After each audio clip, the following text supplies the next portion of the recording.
Medusa suddenly appeared between the Purple Protector and Xavier. The Purple Protector was shocked to see a woman coming out of nowhere. However, what shocked him the most was her strength. It was obvious to him that she was also a warlord. "Who is she?" asked one of the poison sect experts to the others. "She is our sect leader's guest, one of the 3 who were invited to join us," replied another expert. "Did you see? She distorted space with the wave of her hand. She's actually an elite warlord. Now we have 2 warlords fighting on our side." The first expert laughed. Immediately, the morale of the poison sect climbed. The battle would be tough, but now they could match their opponent's warlords. This could be enough to turn the tables. The woman who appeared to them was, in fact, Medusa, who still wore the beast skin to hide her identity.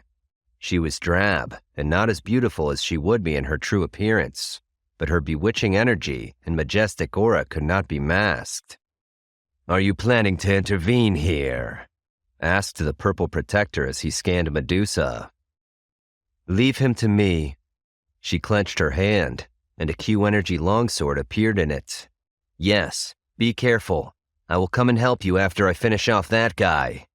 Xavier nodded towards Scorpio, who was mesmerized by Medusa. "Calm down, Xavier. I won't let him escape. I know he's your target." Xavier nodded, and then he caught the Purple Protector in his sight, before slowly backing off from Medusa. "What an arrogant woman to insult the Hall of Souls. I don't care if you're an elite warlord. That's nothing in the eyes of our Hall of Souls," chimed the Purple Protector as he shot a deadly stare at Medusa. "The people from your Hall of Souls always talk nonsense, I find." Medusa's finger flicked gently on her longsword. It made a clear, sharp clang. The air around her fluctuated as she shifted her warlord Q energy. "What? You've met others from the Hall of Souls? Then show me how powerful you are. Show me if you are worthy to talk so arrogantly." The Purple Protector's voice was filled with killing intent. He flicked his fingers, and his clanking chains shifted into the shape of an octopus. The octopus-like chains arched high and were ready to attack. Medusa's eyes were steady as she examined the Purple Protector's energetic chains that had transformed into an octopus-like shape. Then the Purple Protector launched his attack, throwing the octopus-like chains at Medusa. Medusa slashed her longsword through the air and sliced through 3 of the chains. At the same time, more chains attacked from behind. A wild, violent Q energy surged from Medusa's longsword as she swung hard and fast. As her sword sheared through the Purple Protector's energetic chains, a surging Q energy rippled out in all directions, destroying all in its path. This sent the experts on both sides running.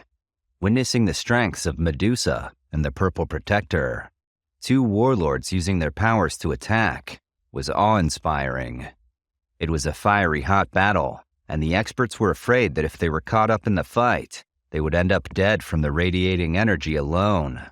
In the distance, Master Shea had been gloating until he saw Medusa decimate the Purple Protector. Then, his smile changed to a frown.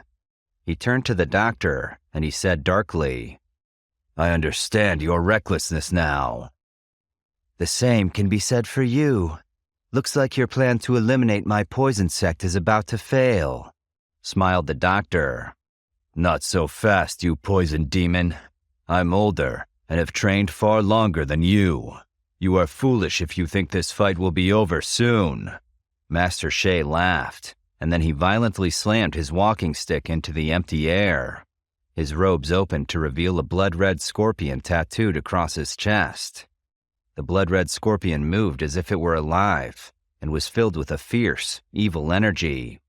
It seemed to be even more powerful than the 4-winged demon scorpion, despite being nothing more than a tattoo. "Is this from the Demon Emperor Scorpion?" asked the doctor. She studied the blood-red tattoo as it moved across his chest. It did not appear to be much different than an ordinary scorpion, but she could not be sure. "Not long after I advanced to the warlord class, I was lucky to meet a seriously injured Demon Emperor Scorpion. He He was also about to break through to the warlord class. We fought. It took me a long time, but eventually I killed him.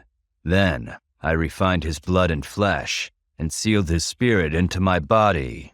Today, you will have the pleasure of experiencing our Scorpion Gate's blood spirit skill at its full and complete power. The doctor stepped away from Master Shea as she saw the scorpion tattoo wiggle across his chest, and then Q energy threads dove into his body, which swelled in size. His hands also swelled in size. A moment later, a thick white bone broke through his skin. It wiggled before transforming into two blood-red enormous pinchers. The doctor watched as Master Shea transformed into a monster that was half human, half scorpion. His entire body was drenched in blood. A violent and brutal energy surged to the sky. The doctor was solemn as she thought to herself, "Thanks to this secret skill, Master Shea is probably now a level 5 warlord." Poison Demon, today, you become the first victim to feel the full force of the blood spirit skill, called Master Shea, with venom in his voice. He pointed his enormous blood-red pinchers at the doctor. Everyone on the ground saw the evil energy shoot high into the sky. They watched in horror as they saw Master Shea transform into a half-human and half-scorpion monster. Xavier used his spiritual perception and sensed the transformation of Master Shea just before the others. His heart sank. That old man's energy has surged to a level 5 warlord. It surpassed even the doctor's energy. How will she fight him? I have to help her. Otherwise, who knows what might happen to her? She may die. As Xavier's heart jumped in fear for his friend, and he started to fly towards the doctor, he was suddenly blocked. It was Scorpio. "Stay here, you brat." Xavier didn't waste any time. He swung his broadsword at Scorpio with a ferocity that surprised the man and suppressed his energy. While Xavier was entangled with Scorpio, Master Shea had unleashed his attack on the doctor. His huge blood-red pinchers danced as they clamped towards her. "Little doctor, should I cut you into two, or would you prefer to be torn into thousands of pieces bit by bit?" laughed Master Shea. The doctor cried out as she surged her Q energy into her sharp fingernails. They grew to match the size of Master Shea's pinchers. Then she attacked.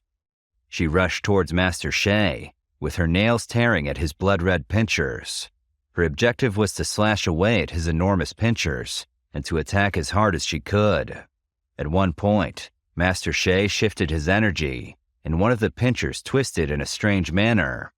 Master Shea laughed coldly. The doctor slashed this twisted pincher with her nails. A wild clanking sound resounded in the sky as the two clashed. Suddenly, Master Shea made a violent clamping move and fiercely struck one of the doctor's nails. A metallic sound rang out. The doctor looked down to see that one of her metal nails was actually broken. She quickly withdrew from the fight and cradled her hand. It was evident that she had been hurt and didn't feel like she could fight on. "What? Can't fight because one of your nails broke off? Well then, little girl, let's see if you are still as arrogant now. Attack me!" Master Shea coldly gloated while laughing. The doctor glared at Master Shea and gently cradled her broken nail. Then she focused. Slowly, she put the finger with the broken nail between her lips and into her mouth. Without flinching, she bit down hard onto her finger, so that blood flowed out of her mouth. Master Shea watched the blood trickle down her face and was perplexed. Then the doctor took that bloody finger and placed it on her smooth forehead. She slowly moved it in a circle, and a strange seal appeared on her forehead an instant later. More and more, it began to glow. The savage smile on Master Shea's face disappeared as he saw the strange energy seal appear on her forehead. "What is this? Some kind of trick?" frowned Master Shea. The seal on her forehead started to glow even more. It was then that the doctor's eyes suddenly glowed as well, while rotating at high speed. "Is this a poison sect hoax?" This effect was unusual. Master Shea was overcome by a bad feeling. He had never seen something like this before. As he spoke, the doctor's left eye turned into a deep dark purple, while her right eye became a strange grayish color.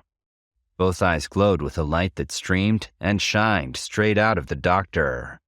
Then she said to Master Shea, "You should be pleased, Master Shea, as you are the first person to cause me to completely unleash my woeful poisoned body."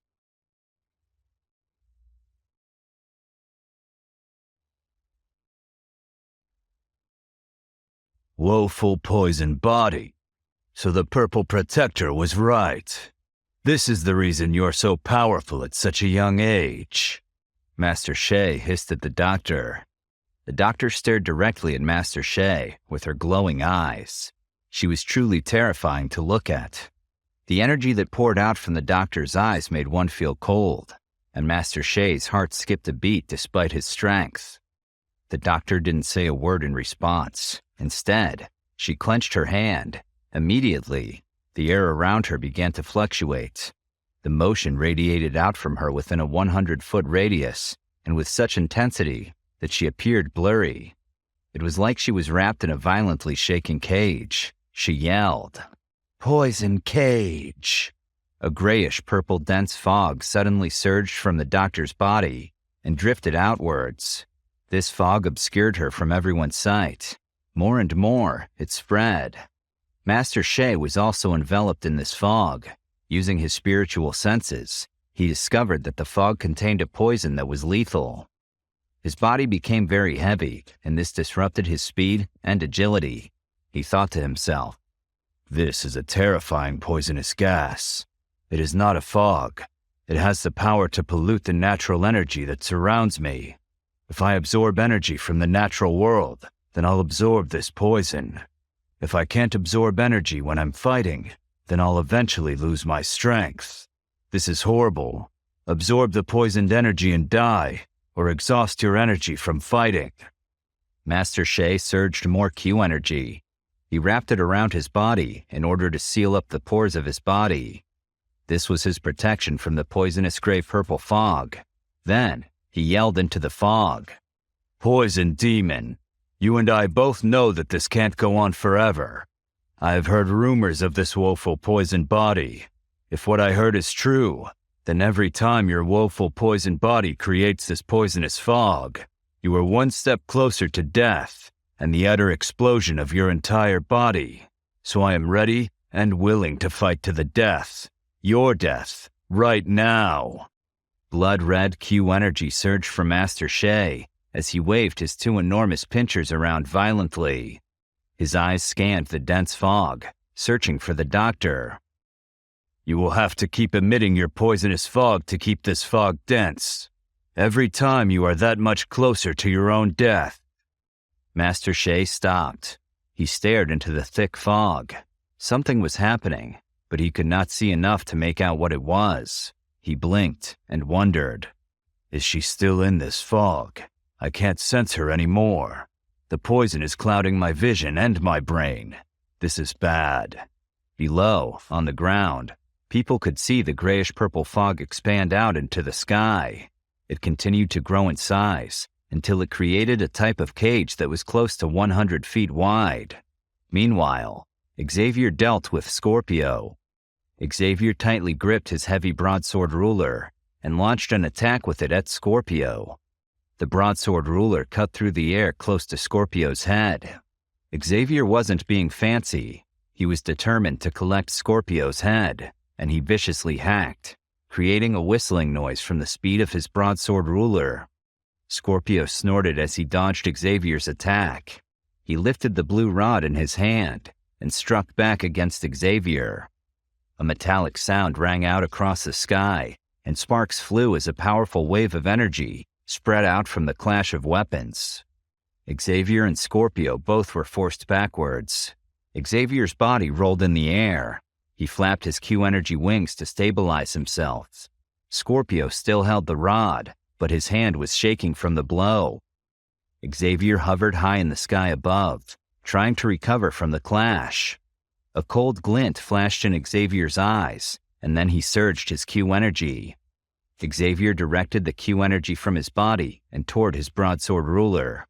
In a moment, the dark black heavy sword transformed into a jade green color. Threads of green flames quietly burned up and down the sword. Scorpio saw the green flames and the green Q energy surging around Xavier's sword, and he raised his eyebrows in surprise. The blue rod in Scorpio's hand danced and formed a number of afterimages. Powerful Q energy swiftly circulated in his body. Finally, it followed his Q pathways and poured into the rod. Suddenly, the blue rod grew to a great size. It looked like a tall blue pillar. As Xavier and Scorpio drew on their powerful Q energy techniques to battle each other, the fighters nearby hurried away before they were drawn into the battle. "Flame-splitting tsunami!" Xavier cried out. The green energy on the broadsword ruler surged, and the heat caused Xavier to tightly grasp the sword. Xavier hacked at Scorpio, who danced out of the way of the slashing blade. The green fiery Q energy soared over 100 feet tall from the sword's tip as Xavier cried out. The air shivered with energy wherever the sword passed. Scorpio gritted his teeth and waved his blue rod. The energy emitted from the blue rod was so powerful that the air trembled in a strange rhythm. Scorpio focused and then violently smashed his blue rod into Xavier's sword glow. A thunderous explosion resounded over the sky. An intense and deadly energy ripple surged outwards from the point of contact. The ripple hit Scorpio square on. Instantly, the blue rod was engulfed in flames and quickly turned hot white with the intense heat, and it smoldered, releasing white smoke. Scorpio gritted his teeth and continued to hold on to the blue rod. He tried to hide his pain and suffering, but quickly withdrew from the fight. Xavier laughed coldly when he saw Scorpio pull back. He focused and created a silver glow under his feet. In a couple of flashes, he appeared directly in front of Scorpio. Xavier was relentless. He raised his heavy sword and slashed again and again. Scorpio deflected and threw off the sword with his blue rod. Finally, he'd had enough, and in a flash, Scorpio disappeared. Xavier scanned the sky looking for his enemy. Nowhere to be seen. There was another flash of light, and quietly, Scorpio appeared. He was far away from Xavier. In fact, he was back in his original spot when the fight began. Scorpio collected himself and tried to gather his energy. He looked up and saw Xavier in the sky, far away. Scorpio laughed coldly at the young man in the distance, but not for long. A small figure suddenly flashed and appeared behind Scorpio while he laughed. A small, clear voice cried, "Eat my fist, Scorpio!" The voice belonged to no one else than Lily. As she appeared in the sky, Scorpio was taken aback. He looked down at the little girl and chuckled. "Did you get lost, little girl? There is no daycare. You better leave before you get yourself hurt." Lily wasn't pleased about being laughed at. She pouted and launched her little fists at Scorpio. Shock surged into Scorpio's eyes as he sensed Lily's frightening Q energy surging. He turned and used his blue rod to block further attacks. Lily's fists hit the blue rod. Suddenly, there was a cracking noise, and the blue rod shattered. Lily took that opportunity to hit Scorpio in the chest without any mercy. Scorpio felt his mouth fill with blood, and then his knees grew weak. He withdrew as he spat the blood out of his mouth and tried to recover. "Damned coward. Can't you fight your own fight? You actually dared to launch a sneak attack by using a little girl?" Scorpio screamed angrily into the sky at Xavier, who hovered high above. Xavier shook his head. A silver lightning glow flickered under his feet, and in an instant, he appeared in front of Scorpio. He raised his broadsword ruler and mercilessly smashed it down on Scorpio's head. Scorpio tried to dodge Xavier's blows. He realized that he could not face a direct attack from Xavier without getting seriously injured, or worse. Blow after blow, Scorpio dodged until exhaustion set in. Pain seared through his body. Scorpio gritted his teeth as he used all his strength to flap the Q energy wings. He then borrowed the pushing force from Xavier's broadsword to then fly off in the direction of the Scorpion Gate. "Where are you going?" yelled Xavier. He launched himself through the air in pursuit of Scorpio. "You can't escape." Xavier easily caught up to Scorpio. Scorpio looked back to see Xavier in the distance coming closer. The building of the Scorpion Gate was in sight in front of the two men, and Scorpio cried out, "Open the gates! Open the gates!" Xavier twisted his body, and with a flash, he appeared quickly behind Scorpio. Scorpio turned white upon feeling Xavier breathing down his neck. He looked to the Scorpion Gate where the gates remained firmly closed. He could see the elders above the gate, fighting off a few people from the poison sect.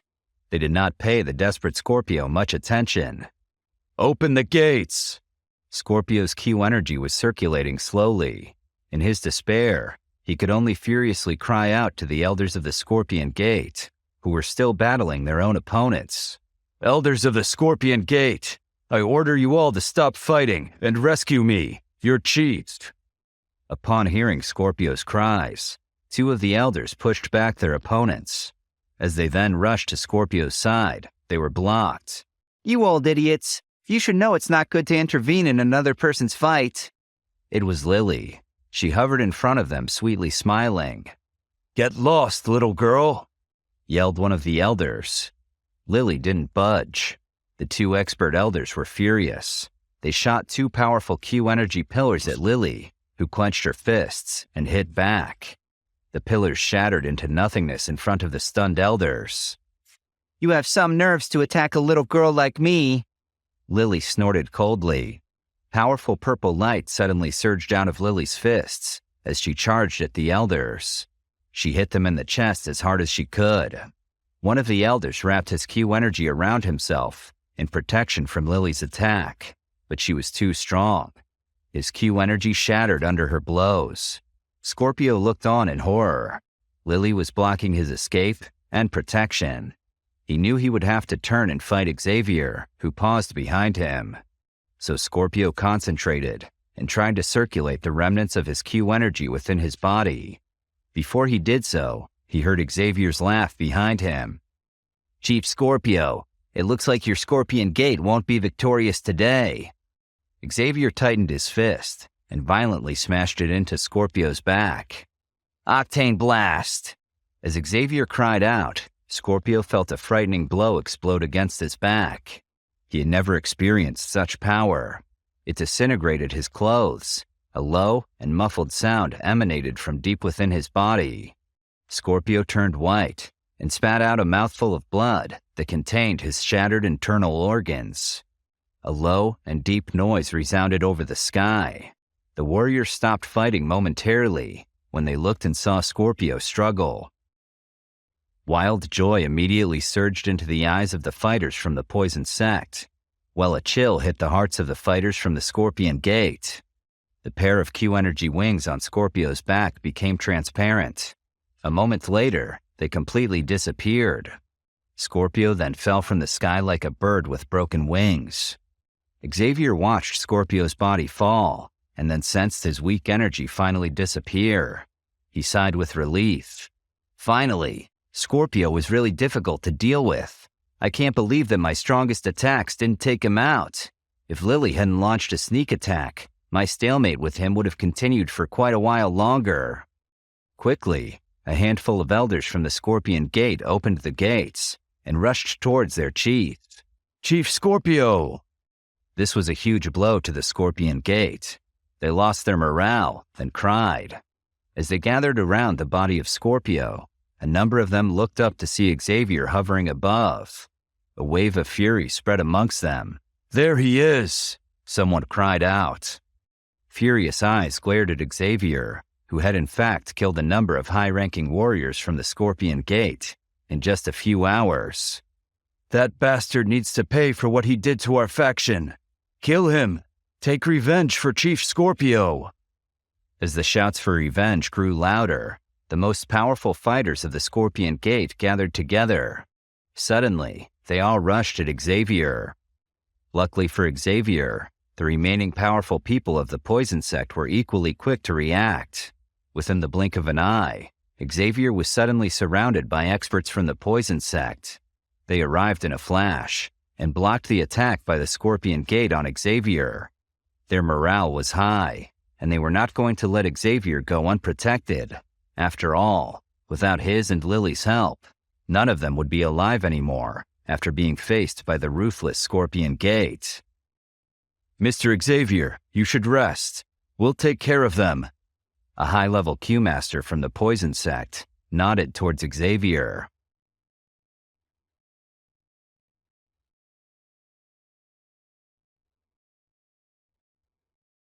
Xavier flew a few feet back and looked up into the distance as he considered his options. On one hand, he knew he needed a break. On the other, he wanted to continue fighting. Xavier could see the battle taking place between Medusa and the Purple Protector from the Hall of Souls. He considered his options.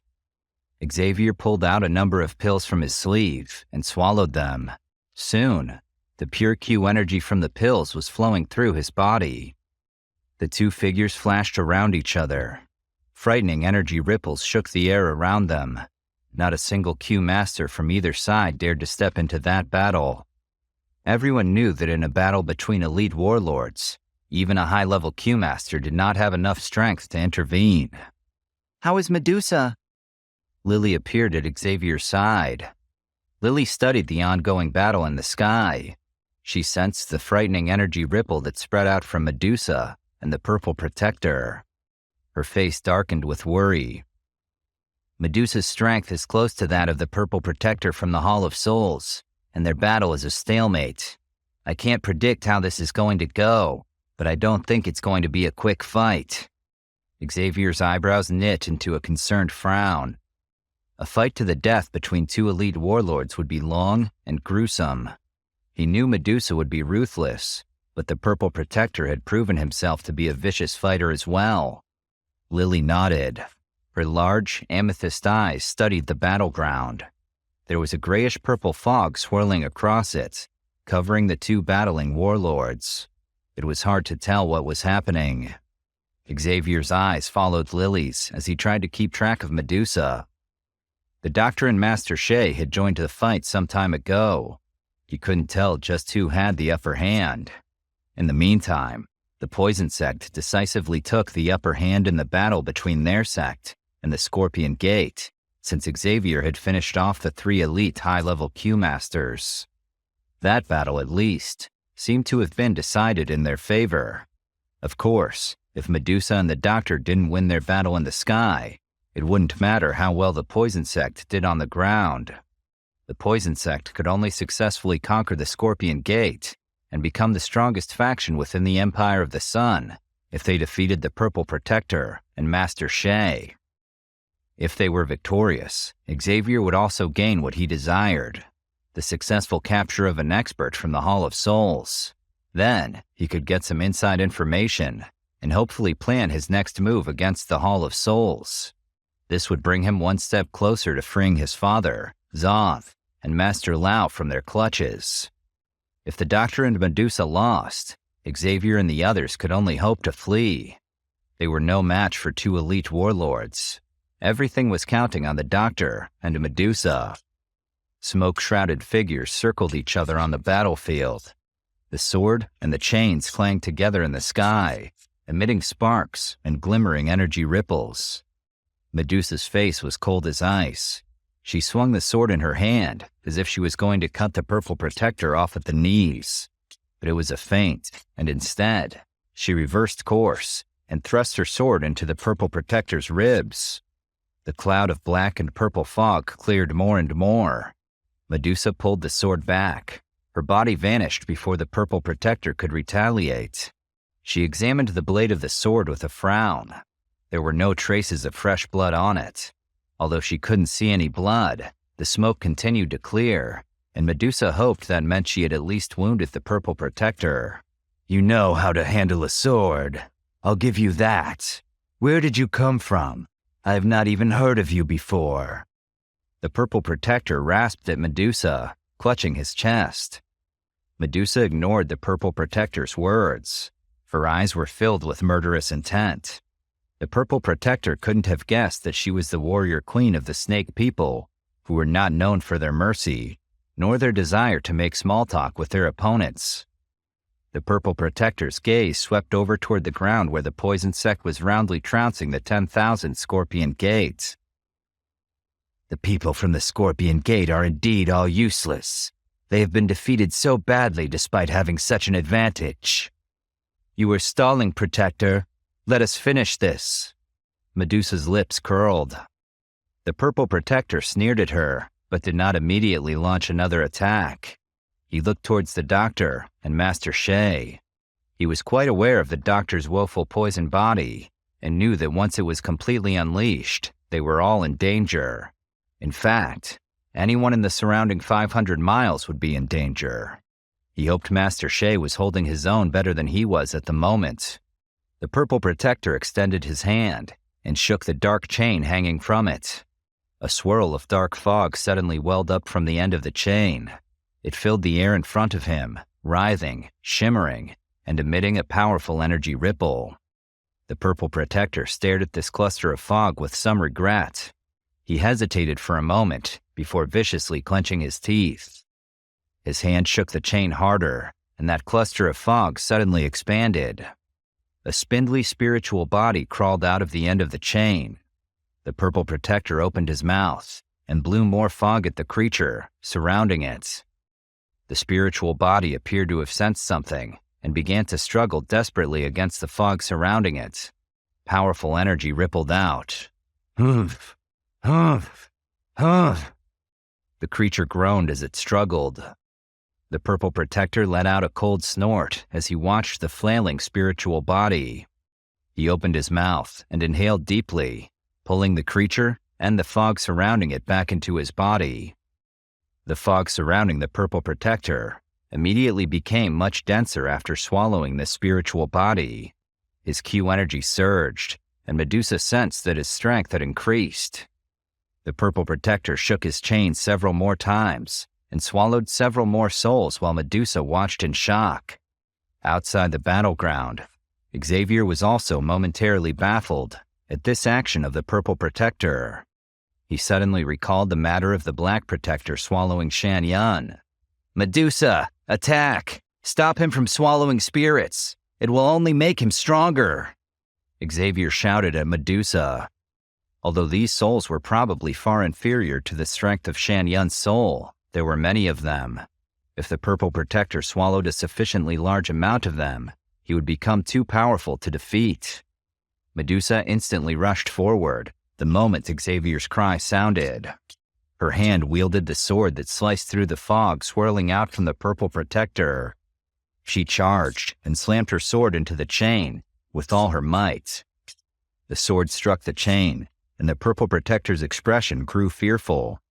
He was just about to leap back when the fog in front of him suddenly burst apart. Numerous shimmering souls shot out of the chain, wildly fleeing in all directions. Xavier watched, stunned. Were all those souls trapped in this chain? How terrifying! Xavier watched with awe and horror as over 100 souls escaped into the sky, finally freed from the dark chain. His throat went dry with fear. You damned bitch! You dare to destroy my soul collection? The purple protector howled at Medusa. The purple protector's eyes glowed red as he watched the souls flee in all directions. He had spent years trapping these souls. If he failed to contribute the souls that were requested by his superiors when he returned to the Hall of Souls, his fate was sealed. The murderous intent within the purple protector's heart intensified as he thought about the punishment should he fail his task. He emitted a tortured roar and swung the chain at Medusa.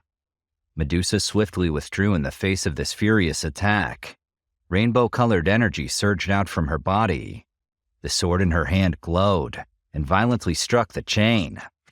A frightening energy ripple surged out from the point where the sword made contact with the chain. The air fluctuated with heat, and the sword in Medusa's hand immediately burst apart in flames. The purple protector let out a strange laugh that echoed through the sky. making everyone's skin crawl.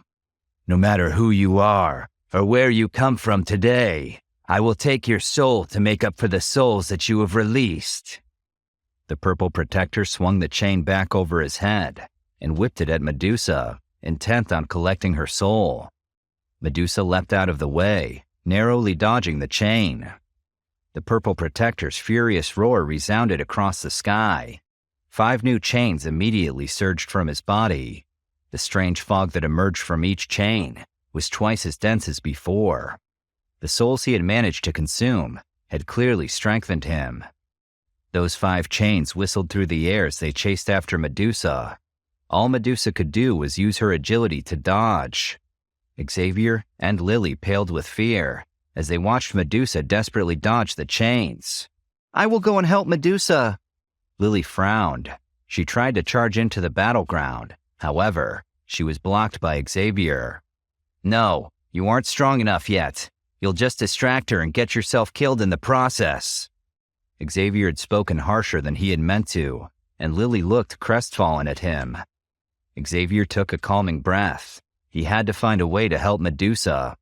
"Lily, stand guard over me. Don't allow anyone to disturb me."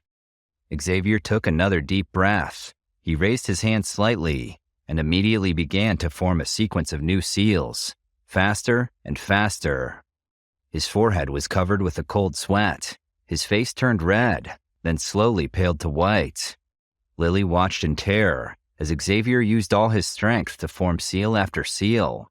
However, she did not say anything to disrupt him. She could sense Xavier preparing a D technique, imbued with terrifying power. "This has to work. It's the only chance we have. If this is not going to work, then we're all doomed."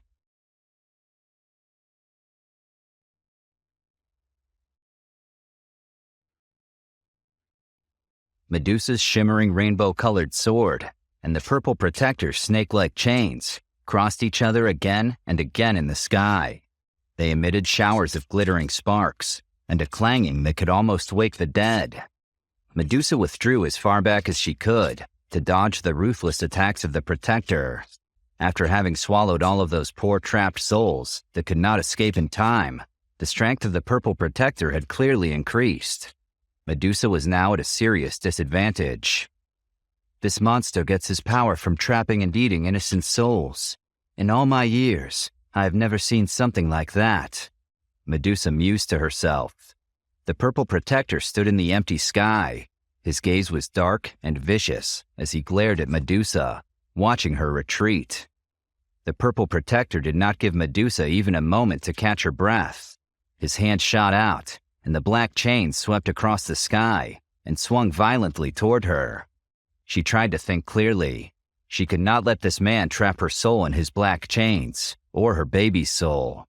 Medusa's blood ran cold as the thought occurred to her. She had to protect herself and protect her unborn child. A cold glint flashed across Medusa's eyes. Powerful Q energy circulated through her body to the maximum level, burning through her veins and Q pathways. A bright rainbow-colored glow seeped out of her body and spread out around her until she looked like a rainbow-colored lantern, gleaming against the sky. An enormous blade of light, over 100 feet long, swung out each time she swung the sword in her hand. Each time the sword and the chain collided, an energy explosion thundered through the sky. The energy ripples could be sensed by Q-masters 100 miles away. As the battle between Medusa and the purple protector raged on, Xavier's face grew increasingly more pale. "I need to hurry up. I need to help her. If anything would happen, I would never forgive myself for not helping her in time." He continued to form energy seal after energy seal. An intense fluctuation of terrible Q energy slowly converged in front of him. Lily's heart beat a mile a minute as she watched Xavier struggle. She knew that if one failed to successfully unleash such powerful Q energy, the backlash could be deadly. Although she was terrified, she did not dare to open her mouth and interrupt. This was their only hope. The only way they could help Medusa. She could only do her best to help protect Xavier while he worked. Should anyone come over and interfere at this moment, it would be a fatal blow for Xavier. The frightening energy that was converging in Xavier's hand seals suddenly became chaotic. A low, muffled sound emanated from his throat. Lily's eyes filled with tears when she heard the low sound Xavier was making. She turned her head to see Xavier's tight frown. He was using all his strength. The minimum requirement to use the 5 divine seals of the ancient god was that one must possess the peak strength of a level 1 high-level Q master. Xavier's strength had only just reached this stage, and he was not nearly at peak strength yet. It would take years of training for him to get there, most likely, unless he could find and consume another heavenly flame. Additionally, this fight was dragging on for a while. Xavier did not have as much Q energy right now as he did at the beginning of the fight. The second seal of the 5 divine seals of the ancient god required much more precision and more ability to control Q energy than most peak high-level Q masters had at their disposal. Xavier could hardly hope to manage it, but he had no other option. His strength was almost gone. He could barely struggle to control the Q energy and keep it from escaping in all directions. He sent the escaping Q energy down his Q pathways, desperately hoping he could form the seal before the energy escaped. His mind was exhausted, but he forced himself to focus. The formation of the second seal must be maintained within the same rhythm as that of the circulation of Q energy through his Q pathways.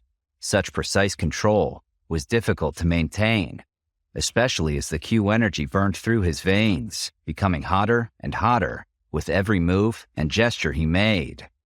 Even though his strength was great, the Q energy escaping from his body caused Xavier great pain, and he struggled to keep going. If he failed to finish the seal, or if it somehow went wrong, he was dead, and then Lily and Medusa would be left alone, at the mercy of the Purple Protector and his soul-stealing chains. Damn it, nothing must go wrong this time. I need to keep going, no matter what, Xavier thought as he tightly clenched his teeth. He forced himself to continue, summoning seal after seal, forcing the Q energy through his veins, even as it tried to escape. If this didn't work, the backlash would absolutely kill him, and he couldn't leave Medusa and Lily alone here, surrounded by the enemy. Xavier took another deep breath and focused. He then actually stopped trying to control the chaotic Q energy that was causing a burning mess in his body. He pretended he was a third party who was calmly observing the chaotic Q energy that was spreading in all directions, that it wasn't his body it was wreaking havoc in. At the same time, the speed of his gesture slowed. Xavier calmed completely as he blended out the pain. Once more, he thought back to the unbearable pain he experienced in the Q training tower, and he let out a hoarse laugh. In comparison to all the pain I already endured back then, this is nothing. I need to keep going, no matter what. Under this extreme calm, Xavier closed his eyes. He suddenly seemed to have entered a mysterious trance. His senses cleared. He could direct each thread of Q energy as efficiently as a weaver moving threads across a loom. Xavier's seal solidified. His tightly shut eyes sprang open. A piercing glow shot out toward the battlefield, causing Lily's heart to jump in her chest. She was afraid he was going to burst into a green flame right in front of her, or simply disappear in a flash of devouring Q energy. A bright jade green glow erupted from his hand. A layer of sparkling jade green crystal solidified from Xavier's seal, and green flames surged out while the light rippled and spread. The space around Xavier suddenly fluctuated with rippling Q energy the moment the jade crystal seal appeared. The energy distorted the air around him, causing it to simmer with heat. Lily leapt behind Xavier as the energy spread out in front of them in waves. "Are you sure you know what you're doing?" Lily's voice shook with terror. "No, but I'm out of ideas." Beneath them, the battling fighters stilled and watched the green energy flow through the sky. Some of them noticed the crystal in Xavier's hand. A Q energy crystal? How did he create this? "I have no idea. Have you ever seen something like this?" One of the fighters turned to another two next to him. They all shook their heads. "I have never seen anything remotely similar to this. I don't know how he made this or what sort of D-technique this is, but the amount of Q energy in it scares me. This doesn't even feel natural. Is he really a high-level Q master? This feels like something only a warlord could create. One of the fighters murmured as he observed the energy crystal. The other fighters had no answer. They felt the same. However, they were also sure that Xavier was a high-level Q master and not a warlord, even with the secret technique he had used earlier to increase his strength. Even Medusa and the Purple Protector, locked in battle, noticed the shift in energy and looked over. Even these two elite warlords had never seen anything like the jade green energy crystal. "Medusa, move aside, quickly!" A glint flickered in Xavier's eyes as he called out. Medusa didn't need to be told twice. She leapt backwards with all her strength, pulling the rainbow-colored Q energy in front of her as a protective shield. When Xavier saw she was safely out of the way, he turned to the Purple Protector. "Divine Ocean Seal!" Xavier's scream shook the nearby mountaintops. Xavier threw the jade-green Q energy crystal at the Purple Protector. It roiled across the sky toward him like an ocean of light. The Purple Protector stood stock still, unable to flee, frozen in place by the mesmerizing and terrifying green glow racing towards him. This cannot be. What is this D technique? How can that young upstart summon such a power, given his high-level Q master status? It can't be. The Purple Protector muttered to himself. He regretted underestimating Xavier. The Purple Protector tried to shield himself. A dense, dark purple fog surged out of his body, filling the air around him. The green crystal rushed through the sky, cutting through the fog like a laser, dispersing it instantly. "A seal!" The Purple Protector whispered hoarsely, fear coursing through his veins. Disbelief filled his eyes. Is this part of the 5 divine seals of the ancient god? No. How is this possible? I heard legends about this D technique. How did this brat get his hands on it? And more importantly, how can he put it to use? This can't be possible, unless... The Purple Protector froze, as he could not believe his eyes. Xavier's entire body trembled at his words. Unless what?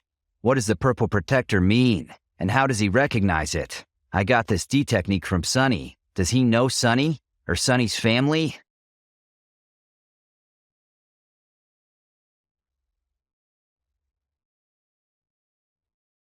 According to what Sunny had told Xavier a long time ago, the 5 divine seals of the ancient god was one of the secret D techniques of her clan. Only those clan members with outstanding talent had the qualification to practice it. It was very dangerous to attempt, especially if one did not have the skills necessary to survive, conjuring that much Q energy. Sunny had instructed Xavier not to use it unless it was absolutely necessary. He wondered for a moment if she had imagined him in a situation like this one day. There would also be trouble if word got back to the clan that she had taught him how to form the 5 divine seals of the ancient god. If the members of the clan learned that such a secret skill was being practiced by an outsider, they would definitely dispatch someone to deal harshly with him and make sure he could never use the seal again. The current bounty on his head would be nothing in comparison. He would be dodging assassins for the rest of his life. This is bad news. If the Purple Protector knows where this D technique originates from and reports to Sunny's family somehow, I'm going to be in serious trouble. And to make matters worse, Sunny will be in trouble as well. Damn it. Sunny told me not to use this D technique unless my life depended on it. Unfortunately, this really was an emergency. If I would not have used it, Medusa would have died. I couldn't forgive myself if this would happen, especially since she might be pregnant with my child. Xavier felt a tight knot in his throat while thinking about this. He could not allow the Purple Protector to live, now that he had seen Xavier use one of the seals of the 5 divine seals of the ancient god. He could not let word get back to Sunny's clan. Meanwhile, the Purple Protector could not understand how this secret D technique could have come from this unknown young man. How does this bastard get his filthy hands on this D technique? He must have stolen it. But how? How can he steal from? The Purple Protector froze with shock. This shock lasted for an instant before the jade-green Q energy crystal reached him. The Purple Protector's hands moved desperately. The dense dark purple fog around his body flailed and fluctuated. In a moment, the fog condensed. It turned even darker and transformed into an energy ball in front of the purple protector. The ball was terrifying.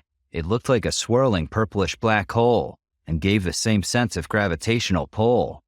If one looked at it, one felt one's soul being pulled in. Summoning the dark energy ball seemed to cost the purple protector all his strength, as he had been afraid it would. He flicked his finger. The ball rushed out. An instant later, it violently collided with the jade-green crystal. The two terrifying energies collided like meteors in the sky. However, they emitted no sound. Instead of a terrifying bang, the energies met soundlessly and spread throughout the sky. They seemed to be eroding one after another and combining. Watching these energies interact, Xavier thought time and space might rip apart right in front of them. The fighters below abandoned their battlefield and fled to safer ground. The energy ripple spread over an extremely wide area, nearly 1,000 feet in radius. The energies began to combine into a dark purple-green mass that rolled across the sky, thundering like a terrible storm. The trees beneath them cracked and fell, sending monsters running in all directions. The mountains shook and cracked, causing landslides. One mountain peak collapsed as it carried countless numbers of enormous rocks that rumbled and smashed down.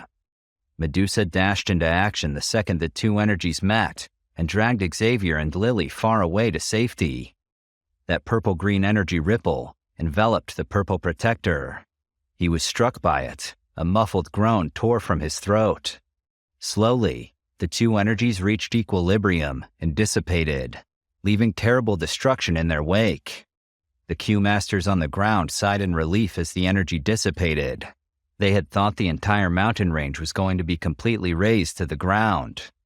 The whistling wild wind and the surging clouds gradually calmed down, following the gradual elimination of the energy. The two energies had neutralized each other. The miserable purple protector stood in the sky. He emitted an intense dry cough. He could summon none of his dark fog, and the chains fell from his body and crumbled to dust on the wind. Damn it. How could this fellow practice this D technique? Just what is his background? The purple protector's weary eyes were filled with fear as he studied Xavier. Don't tell me that this young man is from the ancient clan.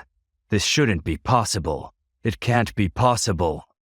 The thought caused his heart to pound in fear. No wonder he is able to arrive at such a stage at such a young age. If he is truly from the ancient clan, then I cannot defeat him. Numerous thoughts flashed through the purple protector's heart. His eyes once again glanced in the distant sky. He clenched his teeth and immediately started to retreat. "You wish to leave?" A terrifying, laughing voice rang out across the sky. Medusa appeared in front of the purple protector. The rainbow-colored Q-energy longsword in her hand blocked his path of retreat. The purple protector waved his hand as he sensed the sharp wind that came from behind him. He waved his arm, and a flimsy chain shot out. It shattered against the blade. Medusa's sword cut the chain apart as if it were nothing, and it fell apart into the dark energy that was carried away by the wind. Damn it! Panic surfaced in the purple protector's heart. The dark energy ball he had used earlier exhausted a great amount of his energy. He knew he was no longer a match for Medusa. The purple protector tried desperately to summon more chains, but they each shattered weakly against Medusa's sword. His hands were trembling. The dark fog around him vanished more and more, revealing a terrified, trembling, pale-looking man. Suddenly, any threatening aura around him was gone. Medusa did not waste her breath. A majestic rainbow-colored Q-energy erupted from her body in all directions. It swiftly gathered above her head. An instant later, it transformed into a large rainbow-colored python. This huge python's outer appearance was not so different from that of the rainbow-devouring python. The only difference was that its size was much, much larger, and its power was far greater. The fierce Q-energy that emanated from it was at least 10 times more powerful. Destroy that pathetic bastard! Medusa pointed her finger at the purple protector. The 7 giant python swung its enormous tail and shot toward the purple protector. Its eyes were glimmering with pure energy and bloodlust. The purple protector tried to flee, but he couldn't. He was suddenly trapped by the Q energy that emanated from Medusa. It filled the sky and cut off every avenue he had for retreat. Everywhere he looked was rainbow-colored Q energy. It reflected in his terrified, wide-open eyes. The purple protector stared in terror at the Q energy python.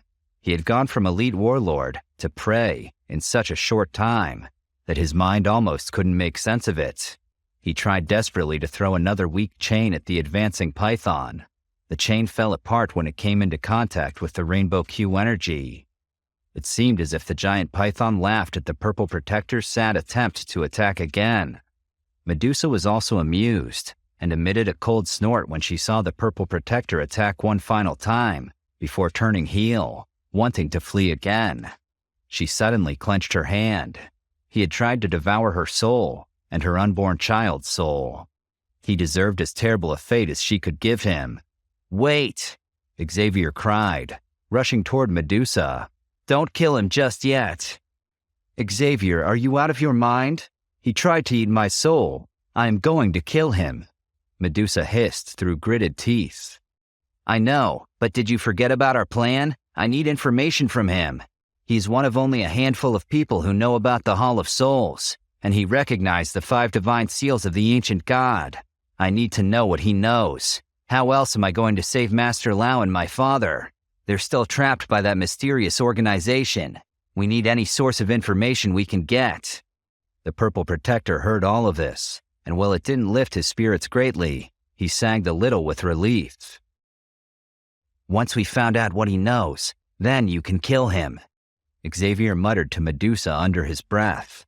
He couldn't let the purple protector get word back to Sunny's clan that Xavier had used their special D technique, or they would start sending assassins after him until they were sure he was dead.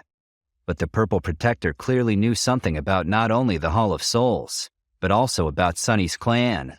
He might even be able to tell Xavier how to find Sunny. Medusa stared at him levelly for a moment. She didn't like the thought of leaving this monster alive for another moment. However, she waved her hand, and the python wrapped around the purple protector, dragging him closer to Medusa and Xavier. She was clearly unhappy as she spoke up. "You are lucky Xavier needs you alive. If it were not for him, I would shred you into pieces bit by bit. If you know what's good for you, you better tell us everything that you know about the Hall of Souls. Start talking now."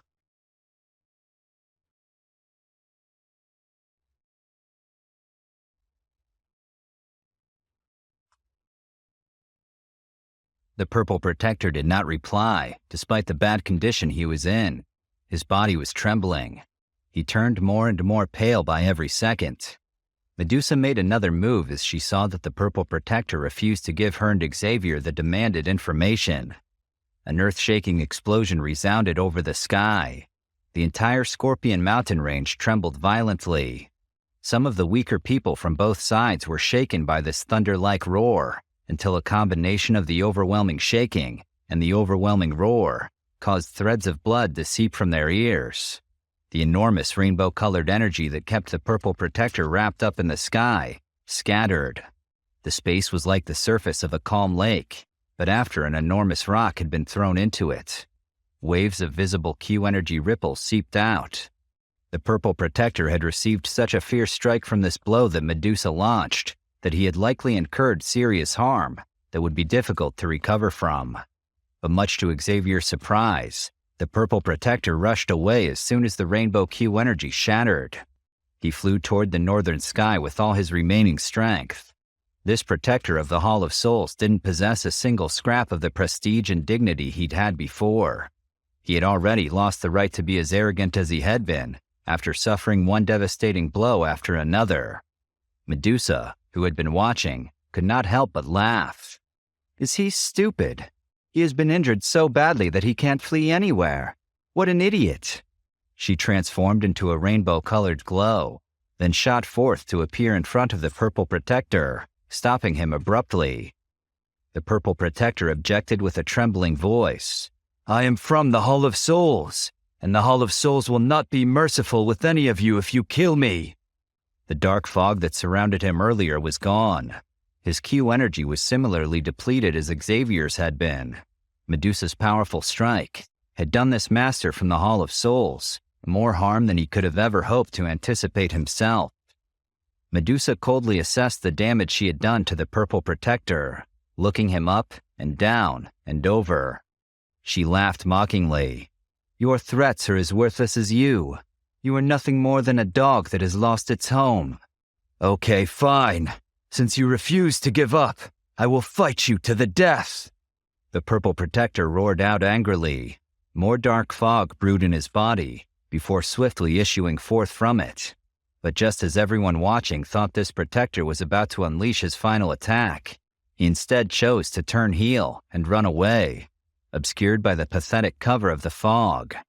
Medusa shook her head and let out another mocking laugh, this time infused with a healthy dose of disbelief at the Purple Protector's cowardice. "This is really getting ridiculous." She clenched her hand, and a powerful suction force erupted from her palm. This slowed down the Purple Protector's retreat. Medusa flew to him and delivered a vicious palm to his back. The Purple Protector staggered forward, away in the air from the strike. It seemed at this moment that even a high-level Q-master could easily finish him. Medusa let out a cold laugh. She extended her hand, and a powerful rainbow-colored energy surged out from it, completely wrapping around the Purple Protector like a fitted, bloody blanket. The Purple Protector felt as if Medusa's Q energy had been locked around him once more. He was having trouble breaking the layer of Q energy, regardless of how much effort he used. All he could do was emit a furious growl, like that of a trapped beast. Medusa circled the Purple Protector, maintaining the Q energy layer and making sure that it would remain where it was and keep the protector within it. She then went to Xavier to give him an update. "The Purple Protector's injuries are too serious. He doesn't have much in anything to retaliate with now. He is much easier to deal with than the Black Protector." She dragged the energy layer in front of her and looked at the Purple Protector within. Xavier sighed in relief to see that the Purple Protector had not managed to escape. They had finally gotten this fellow from the Hall of Souls, after losing so much time and expending so much effort. "It is just that I did not expect this fellow to possess the strength to scream despite being so seriously injured." She knit her brows, then moved her hand. The Q energy layer swiftly shrank against the Purple Protector, adhering to his body and causing him to scream out more loudly than he ever had before. As the Purple Protector screamed out in agony, he turned even more pale. Xavier was stunned. "He looks really awful. He looks as pale as a—" Xavier suddenly froze mid-sentence. "As pale as a ghost." Medusa finished deadpan, also looking at the Purple Protector with a stunned expression. Xavier narrowed his eyes and carefully observed this trapped Purple Protector. "Is he a spirit? He looks so transparent." Medusa was equally surprised. Moreover, she was frustrated. "You are right. This person is really nothing but some spirit. Don't tell me that we have captured the wrong person." Xavier shook his head. "No, I don't think so. Honestly, the more I think about it, the more sense it makes. Since the Hall of Souls uses the word soul in its name, and the targets they capture are powerful spiritual bodies, this mysterious faction is probably very well acquainted with souls and spiritual techniques. Perhaps some of the masters from the Hall of Souls are souls themselves, that they are actually and originally started as spiritual bodies, like the Black Protector we fought a while ago. We never did get to see his full form without any of the surrounding fog. Maybe this is also why they devour spirits. But how did Master Lao not notice this? They must use some secret technique or something." Medusa frowned. "So the Hall of Souls uses spiritual bodies to deal with spiritual bodies?" "I think so. It seems very likely. Ordinary Q energy is unable to cause a fatal blow to a spiritual body. If one wants to capture or deal with other spiritual bodies, the best hunters for the job would be spiritual bodies who are in a similar state," replied Xavier. "But then why is my Q energy able to hurt him? He was crying out in pain earlier, wasn't he? Medusa raised an eyebrow as she kept watching the purple protector struggling in her rainbow Q energy. Xavier wondered about this for a moment. I think it's because you are a warlord, and I have the help of the heavenly flame. I think that someone as strong as us can deal some serious damage, even to a spirit. Unfortunately, most people are not on that level. The Hall of Souls will not let any of you off for killing me. You all will pay for this. The purple protector screamed furiously, despite his current predicament. Relax, said Xavier assuringly. I will not kill you. I still have many things I need to learn from you. His hand extended into the energy layer in an attempt to touch the spirit of the purple protector. Humph. Gravely offended that Xavier could be so bold, the purple protector summoned a dark chain with a flick of his finger. It had shrunk a good deal. The purple protector shot that chain toward Xavier's hand. Xavier let out a cold, bemused snort as he saw what the purple protector had tried to do. He flicked his finger, and a dark green flame suddenly appeared in his palm before shooting toward the purple protector.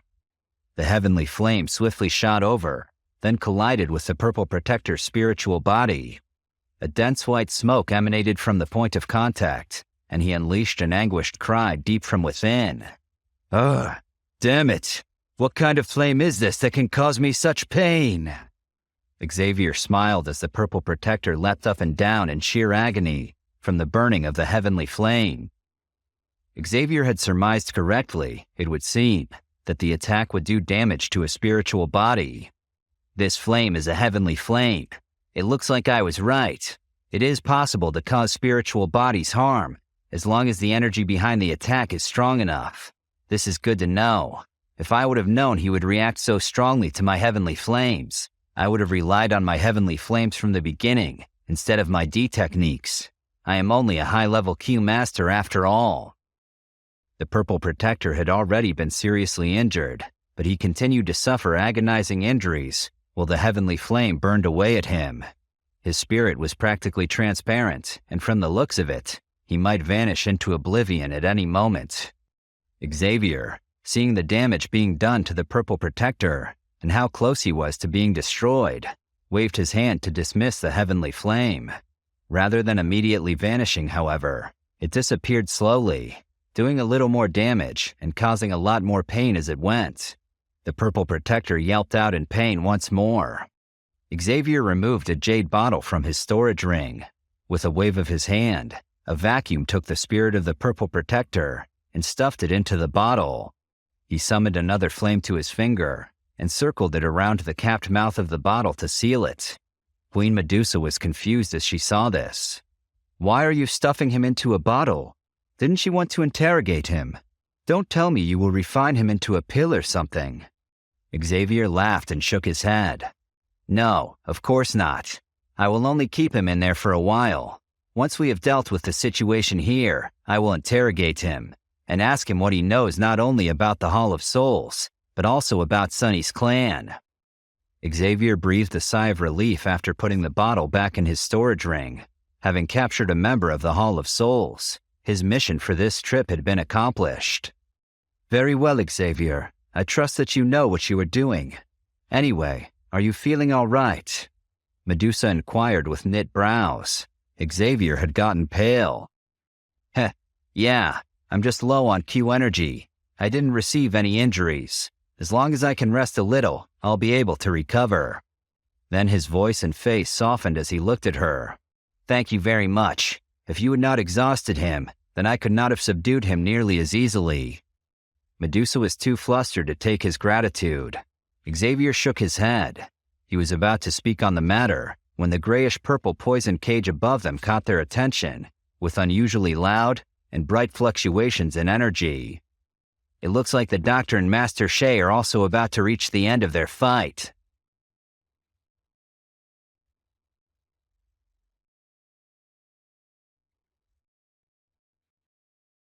The enormous grayish-purple poison cage in the distant sky above Xavier and Medusa was having some unusual fluctuations.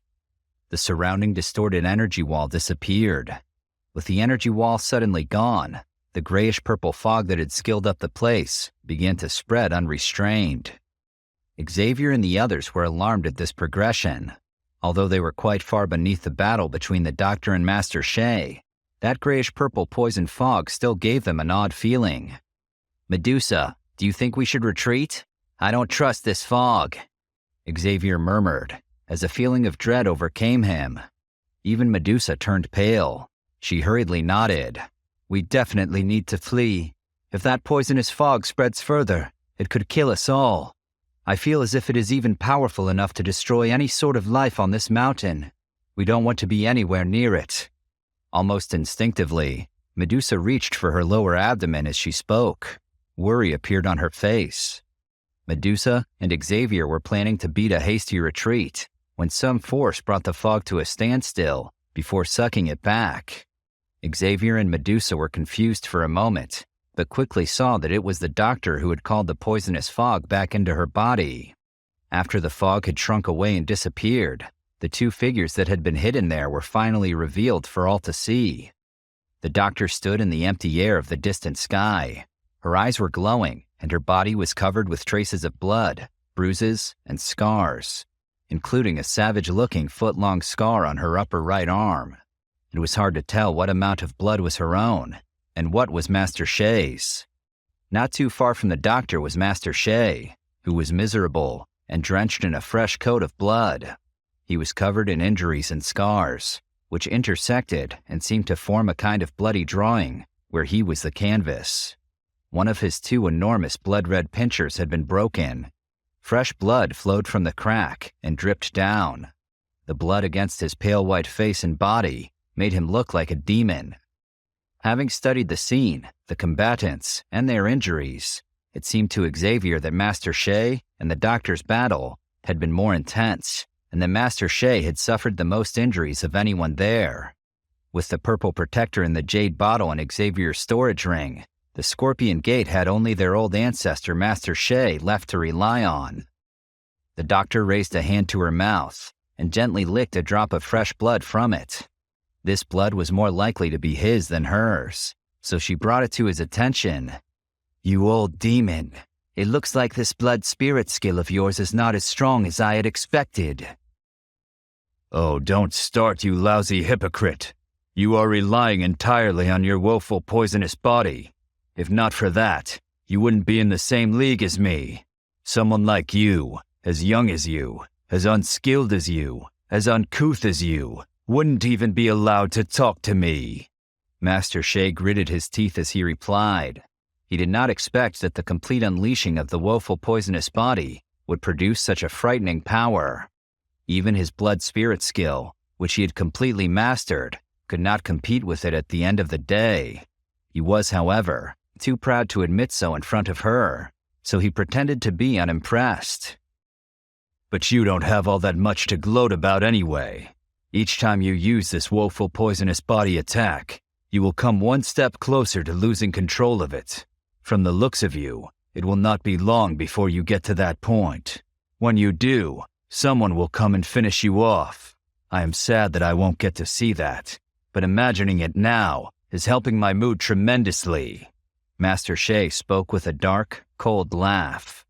Voices spoke to the Doctor from below. "Just kill him. There's no need to waste your breath or your time, and we have more important things to attend to." A laugh resounded from below as Xavier, Lily, and Medusa rushed higher into the sky to join her. She was thrilled to see Medusa. Master Shea, on the other hand, was furious. "So you finished off that protector from the Hall of Souls?" The Doctor inquired of Medusa, after sensing that the purple protector's Q energy had completely disappeared. "Indeed I did." Medusa nodded with a smile. "Looks like you have been unable to finish your foe off. Would you like me to intervene?" "Thank you, Medusa. I appreciate the offer, but I have already inserted my poisonous blood into him. He will have tremendous difficulty escaping death today, or at the very least, he will be in a lot of pain for a very long time." The Doctor was unwilling to be second to Medusa. Xavier raised his eyes and looked over to Master Shea. The way he clenched his teeth, it seemed he was trying his best to expel the poisonous blood. Master Shea forced a hoarse and bitter laugh. You defeated the Purple Protector. I can't believe it. This should not be possible. You are really bold to fight a protector of the Hall of Souls. Regardless, you should not celebrate your victory too early. The Hall of Souls will not be happy once they learn about this, and you have no idea how powerful and ruthless they are. The Hall of Souls will come for you. They will get their revenge sooner or later. Xavier shrugged and laughed. You should save your breath. Empty threats can't save you now. Besides, it's not only the Purple Protector who got defeated today. Your Scorpion Gate is done for as well. Master Shea trembled involuntarily before turning to Xavier with a hiss. Was it you who did that? Xavier nodded indifferently. He was unafraid of Master Shea, vicious gaze or not. Of course it was me. I did have help, though. Master Shea's face hardened even more, but the doctor formed an energy seal before he could reply. The poisonous blood that the doctor placed into Master Shea erupted with a bang. It then transformed into a large number of threads of blood, far too numerous to count, that invaded every cell within Master Shea's body. Master Shea's skin turned a grayish-purple color. He clenched his teeth and tried his best to stimulate the Q energy in his body. But the poisonous blood had already invaded his blood, and the circulation carried the infection throughout his cells. Xavier could not help but feel bad. This looks painful. Does he have a chance of expelling this poison? The doctor chuckled and shook her head. Hardly so. If he was currently in his peak condition, Master Shea may have found a way to expel the poisonous blood. But after this long fight against me, his Q energy has been exhausted. He no longer has the strength to expel the poisonous blood as he had hoped to. Xavier grinned. That was your plan all along, wasn't it? To exhaust him, and then inject a poison into his body to finish him off. The doctor did not reply, but placed her index finger against her lips and winked at Xavier. Meanwhile, as the poisonous blood increased its erosion rate within him, Master Shea coughed intensely, and fresh blood surged out from his mouth, drenching his clothes. Slowly, he landed on the ground with trembling legs. Xavier, Medusa, the doctor, and Lily followed him to the ground to make sure no one would rush to his rescue. They kept a close eye on him. The doctor turned to Master Shea, addressing him slowly. Old Master Shea, with your strength and energy as they are, it is impossible for you to withstand the corrosion of the woeful poisonous blood. So goodbye. I wish I could say it was nice knowing you, but we both know that would be a lie, and it will be much nicer to stop knowing you. Master Shea did his best to respond, but he was still coughing heavily and bloodily, and the coughs punctuated his sentences. The woeful poisonous body. It is indeed frightening. I have finally witnessed it. Congratulations, Poison Demon. You are really living up to your name. Even I cannot deny it. Once Master Shea stopped speaking and started weakly coughing instead, the entire sky was completely silent.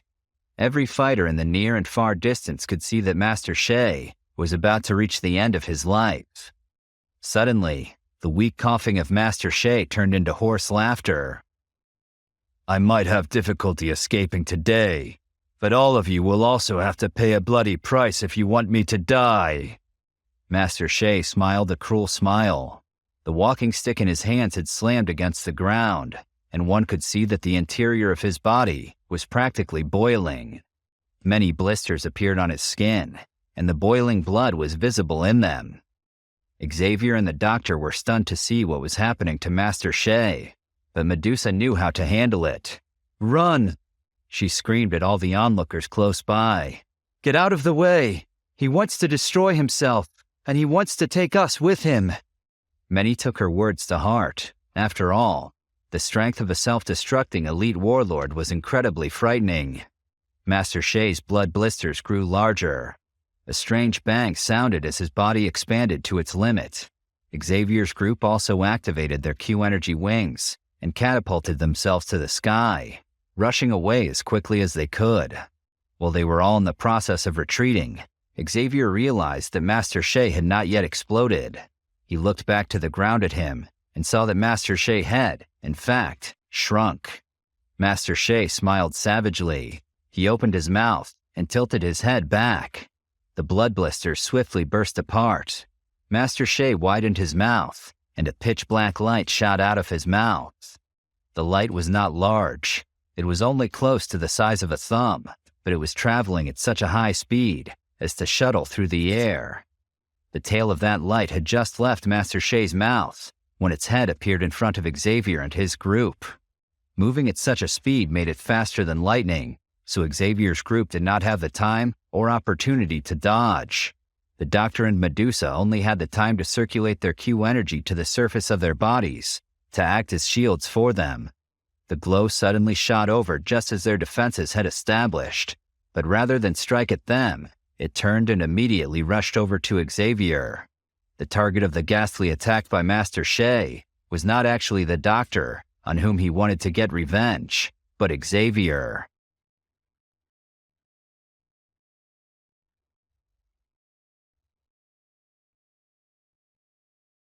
The sudden attack of this black light caused Xavier to be momentarily confused.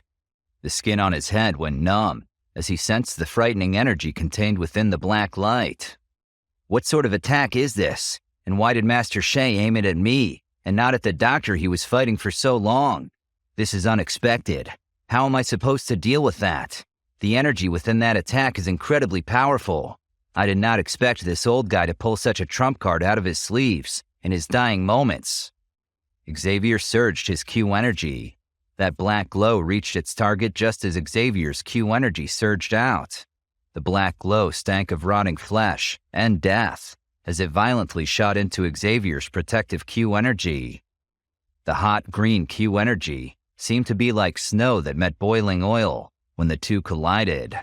It evaporated instantly, leaving Xavier unprotected. In a breath's time, the protective Q energy was gone, and the black energy violently struck Xavier's body. The black light acted like a liquid and was instantly absorbed into Xavier's skin. A thumb-sized black spot remained at the spot where it entered his skin. The first thing that Xavier did after recovering was touch the black spot on his chest with his hand. He lowered his head to look at the spot. He discovered that the black spot was swiftly spreading, forming a web of tiny black lines. The lines found his acupuncture points along his veins. Xavier rushed back to the dying Master Shea on the ground. As Xavier landed next to him, he cried out with fury, "What have you done?" Master Shea appeared to have doubled in age after spitting out that black light. The white hair on his head began to fall out. His flesh withered against his bones. Despite his appearance, he laughed and waved a skeletal hand at Xavier. "You damned bastard. You have killed so many people from my Scorpion Gate. How can you expect me to let you off without taking any revenge?" Medusa and the Doctor exchanged glances upon seeing the viciousness on Master Shea's face. They appeared beside Xavier in the blink of an eye, leaning in to look at the black lines spreading across his body. "Are you all right?" Medusa's soft hand rubbed all over Xavier's body as she landed next to him.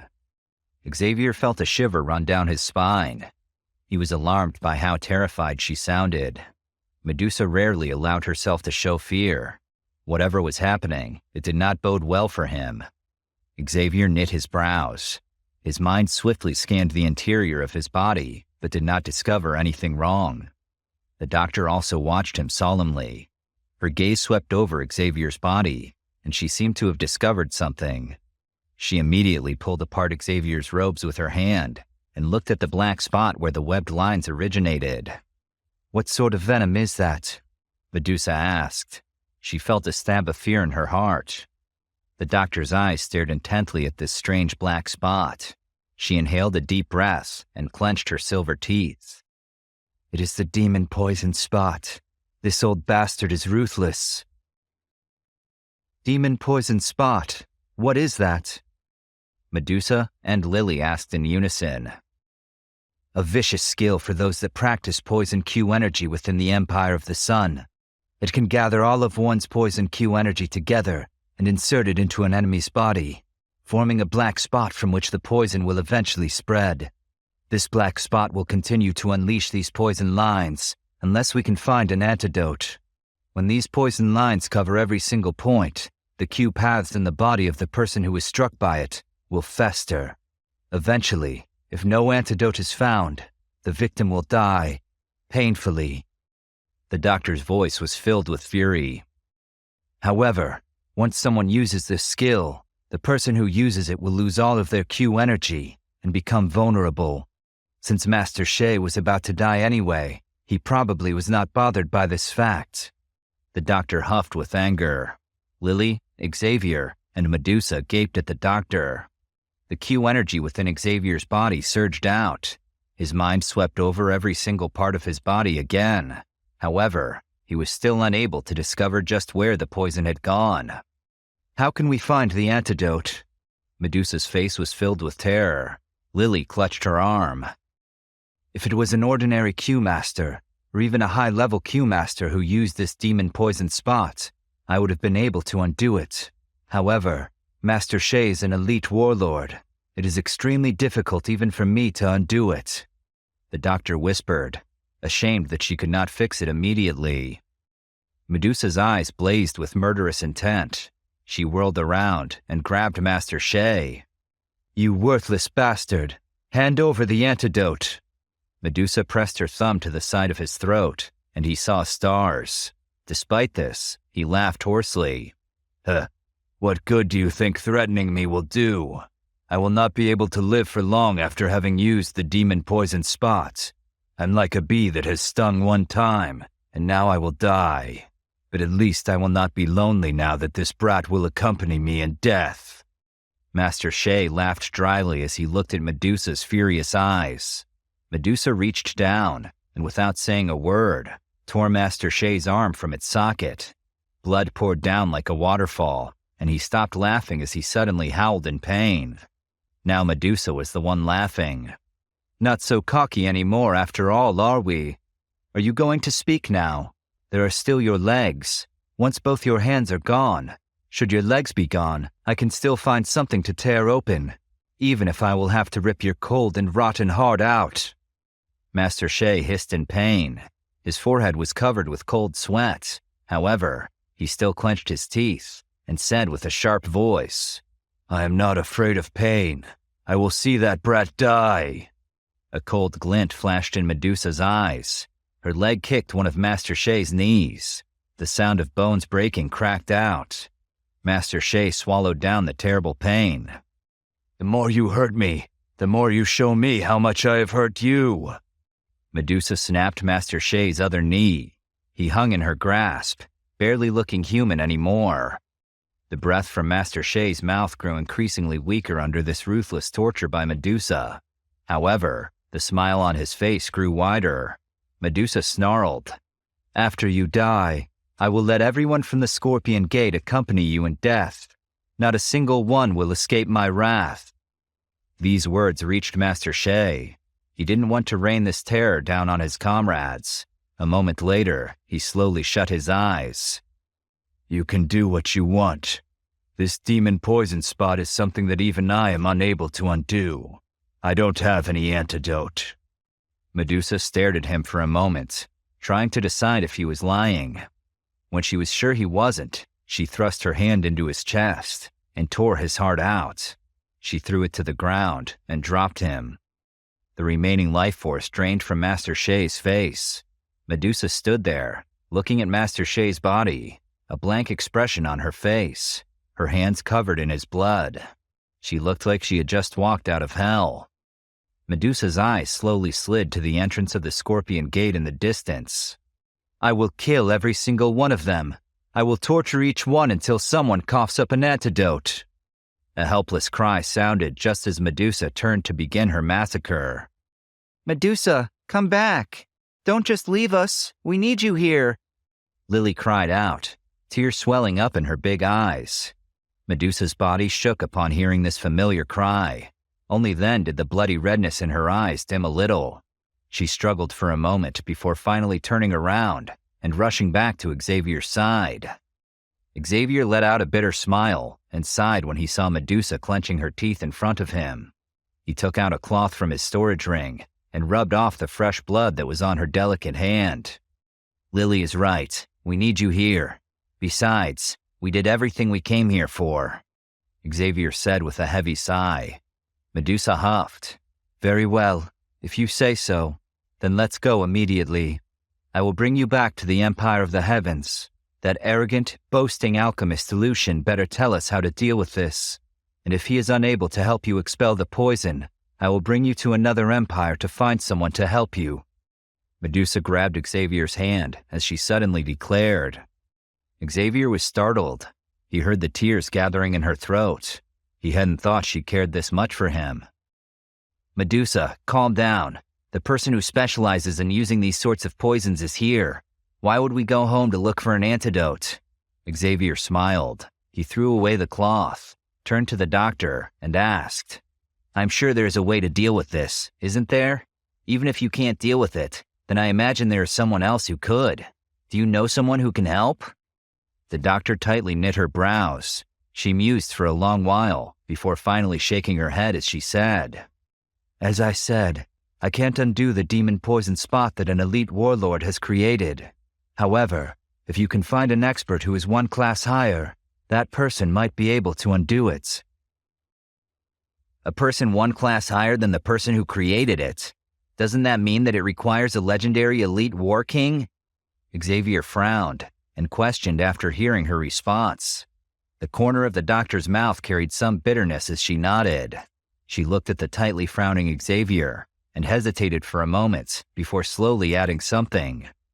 I know it looks hopeless, but not everything about this is bad.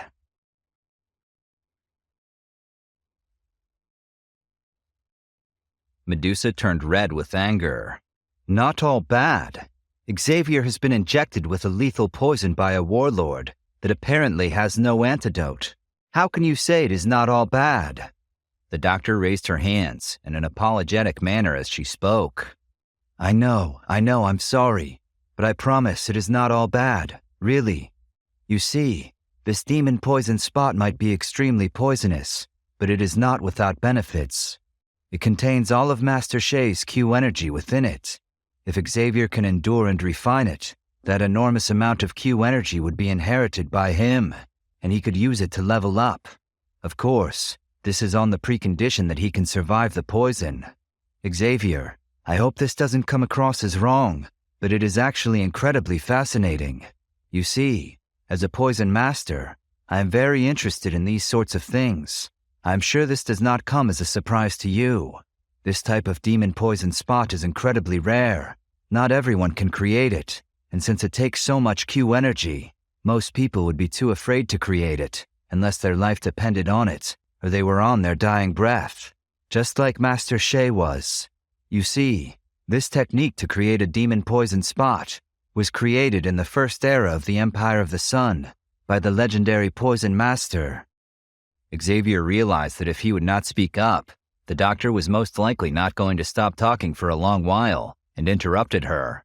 Hey, not to be rude or anything, but I'm not really interested in learning more about this right now. Staying alive is at the top of my list. If I survive all of this, you can tell me everything you want to tell me, though, joked Xavier. The doctor blushed in an embarrassed manner and hurriedly nodded. Sorry, I completely understand. I just got a bit carried away. Don't worry about it. Anyway, how much time will I have to deal with this demon poison spot before it kills me? Asked Xavier. The doctor hesitated a second before she replied. Half a year at most. Half a year? Where am I going to find an elite war king to help me get rid of the demon poison spot in half a year? Xavier was stunned. Xavier, don't worry too much about that. I can't remove it for you, but I can delay its eruption. The doctor did her best to calm Xavier down. He saw how stressed Medusa was by the situation and did his best to swallow down his own anxiety. If you say so, I trust you.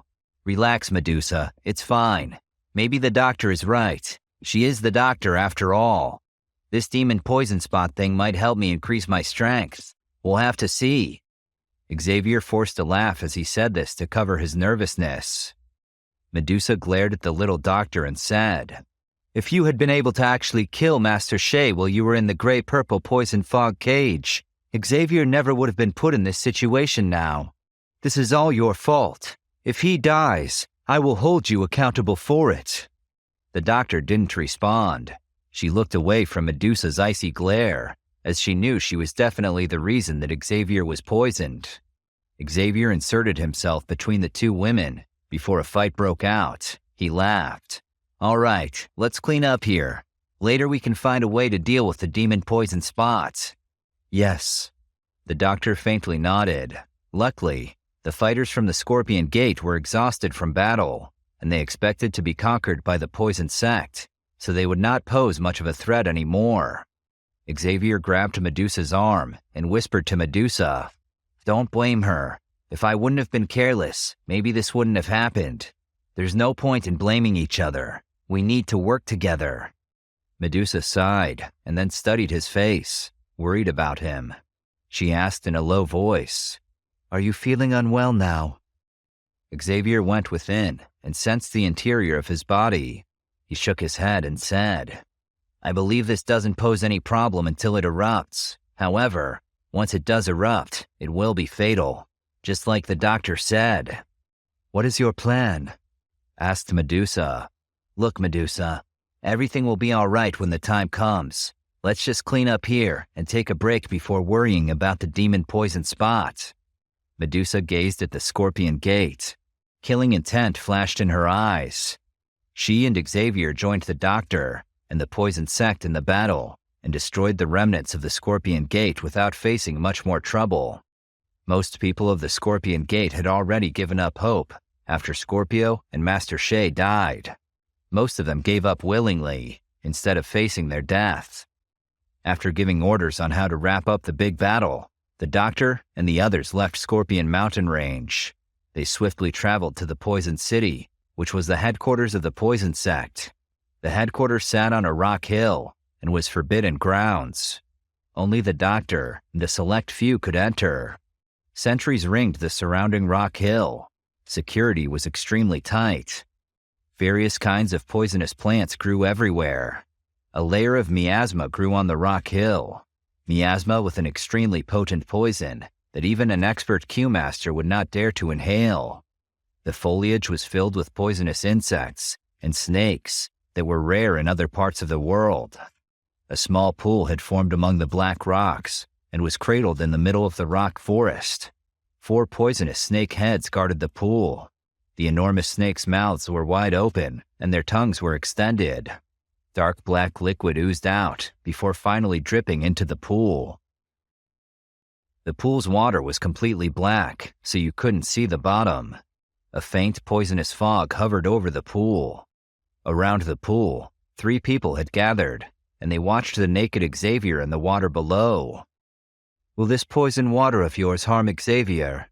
asked Medusa as she tried to see through the black waters.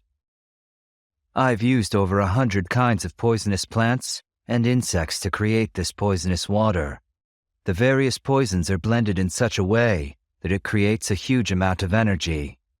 The doctor bent down and stirred the poison water with her hand. "However, poison is still poison and can kill. The poison here is extremely potent, but this is what Xavier needs while suffering from the demon poison spots. He must continue to sit and train in the poisoned waters. With my guidance, he will be able to fight poison with poison. It will temporarily suppress the demon poison spot in his body and delay its eruption." Hearing this, Medusa watched Xavier continue to sit with his eyes closed and meditate in the pool. She nodded, finally satisfied. The doctor slowly walked over to Xavier and examined the black spot on his chest. At this moment, some grayish-purple small dots had appeared, and they were suppressing the demon poison spot so that it spread at a very slow rate. The doctor gently sighed in relief. She said, "The situation is better than what I expected. The heavenly flame in Xavier's body will be a tremendous help. Although the heavenly flame can't eliminate the demon poison spot, It will be an additional help in slowing its poison. However, the poison water is not being directed well in his body. This is not sufficient. It has to be directed to completely suppress the demon poison spots." "Then what are you dawdling for? Hurry up and help him," growled Medusa. "No, we have to wait until the opportunity arises to channel the poison. There's no point in rushing." "But maybe there's a way to help create the opportunity?" asked Lily. The doctor thought of this and then smiled. "You might be right, but I'm going to have to ask you two to leave. Wait outside of the rock forest." Medusa immediately crossed her hands in front of her chest. She didn't have the slightest intention of leaving. "I'm staying to protect Xavier. Who knows what kind of tricks you'll pull?" "You..." The doctor was anxious as she heard the anger in Medusa's voice. However, when she looked at Xavier as he continued to train in the poison water, she sighed and replied, "It's up to you. You can stay if you like." Then the doctor stood up and she disrobed. She stood naked. She stunned Lily and Medusa. Medusa was unsure how to react. Almost instinctively, one of her hands shielded Lily's eyes, and the other reached for Lily's hand. Quickly, Medusa dragged Lily off into the forest surrounding the poisonous pool. Once out of sight, Medusa could not hold back a chuckle. "Seeing her like this makes me realize I don't have much of a reason to be jealous." "What do you mean, Auntie Medusa?" Nothing," Medusa murmured and removed her hand from Lily's eyes. The doctor shook her head as they laughed, and she thought, "Finally, now I can get to work. That Medusa really drives me mad. She has every right to protect Xavier. I know that I let him down. I let down everyone in the battle with Master Shea. If only I had finished him off while I had him in the gray-purple poisonous fog cage. That would have saved Xavier from this current situation. He really wasn't happy to hear he had 6 months until the demon poison spot erupted. Not that I could blame him for this. This should work, though. I need to concentrate now." The doctor moved to the edge of the pool and thought about her next steps. "I need to slip quietly into the poison waters. These waters won't hurt me. They would burn and scorch ordinary people, even kill some. But because I have the woeful poison body, I cannot feel the burn. In fact, my body can actually filter the poison from these waters, but I can't really do that very much as it may cause an eruption. I wish I knew how many eruptions I can endure before a big one will kill me and everyone around me." The doctor sat at the edge of the pool. She draped her legs into the black poison water. She looked like she was a mermaid who was about to slip into the water. Just when she was about to enter the pool, she suddenly sensed something and raised her eyes. Immediately, she saw 2 bright eyes from across the pool, staring at her in shock. It was Xavier. He could not look away. Instead, he locked eyes with the doctor.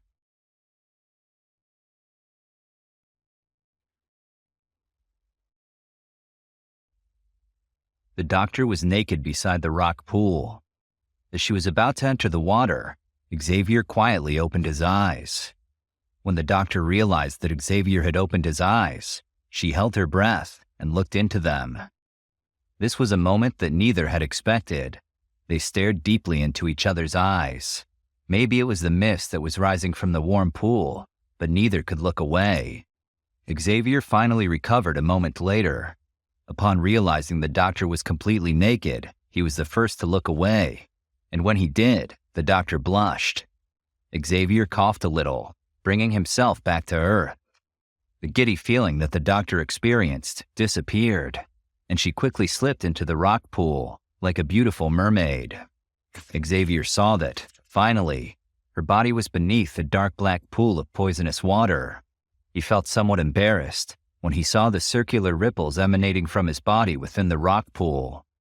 The doctor had her own thoughts as she tried to avoid gazing at the water droplets, highlighting Xavier's chest and back.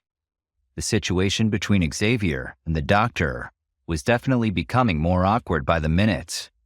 Xavier let out an awkward laugh. What are you doing?" Xavier dryly laughed as he sheepishly looked at the doctor's rebuking eyes. The doctor felt a little speechless when she heard this. She rolled her eyes at Xavier and snapped. "What am I doing? I'm helping you to suppress the demon poison spot." "Oh." Xavier dryly laughed and rubbed the back of his head. "Thank you. I promise I'll do my best to help you find the ingredients needed to control the woeful poison body. When you're finally in control of the woeful poison body, all of your problems will end." The doctor faintly smiled. She slowly arrived in front of Xavier. Her pretty eyes examined the demon poison spot on Xavier's chest. She was very close to Xavier, and she whispered, "The demon poison spot doesn't seem to be spreading. The heavenly flame inside your body is helping you a lot. This pool of poison water will help as well." Xavier blushed a little with her attention, but he found the words to explain. "I actually have 3 kinds of heavenly flames in my body as of now. An ordinary poison doesn't have much effect on me. I know this demon poison spot may be extremely harmful, but I hope that the 3 heavenly flames will help me more than just one." The doctor was impressed. She nodded and expressed her thoughts. "A heavenly flame is indeed a powerful and mysterious thing.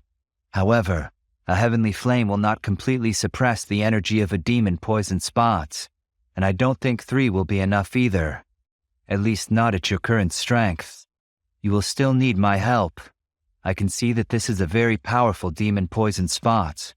I will use my body as a channel, allowing the poison in the pool to pass through my body and conduct a complete suppression of the demon poison spot. This way, it will give you enough time to go and look for an elite war king who can help you remove all of the poison." "In that case, I will trouble you," teased Xavier. The doctor chuckled and replied by teasing Xavier as well. "Do you need to be so courteous?" She then inhaled deeply and waved her hand. A small suction seal appeared from within her body. It created a vortex that then created a similar vortex in the pool. As the speed of the vortex increased, a thread or line of black poison was drawn out of the poison pool and absorbed into the little fairy doctor's body. Under her control, it moved through the vortex in her body and then emerged on the tip of her finger. The doctor's delicate finger turned black. As she concentrated, she pressed a fingernail into the black finger. A drop of bright red blood appeared and remained attached to her fingernail like a blood-red pearl. This blood-red pearl contained the most terrifying poison within her body. She moved her finger with the blood-red pearl so that it was directly above Xavier's chest and the center of the demon poison spot. From her black fingertip, she shot out fine threads. When these threads emerged, they touched the blood before twisting together. These twisted threads then moved around the demon poison spot to form a seal. The demon poison spot sensed that it was being encircled by the threads. Suddenly, it shot out a number of potent poisonous threads. They were like sharp arrows that shot toward the surrounding seal. "Not so fast," whispered the doctor when she saw these sharp lines being shot by the demon poison spot. She increased the speed of the threads that emerged from the tips of her fingers, and the seal became thicker. When the demon poison spot shot more black threads toward that thick seal, they were deflected. The doctor sighed in relief. Everything was in place. The seal was working. Xavier would be safe. The seal was almost finished. Suddenly, the demon poison spot viciously spat out an extremely thick poisonous thread. It was as thick as a thumb and spread from Xavier's chest. The doctor waved her hands and formed small but powerful energy seals that attacked this vicious black thread. Unfortunately, the lethal and poisonous black thread contained a huge amount of Q energy. It transformed into a huge savage snake as it rushed at the seal. The doctor knew she had to attack with everything she had. She whispered to herself, "This is out of control. I'll have to use another drop of blood."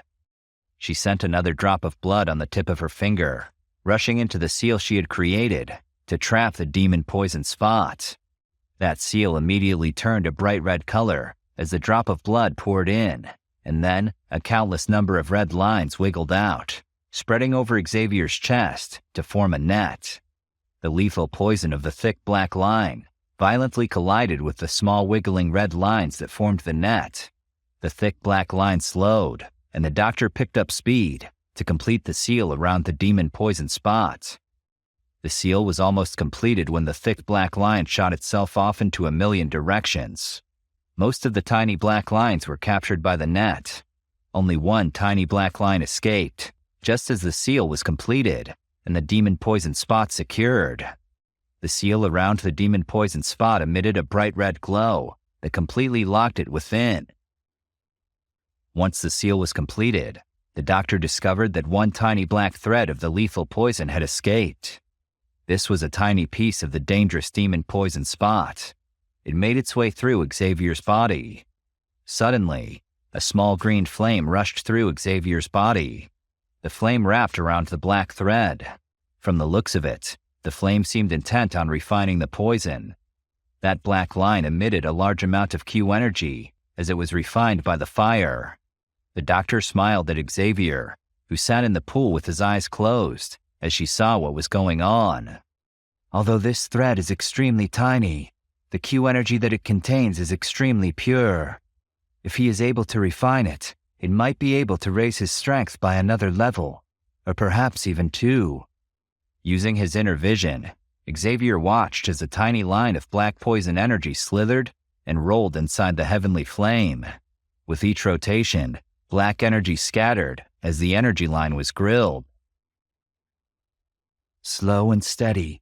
A slow burn should eventually burn through that poisonous black energy. It will gently incinerate the poison and release the pure Q energy from this demon poison spot.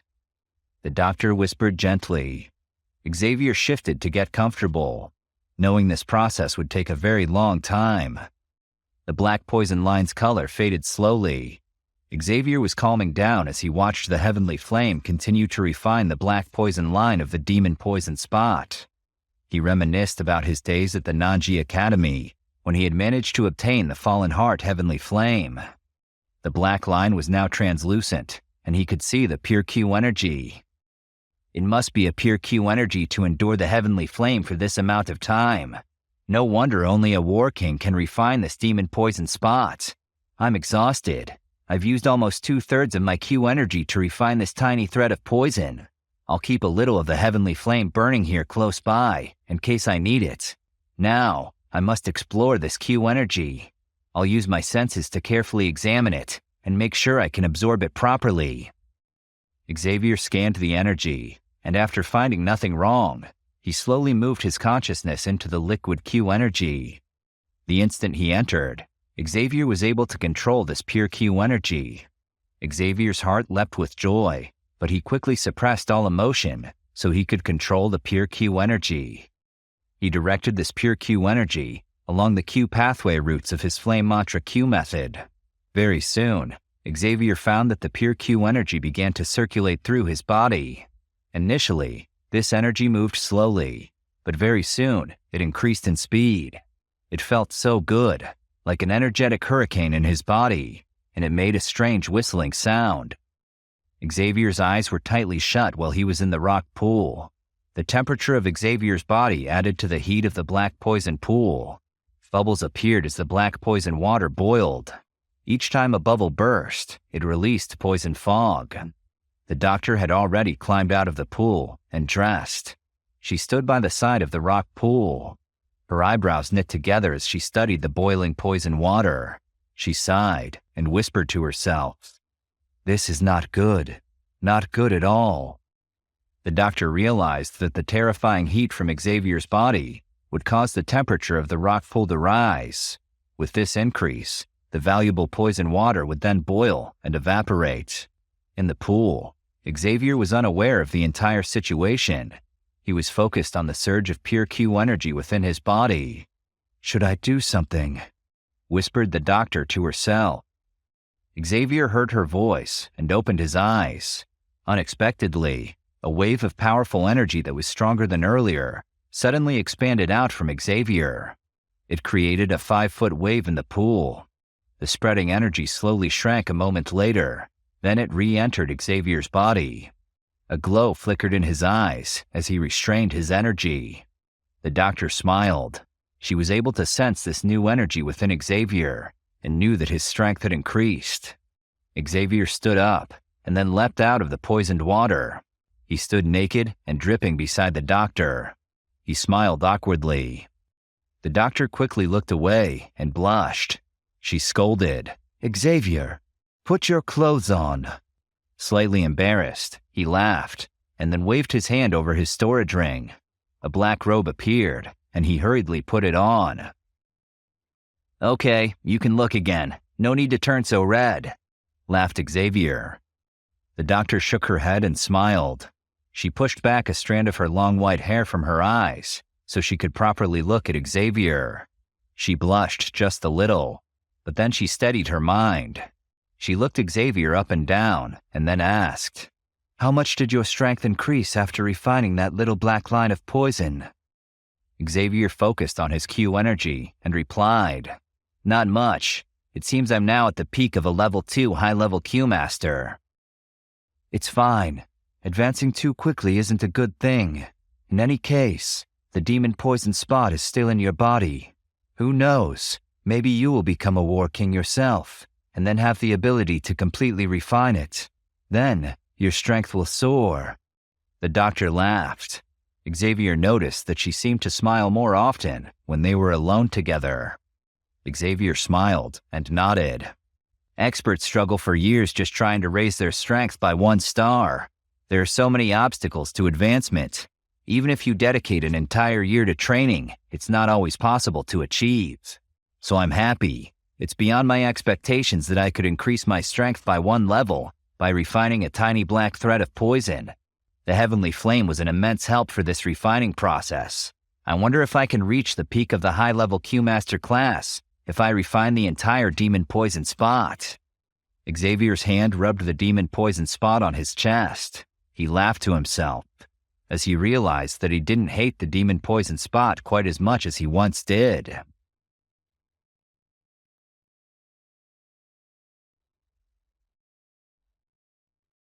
Xavier's hand rubbed his chest. He lifted his robe and looked at the surrounding area of the demon poison spot that had been spreading black lines of poison across his body. It was now covered by an unusual seal that was created by the doctor. "This is a poison sealing method that I learned from the poison book that I obtained back when we were in the cave at the Town of Beasts. Adding this to the heavenly flame that is helping you, I am hopeful that this demon poison spot will not erupt for another 2 years."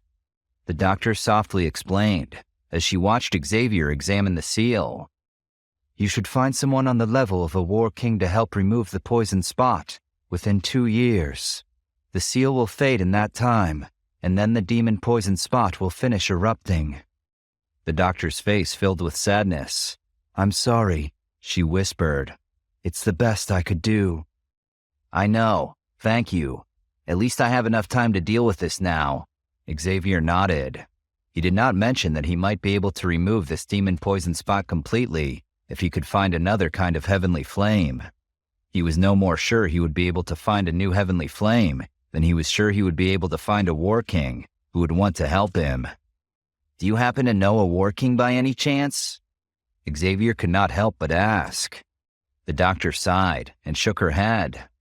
"According to what I know, there is no elite war king in the countries around here. It will be extremely difficult to find one, even if we search the entire northwestern region. To be honest, I would be surprised if there are more than 3 people on this level on the entire continent. Besides, even if we find one, it would be unlikely someone of such a level would be interested in the Poison Sect or the Shao Alliance that you have established. A war king would only laugh if we would ask for help. It's not like we have anything that would be of interest to someone so powerful. It would be like a mouse asking a tiger for help." "I understand. Still, thank you for your help. Let's take things slow. In any case, we still have 2 years." Xavier smiled nonchalantly. A familiar name suddenly flashed across Xavier's heart while he spoke these words. That expert was once mentioned by Master Lao and by the First Elder Zun from Nanji Academy's inner circle, Master Aki. Master Lao did mention that his old friend was on the level of a war king, and from what the First Elder Zun had said, this Master Aki seemed to have a deep bond with Master Lao. The First Elder said that even after Master Lao had disappeared many years ago and was presumed to be dead, Master Aki continued to relentlessly search for traces of him across the entire continent. Xavier immediately frowned. This continent is beyond huge. It's much bigger than the entire United States, where I used to live so many years ago. Where would I even search for Master Aki? It would be like searching for a needle in a haystack. Xavier couldn't decide what to do. He could only shake his head and helplessly smile at the doctor. Anyway, enough of that. Where are Medusa and Lily? They went to the forest so they would not disturb us. I will bring you to them, the doctor said. Xavier nodded. This place was filled with poisonous vapors. Staying here for a long time wouldn't be any good, even for someone as powerful as him.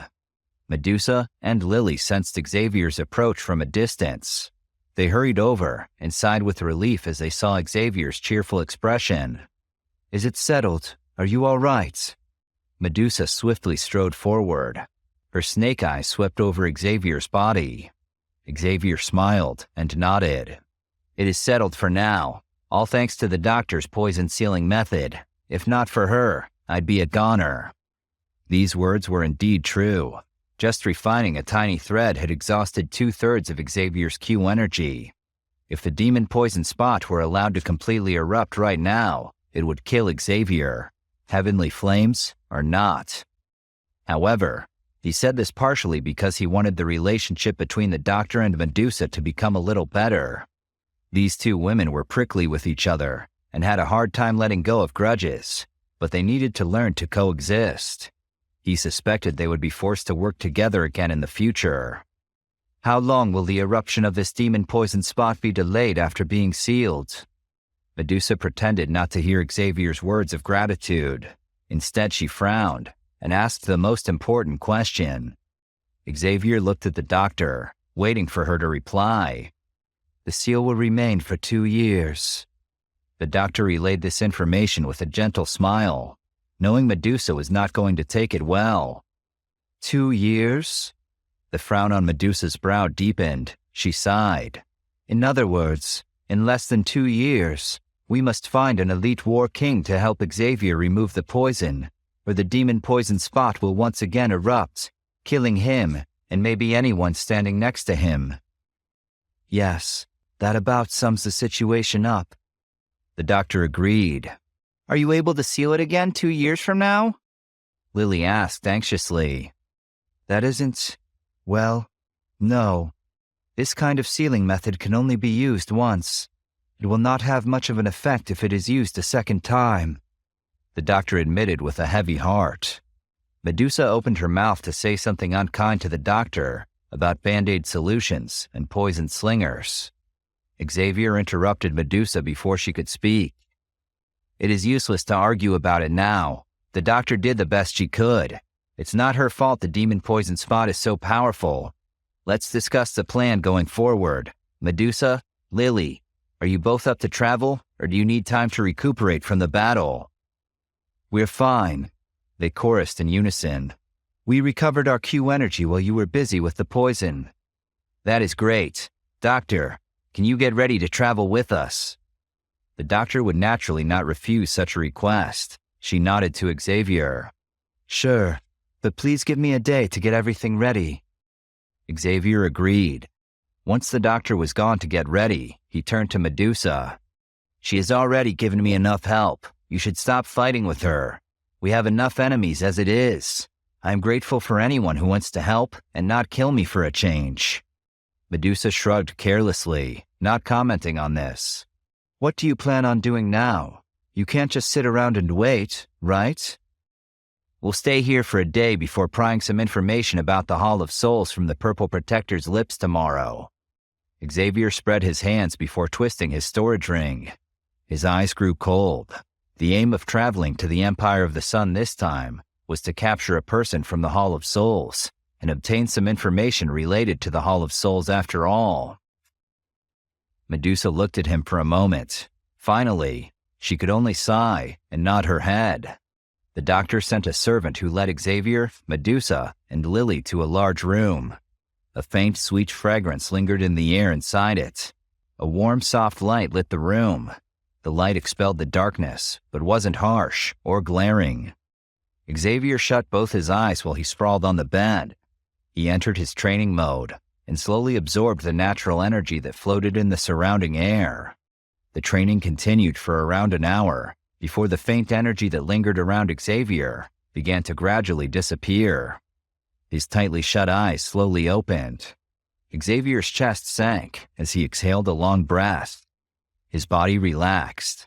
He silently pulled open his robe to look at the demon-poisoned spot on his chest. He frowned intently. "It looks like I must find a heavenly flame or an elite war king. What are the odds?" Xavier muttered to himself. A moment later, he let out a bitter laugh. Rather than placing his hope on this almost impossible task, it was a little more reliable to place it on finding another heavenly flame. Xavier's finger gently tapped on his knees as he softly muttered. His eyes stared at a flickering flame in the corner. A moment later, his finger trembled, and a couple of tattered maps appeared from his storage ring. These maps were ancient, brittle, and smudged. Some of the lines took a lot of work to follow now. If one looked closely, they formed a strange black lotus. It seemed that there was a thin layer of black flames covering the surface of the lotus, giving it an exceptionally demonic appearance. Xavier's eyes stared intently at the black lotus drawing. His heart pounded. The demon lotus flame is third in the heavenly flames ranking.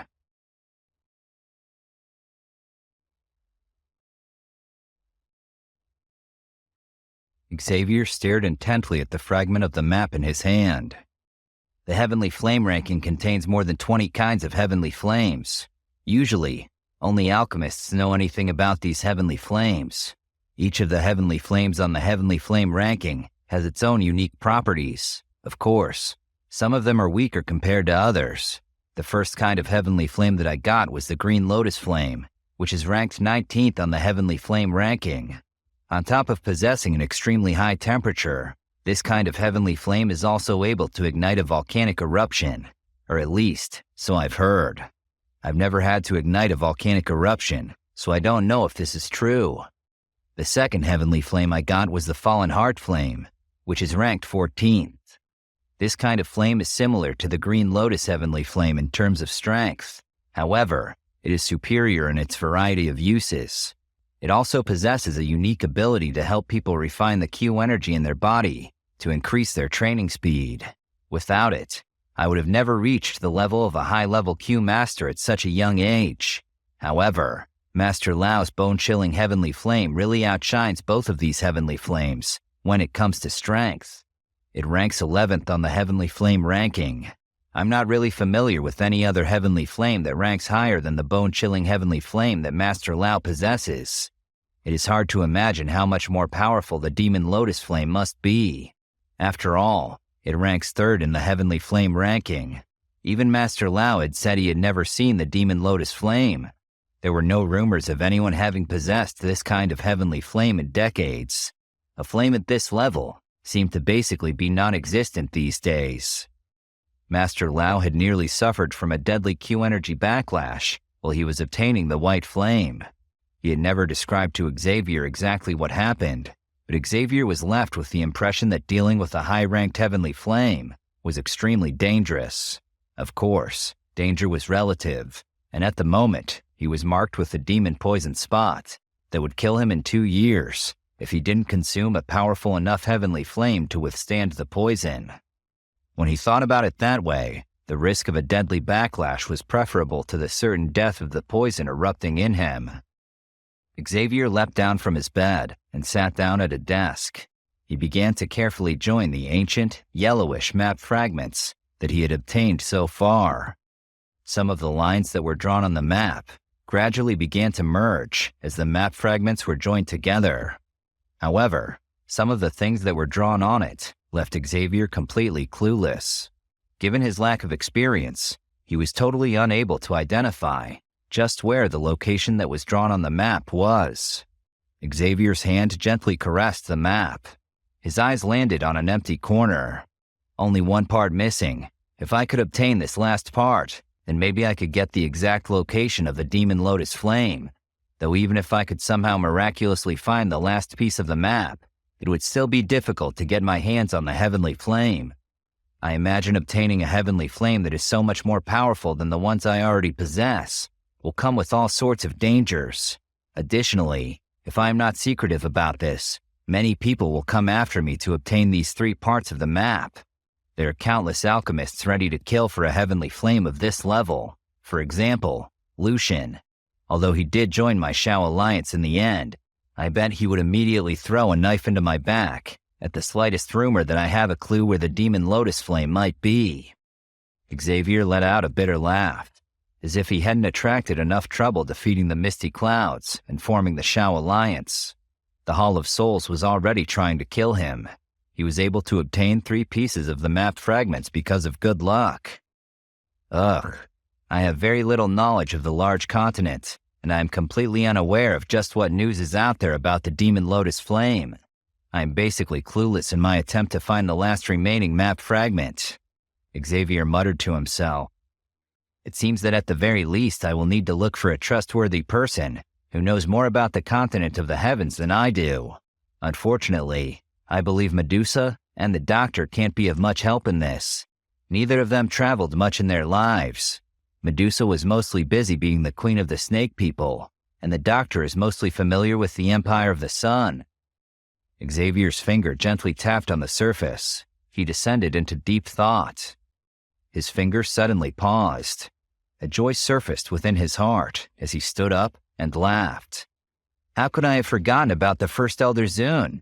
Being the first elder of the Nanji Academy's inner circle, it's likely that this esteemed elder should be aware of many secrets, especially given the position that Nanji Academy has on the continent of the heavens. Talking to him should be the first step if I want to find the Demon Lotus Flame. Moreover, the headmaster of Nanji's inner circle might have also reached the level of a war king by now. If I am able to meet him, it might be possible to ask him to lend a hand with this demon poison spot, given his relationship with the inner academy. Surely the headmaster wouldn't want one of his alumni erupting and dying from poison. I wanted to make a trip to Nanji Academy anyway, to replenish the flame in the Q training tower. Xavier's eyes filled with hope. He sighed in relief. Looks like I will have to hurry over to the Black Zone. Xavier's heart relaxed after having made this decision. He carefully stored the map on the table in his storage ring. Medusa, who was training on the other side of the room, left her training state and opened her eyes as she heard Xavier mention the Black Zone. You plan to head to the Black Zone? Medusa inquired with some surprise. Why on earth do you want to head over there?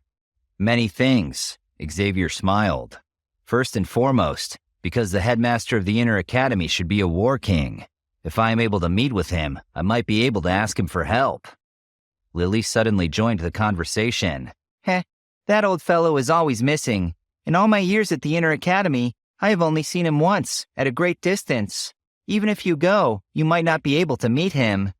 Lily's lips curled into a grin. I have to at least give it a try, right? Even if I can't meet with him, I'll also be able to inquire about the heavenly flames. The First Elder seemed to be familiar with them.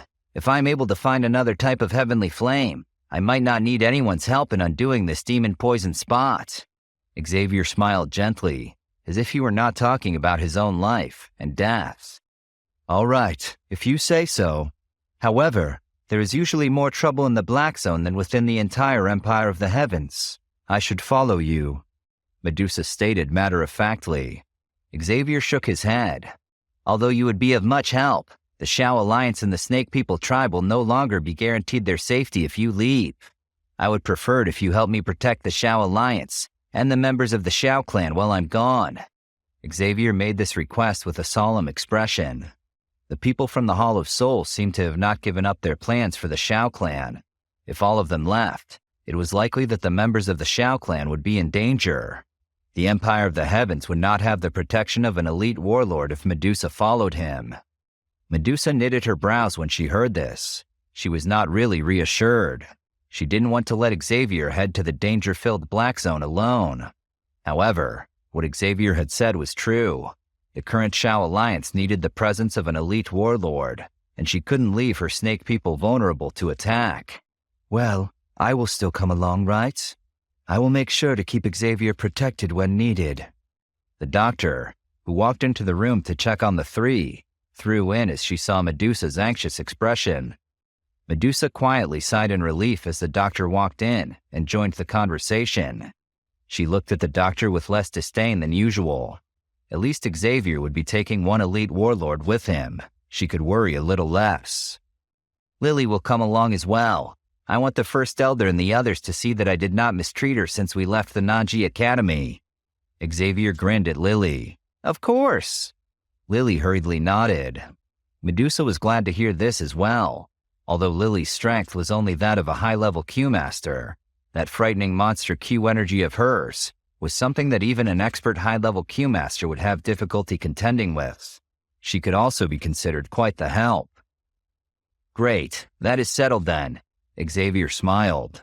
He flicked his finger, and a jade bottle with an invisible flame sealing its mouth appeared in his hand.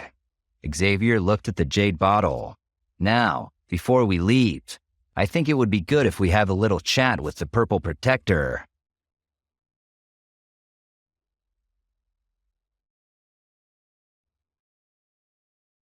Medusa and the doctor stared solemnly at the jade bottle. They each stationed themselves at the doors to the room. Neither of them felt comfortable leaving the Purple Protector alive, even though they saw Xavier's point about needing information. Xavier's hand rubbed the bottle's mouth. The flame that kept it sealed disappeared. A translucent spirit immediately rushed out, following the scattering of the flame. Finally, he shot toward the ceiling. A firewall suddenly appeared on the ceiling as Xavier flicked his finger.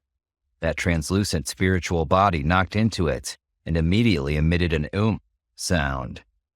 Xavier observed the spiritual body, which had fallen to the floor and was rubbing its head where it had hit the flame wall. He flicked his finger again. The firewall fell down and wrapped around the soul like a straitjacket. Now would you look at that? The Purple Protector. Are you in any rush that you need to run off so quickly? Xavier studied the Purple Protector, who was trying to hide within the flame. He did not dare allow his body to touch even a little of the surrounding firewall. Just what do all of you want? My superiors from the Hall of Souls have a spiritual imprint on all of us. They will definitely sense it if you kill me. The enforcement unit of the Hall of Souls will definitely not let all of you off so easily. The Purple Protector glared at Xavier's group furiously. I'm only going to ask you a couple of questions. As long as you reply honestly, I will probably not kill you. Xavier was non-committal with regard to the Purple Protector's threat, as he spoke with a smile. A light flashed across the Purple Protector's eyes when he heard this. He laughed nervously, unsure what to do. What do you wish to ask? Tell me everything you know about the Hall of Souls, Xavier commanded. What do you want to know about the Hall of Souls?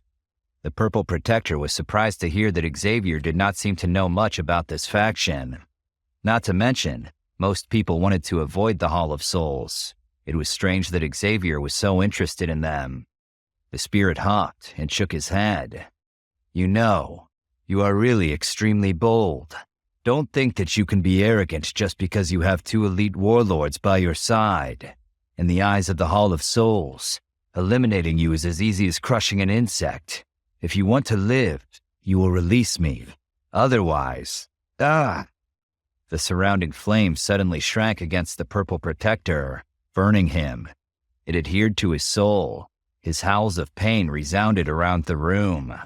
The flame grilled him for around half a minute, before slowly withdrawing, leaving behind an extremely weary spiritual body. Xavier's eyes were indifferent as he glanced at the Purple Protector. This is not the answer that I want. Don't think that I won't dare to kill you. I will let you suffer plenty of pain before I do. You. The Purple Protector's eyes were vicious as he stared intently at Xavier. Horror filled in his eyes. Never mind. What information about the Hall of Souls do you wish to know exactly? Xavier shrugged. Everything, really. But for a start, what is the strength of the Hall of Souls like? This mysterious organization was one that even Master Lao was extremely afraid of. It was likely that its strength should be extremely daunting, since Xavier was planning to rescue Master Lao and his father from them in the future. He would need to have some understanding of their strength. Ridicule filled the Purple Protector's face. More powerful than you could imagine. The ranks within the Hall of Souls are extremely well defined. The Protector level itself is divided into 3 grades. I am only a lowly human-grade Protector. On top of the Protectors, there are the high-positioned Honorable Elders. With their strength, they have few who can match them across the entire continent. Your so-called poison sect only requires a small branch of the Hall to be sent out to deal with them. A seriousness filled in Xavier's eyes when he heard the Purple Protector's words. A Warlord-class expert was actually the lowest-grade Protector? Just what kind of strength did those above the Purple Protector possess? Do you know of a person called the Black Protector? Xavier's finger gently tapped on the table as he slowly asked. The Black Protector. Have you met him? Once more, the Purple Protector was startled. Briefly, we've exchanged a few blows, Xavier replied. The Purple Protector once again examined the young man in front of him. He is also a Protector in the Hall of Souls. However, his rank is higher than mine. He is an Earth-grade Protector. An Earth-grade Protector, huh? Xavier muttered. The ranks of the Hall of Souls sounded about as confusing as everything else about them. What kind of strength does the Chief of the Hall of Souls possess? The Purple Protector looked at him strangely. The Chief is unpredictable and secretive. It is likely that even a Heaven-grade Protector rarely sees him. Other than the few Honorable Elders, no one knows just what kind of strength the Chief possesses. Think about what it took to fight me. I am a low-grade Protector, not even an Elder. Consider that while you wonder how strong our Chief is. The Purple Protector mocked. Don't get cocky, or do you want to get grilled again? Just answer the questions. Do you know why the Hall of Souls needs to collect so many souls? Xavier raised his voice slightly. No. My mission is only to search for souls, capture them, and bring them back to the Hall of Souls. No one knows why the Hall of Souls requires so many spirits. I am not lying. There is nothing I can do if you don't believe me. The Purple Protector winced in anticipation of the flames. Where is the headquarters of the Hall of Souls? Xavier did not waste any time before asking the next question. I'm afraid I don't know this either. The Purple Protector responded helplessly. In that case, where do you bring the souls that you capture? Xavier asked instead. We usually have a target number to meet, and must complete our task within a specified time. Only then will we go back and hand them over. However, we do not return to the headquarters of the Hall of Souls. The Hall of Souls possesses quite a number of branch halls across the continent. They are the places where we bring the souls. How many branch hall locations do you know of? Xavier pressed. 1. A human-grade Protector only has the qualification to know the location of 1 branch hall. An Earth-grade Protector can know 2 of them. A Heaven-grade Protector can know 3 of them. The Purple Protector looked at the firewall that was surrounding his body. The heat emanating from it terrified him. And where is this branch? Xavier narrowed his eyes. The Purple Protector clenched his teeth. This is a secret of the Hall of Souls. If I expose it, my ending will be many times worse than dying in your hands. A cold glint flashed across Xavier's black eyes. Are you sure about that? He suddenly and tightly clenched his hand, and the firewall immediately shrank. It adhered to the Purple Protector's body, burning him as he screamed. You have 2 choices. One is to suffer the grilling of the flame and die, while the other is to pray that the Hall of Souls will not find out that you told me. I personally would take that option, Xavier advised coolly. You bastard. I will speak. Let me go. The purple protector cried out in pain. The tightly shrinking firewall slowly lifted. It revealed the purple protector's extremely weary and miserable spiritual body. The branch hall I know of is very far from the Empire of the Sun. It is in a place called the Stream of the Dead, within the Divine Empire, which is on the border between the middle of the continent and the northwestern region. The purple protector's soul trembled. Divine Empire, Stream of the Dead. Xavier muttered. His gaze swept toward the doctor and Medusa. The various big and small empires within the Q-Energy continent were as numerous as the number of hairs on a goat. He had never heard of the Divine Empire. The doctor mused for a moment. I seem to have heard of this Divine Empire, but I am not very certain if this empire really has this Stream of the Dead. Xavier vaguely nodded. He glanced at the purple protector. Hopefully, what you said is the truth. Otherwise, if I am unable to find that place when the time comes, you will suffer the consequences. You are actually still planning to imprison me? The purple protector furiously roared. Don't tell me you thought that I would just let you off. Xavier laughed. You tried to eat my friend's souls, unless you would prefer it if I would kill you instead. The purple protector stopped protesting. Xavier waved his hand over the jade bottle. A force surged out, and once again pulled the purple protector into the jade bottle. A small heavenly flame burst from the mouth again, sealing the jade bottle. Xavier sighed. The Hall of Souls was indeed as mysterious as Master Lao had described.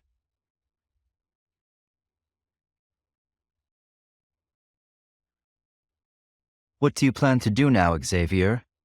Medusa asked as she saw Xavier thinking everything through.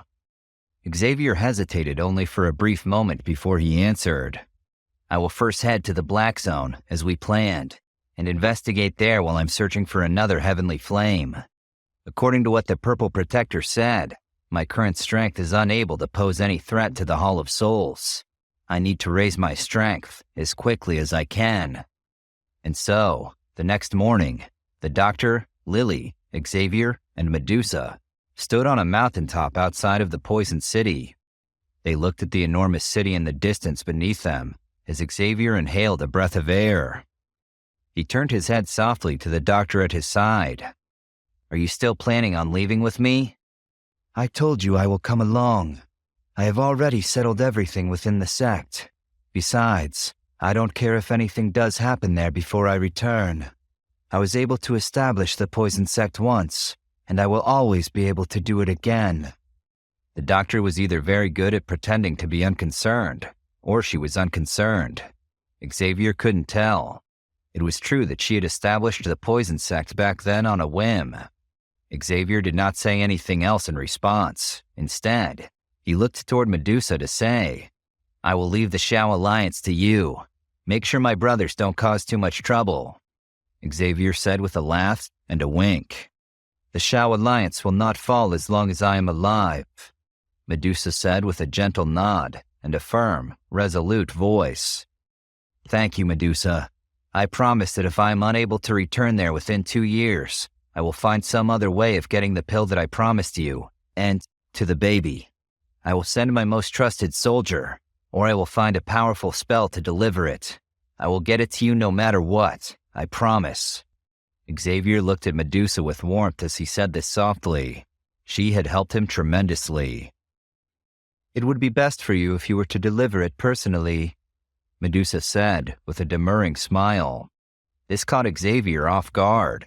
He took a step forward, hesitated for a moment, then extended his arms out to hug her. Her body tensed up and her face flushed, but she did not shrink away from it. Take care, he said softly as he released the hug and went to leave. You should also be careful. Inform me if you encounter any issue that you cannot resolve on your own. I will get there as soon as possible. This kind of softness was still jarring to see from the otherwise ruthless Queen of the Snake People, who would not even blink when she was killed. Lily rolled her eyes at both of them. Are we done with this yet? I know I'm done with it, and I'm bored. You two will see each other again anyway, and then the both of you can kiss all day. So can we please just go now? Xavier was startled at Lily's bluntness. Medusa also turned a bright shade of red. Xavier had sensed Lily's disdainful eyes boring a hole in the back of his head. He took another slow step back from Medusa and shook his shoulders, extending Q-energy wings from them. His wings flapped, and he rose into the sky. Then, he turned around and started to fly toward the horizon. Lily put on her best Xavier imitation to say goodbye. Auntie Medusa, take care. Wait for me to come back and visit you. I know 2 years feels like a lifetime, but it also feels like mere moments because I'm impatient and have no internal sense of time, and I need to see you. Yes, I may be rushing off, but I can always come back here for a quick coffee and nightcap, and we can both fly fast, so— Lily, you were rushing us, and now you're doing this? You both need to get a sense of humor, Lily said, and rolled her eyes. It's a bit early to act like a teenager, isn't it? Medusa threw Lily a look and a sigh. Anyway, hurry up already. While you were messing around here, Xavier is most likely getting himself into trouble again. Lily laughed as she heard the concern in Medusa's voice. Don't worry, Auntie Medusa. I'll make sure to keep both eyes on him. Lily then joined Xavier in the sky. The doctor glanced at Medusa before she started to rise into the air as well, but Medusa spoke to her. Protect him, and do it properly. The doctor found this startling, particularly the slight hint of a pleading look in Medusa's eyes. This warmed her heart to see. He is my only friend. I would die before letting any harm befall him, and you know how much it would take to kill me. You can relax. Next time I return, I will have the woeful poison body under control, and then the two of us will be able to have a proper chat. And with that, the doctor rushed to the sky, flying off as well, following closely behind Xavier and Lily. Medusa stood alone on the mountain, looking where Xavier had just been. She took a moment, then sighed deeply. They all tried to assure me it would be fine, but I do have a feeling it will be a long time until I will see either of them again.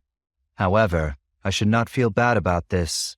Knowing Xavier, he will most likely come back more powerful than ever before. Perhaps he will become even more powerful than me. Who knows? 3 rays of light flashed through the sky.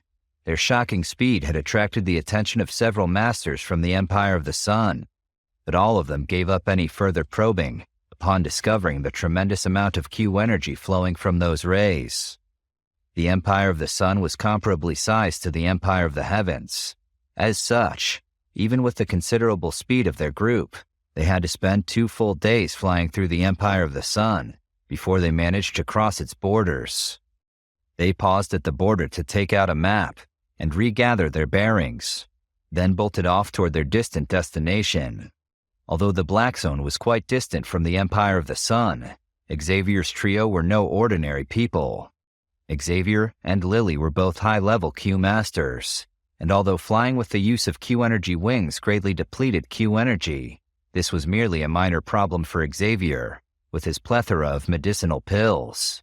The doctor, on the other hand, had gotten to the warlord class, and, as such, no longer even needed to use Q-energy wings for traveling.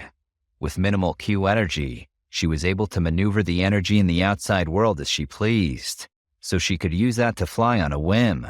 Flying like this was not only energy efficient, but quick as well. Along their seemingly interminable journey, the trio passed by a mountain range that was filled with energy.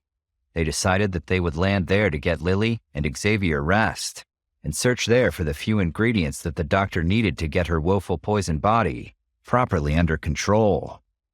Although they were unable to find the specific ingredients the doctor needed, they were able to find quite a few rare ingredients because of Lily's special nose. Since she was a monster in human form, her senses, when it came to finding ingredients, were really outstanding. Much to Xavier's delight, they found a couple of ingredients that would help to refine the divine soul blood pill. As they searched, they were inevitably found by some very powerful monsters who were not easily deterred and had to be fought off. In this manner, they kept traveling, only stopping to rest in such high-energy mountain ranges as these. The search for the natural treasures and ingredients for the Doctor and Xavier brought variety to their journey to the Black Zone, making it far less dull. But this did make the journey much longer than they had initially planned. Based on Xavier's calculations, it had probably been around 4 months since they had left the Empire of the Sun. Not that Xavier could complain. The journey had been very beneficial for him. Long periods of travel with the Q-Energy wings, followed by extensive life and death battles with monsters, had made him stronger during these 4 months. He was excited to discover that he had now reached the 3rd Q-star, making him a level 3 high-level Q-master. After this journey continued in this manner for months, the seemingly unending range of mountain ranges had finally disappeared from their rear view. An enormous patch of black flatlands that stretched into the horizon seemed to them like a black curtain covering the ground as they arrived. Xavier's trio finally came to a stop at the sight of this black plain. Xavier let out a sigh of relief and then laughed loudly into the sky. Finally, we have reached the Black Zone. I can't believe I am happy to be here again. I'm finally back.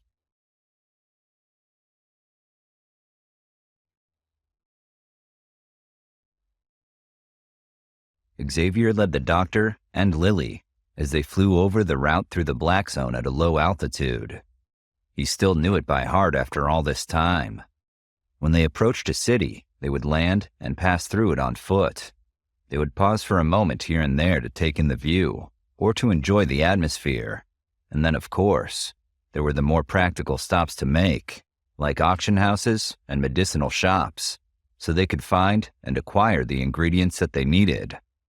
This whole process brought the group to an even slower pace, but it did save them a lot of trouble. Xavier would occasionally try to ask a local for any news they had heard of the Shao Gate. No news had spread, but no news, as far as this goes, was definitely good news, so he could safely assume for now that things were fine there. And since things were likely fine with the Shao Gate, Xavier was in no hurry to get through these cities. He led Lily and the Doctor through as he gathered information.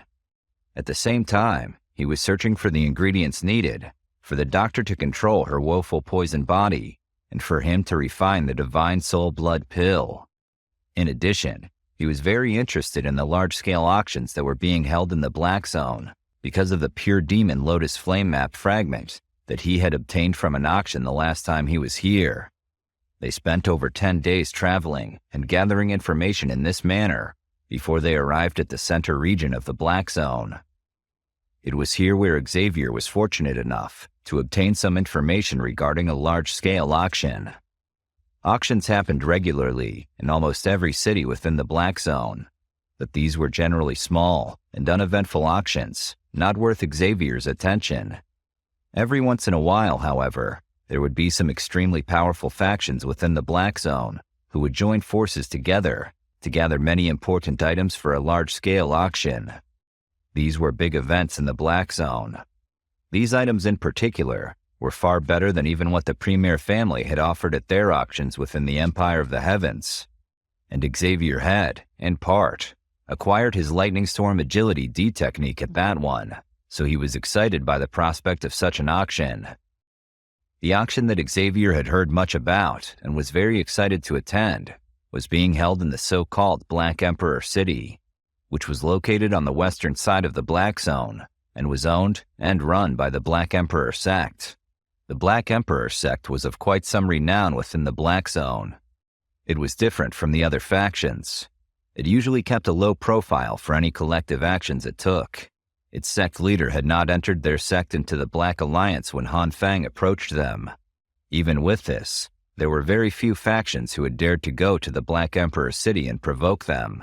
As such, they had stood in a position of power for quite some time within the Black Zone. It was rumored that the brothers Gold and Silver were unusually polite when meeting with the Black Emperor sect leader, whose name was largely unknown because he had kept a low profile. This politeness from such powerful elders was an indication that their sect and their sect leader were extraordinarily powerful. Xavier quickly decided to go to the Black Emperor City. If I'm lucky, Maybe I can get my hands on the final map fragment. Since I found one of them here, it's not too far-fetched to believe another one might not be too far away. And even if the map fragment won't be here, there will definitely be something else that can be of interest for later. I have heard from some of the locals that even warlords will attend this auction, and if this auction is interesting enough for a warlord, then it will definitely also be interesting enough for me. Who knows what sort of treasures I can obtain there? Having made his decision, Xavier did not delay. He purchased an incredibly detailed map of the Black Zone and led the doctor and Lily out of the city and rushed towards Black Emperor City. The Black Zone was, to put it as mildly and simply as possible, extremely vast. Its collective area dwarfed both the Empire of the Heavens and the Empire of the Sun. That this overwhelmingly large region was filled with chaos helped to further train many strong people. Even with Xavier's strength, he had to be a little cautious when wandering about the place. The ones to be wary and cautious of are the ones who keep a low profile. Therefore, one must remain cautious when dealing with anything in the Black Zone. The trio walked down a small, green mountain forest path. Xavier, who took the lead, bit on a piece of green grass in his mouth. He allowed the warm sunlight to scatter down onto him from the sky, through the gaps in the leaves of the trees. God, Xavier, how far away is this damn city? Lily groaned with annoyance. Soon, Xavier replied while chewing the grass, which was slightly bitter, keeping his eyes entirely on the path ahead. Lily immediately erupted. You've said this so many times that I can almost remember it myself. Then she hugged onto and clung to and hung from Xavier like a sloth. The doctor chuckled as she saw this. You know, Lily, walking is also a form of training. You should try it instead of letting Xavier carry you. You are a big girl after all, or not. Ugh, yeah, but walking is boring, especially when it would be possible to fly instead. Why would anyone want to walk instead of flying? This is stupid. Besides, the best training would be for you to give me those ingredients that I found that you've been holding on to. Lily's words were true. She had indeed found and collected quite a number of rare ingredients over the past few months. Xavier was about to respond on the doctor's behalf when his footsteps came to a pause and his eyes narrowed in the direction of the woods. He stayed like that for a while. What is it? Lily asked uncertainly. It was the doctor who gave Lily enough consideration to answer. There appears to be someone in the woods. If you would be more attentive, then I am sure you would be able to sense their energy. Xavier, what should we do? There is no need to get involved. Very simply, we will just continue working on our own. Xavier replied with a vague smile. While Xavier's group was conspiring, two worn figures appeared on the edge of the small path within the mountain forest in a miserable manner. Numerous black-clad figures appeared behind them. As they sensed Xavier and his group, in addition to the other black-clad figures, they wanted to flee. Xavier finally noticed more about these two people as they got closer.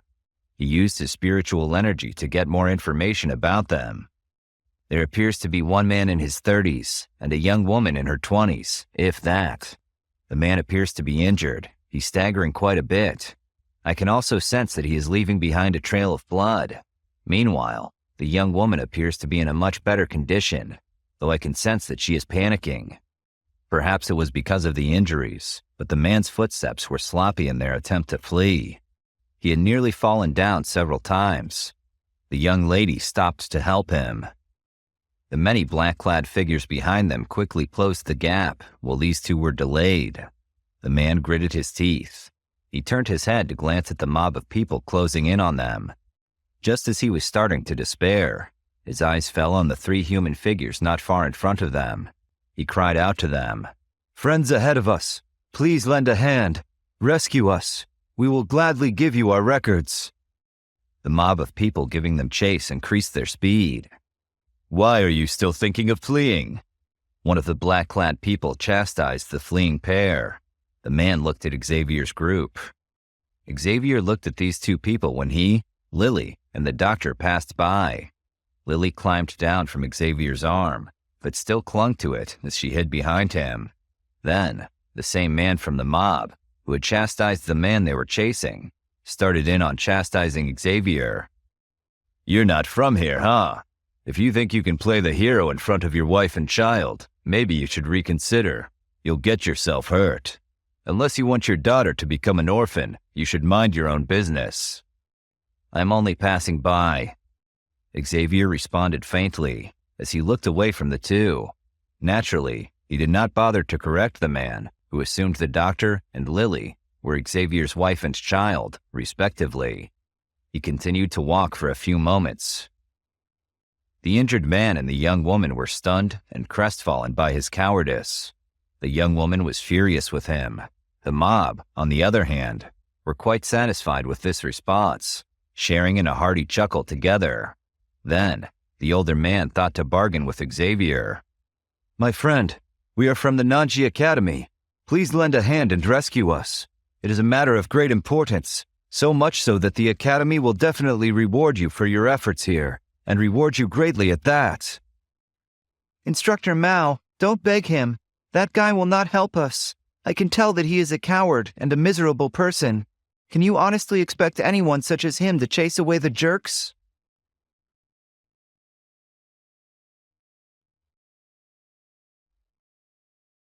Xavier suddenly froze. The face of the injured man next to the purple-clad young woman immediately filled with joy when he saw Xavier stop. They hoped he would reconsider and help them after all. Meanwhile, the black-clad people surrounding them watched Xavier, Lily, and the doctor with chilly expressions. "If you don't want to die, gather your family and leave here now. Otherwise..." The black-clad leader's voice was dark and cold as he spoke. Xavier completely ignored this threat. He turned around, narrowed his eyes, and studied the man and the purple-clad young lady. His voice was a little surprised as he asked, "Are both of you from the Nanji Academy?" The man and the purple-clad young lady were startled by Xavier's sudden change in attitude. The former continued to speak carefully.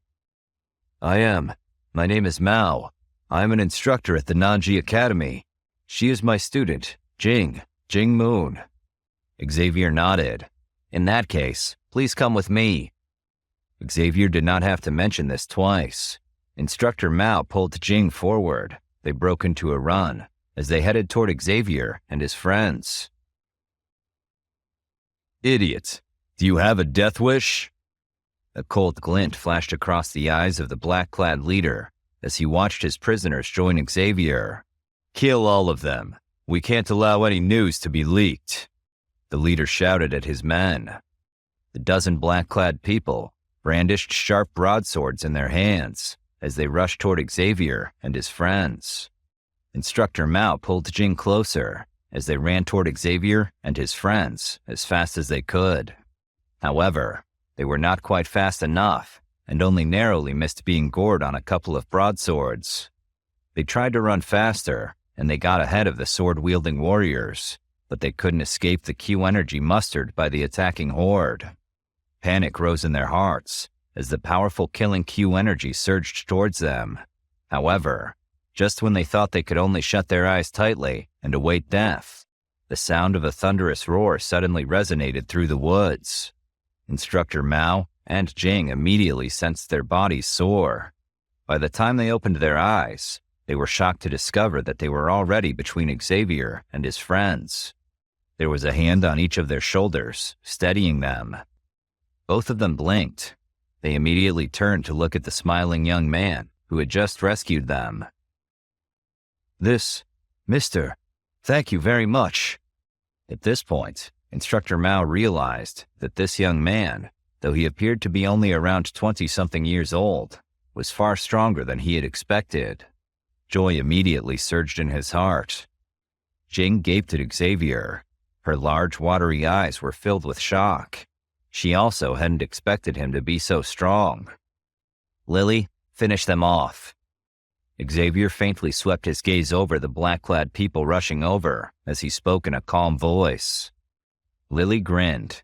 She muttered something about child labor laws before turning to attack the horde. "Mister, are you insane? They are all she-masters. That is an entire rank above a true master. That leader is a level 7 battle spirit. You can't ask a child to take them on. Instructor Mao cried when he saw Xavier asking a little girl to attack. However, he had just spoken when Lily's body transformed into a flash of light and rushed forward. Immediately, he heard the sound of numerous muffled impacts of bodies slamming into each other. A moment later, dozens of black-clad figures came falling and crashed on the muddy ground.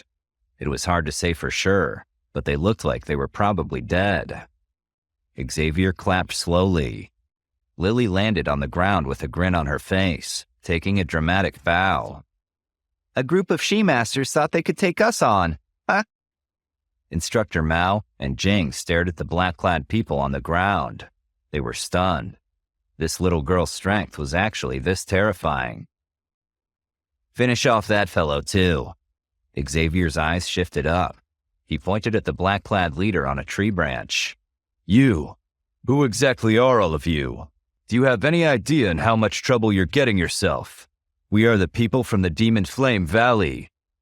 The leader of the black-clad people was not having a good day, but he tried to put up a brave front. Lily rolled her eyes. Her body vanished, and she reappeared in the air in front of this black-clad person. Her small fist swung at the black-clad person. The black-clad leader didn't know how to react to an attacking child, even a ruthless one. He hurriedly maneuvered the Q energy within his body to form Q energy armor. Lily's small fist struck the armor just as it appeared. The Q energy armor instantly cracked apart. Lily's fist slammed into the leader's chest. A mouthful of fresh blood spilled from his mouth. His body fell from the tree branch. Don't underestimate little girls. You're asking for trouble.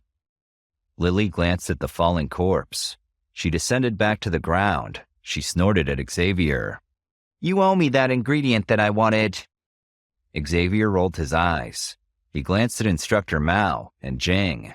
Instructor Mao hurriedly cupped his hands in gratitude and bowed slightly. Mister, thank you very much for helping us. May I know your name? Heh, Instructor Mao. There's no need to be so formal. You can just call me Xavier. We're all on the same side, comrades in arms, so to speak. Xavier laughed. Comrades? Instructor Mao was also startled when he heard this. A moment later, he spoke with surprise. Don't tell me you also come from the Nanji Academy. Jing was stunned as well to hear that Xavier had gone to the Nanji Academy. Her eyebrows shot up as her gaze swept over this young, black-robed man who possessed an unusually frightening strength. Xavier? Wait, you are not the Xavier, are you? Xavier? You are that Xavier from the inner circle? But you look so young. Instructor Mao frowned.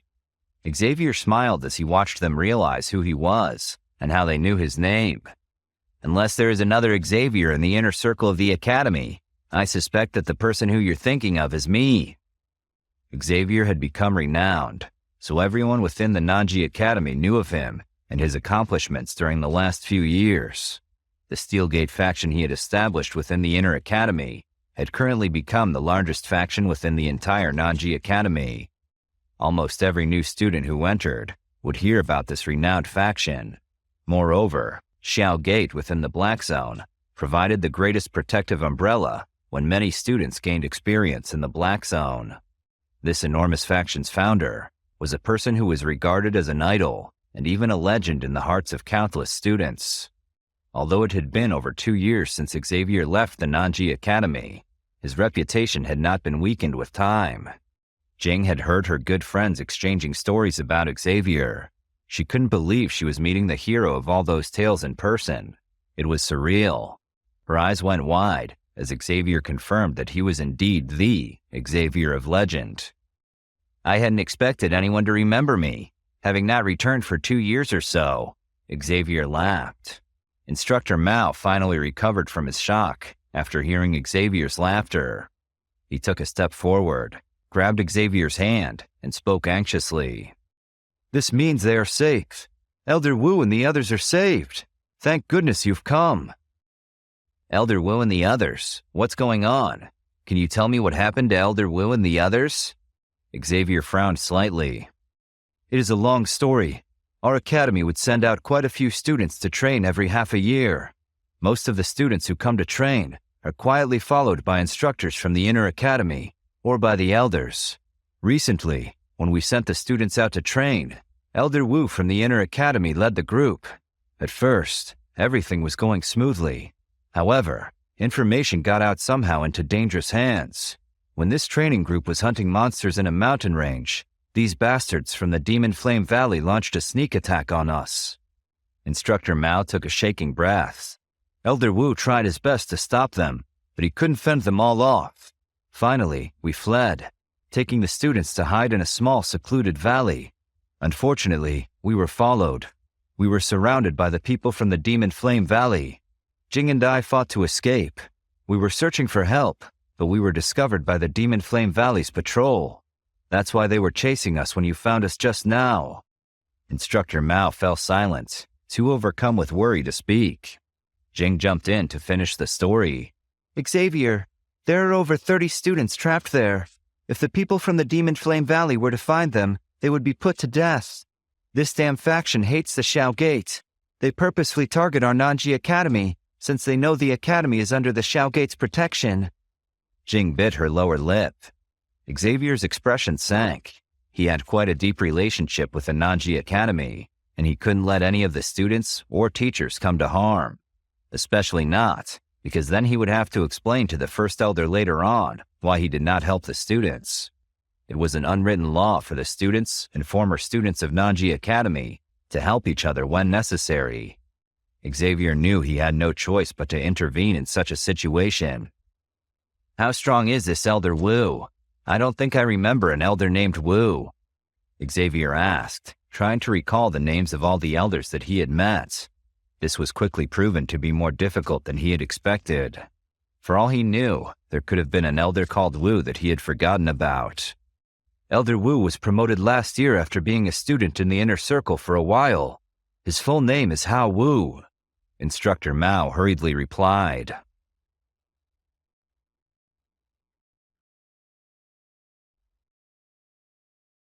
Xavier's eyes widened with surprise as he heard the injured Instructor Mao explain what happened to the students of Nanji Academy. Hao Wu. I knew him back when I was in the inner academy. I had no idea he decided to become an elder at the inner circle. Back when I was a student, it was rumored that he would become the next chief of the law enforcement unit of Nanji Academy. Instructor Mao and Jing were caught off guard. Wait, so you know Elder Wu? Xavier laughed. Yeah, I guess you could say that.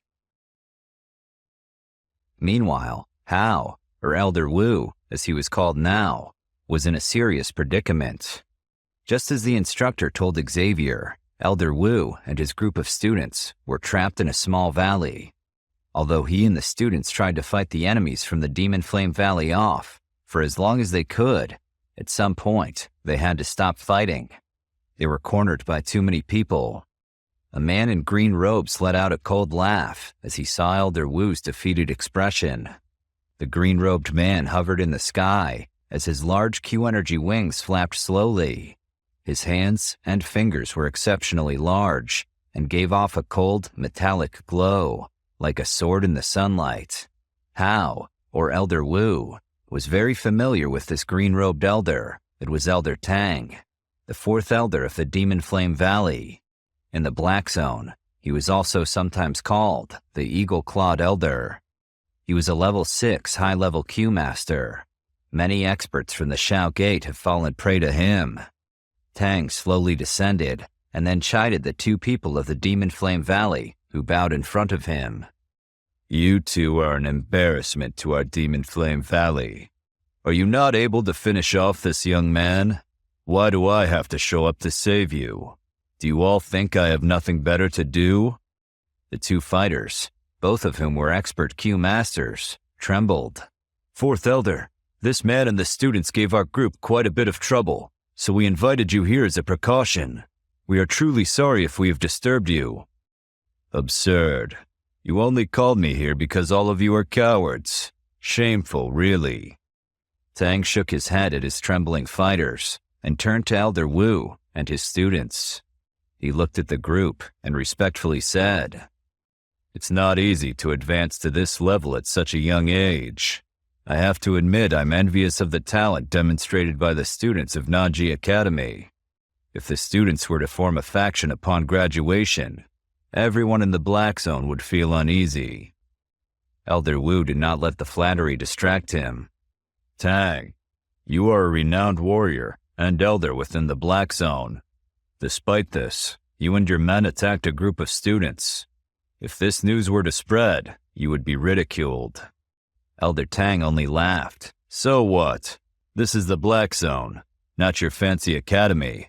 Student or elder, here, only the victor matters. Are you going to surrender or continue this resistance?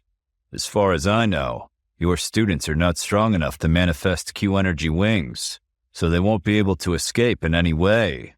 It would be best if you would give up while you still can." Tang clearly grew impatient. "The Nanji Academy does not have anyone who will surrender," growled Elder Wu, as the students who stood behind him clenched their weapons, bracing themselves for the inevitable battle. "The Nanji Academy fighters are tough, but if you all insist on being so stubborn, then you are asking for trouble." Tang landed heavily and suddenly appeared in front of Elder Wu and the students. He snarled at the students and at Elder Wu. "I've heard of you, Elder Wu. It is rumored that you, the so-called Blood Sword, show no signs of fear, no matter how deadly the fight. Today, I will see just if this is true." Tang turned to the black-robed fighters and yelled, "All of you, make sure they can't escape this valley. You will pay with your life if anyone escapes." The black-robed fighters from the Demon Flame Valley hurried away. They fanned out and completely sealed off the valley's exit. Elder Wu knew this would be a fight to the finish. His eyes were blood red, and he tightly gripped the heavy blood-red sword. A moment later, he roared angrily and stamped his feet. His body shot forward, and the blood sword in his hand aimed toward Tang's heart. Tang twisted his mouth with disdain as he saw the young man attack. He stood still and waited for the blood sword to appear exactly 2 feet in front of him. At that moment, he curled his large hand. It looked like an eagle's claw, with 5 long fingers locked forward. Then he swiped out towards the blood sword and stopped it in its path. Elder Wu clenched his teeth and violently pulled at the blood-red sword to retrieve it. Tang's eagle claw would not let the blood sword go. Tang laughed coldly. "Is this all the strength the infamous blood sword has to offer? I was hoping you would be more of a challenge. How disappointing." Tang then flicked his finger and struck the heavy sword with great force. The force was so great that Elder Wu was flung back. His body was dragged roughly across the ground, and blood seeped not just from his body, but also from his hands as he clung to his sword. Elder Wu! The students cried out when they saw he was seriously injured. Are you all right? Ming asked as she rushed to him. She put a steady hand on him to help quell the trembling in his body. "I'm fine," Elder Wu said, clenching his teeth and managing to get to his feet.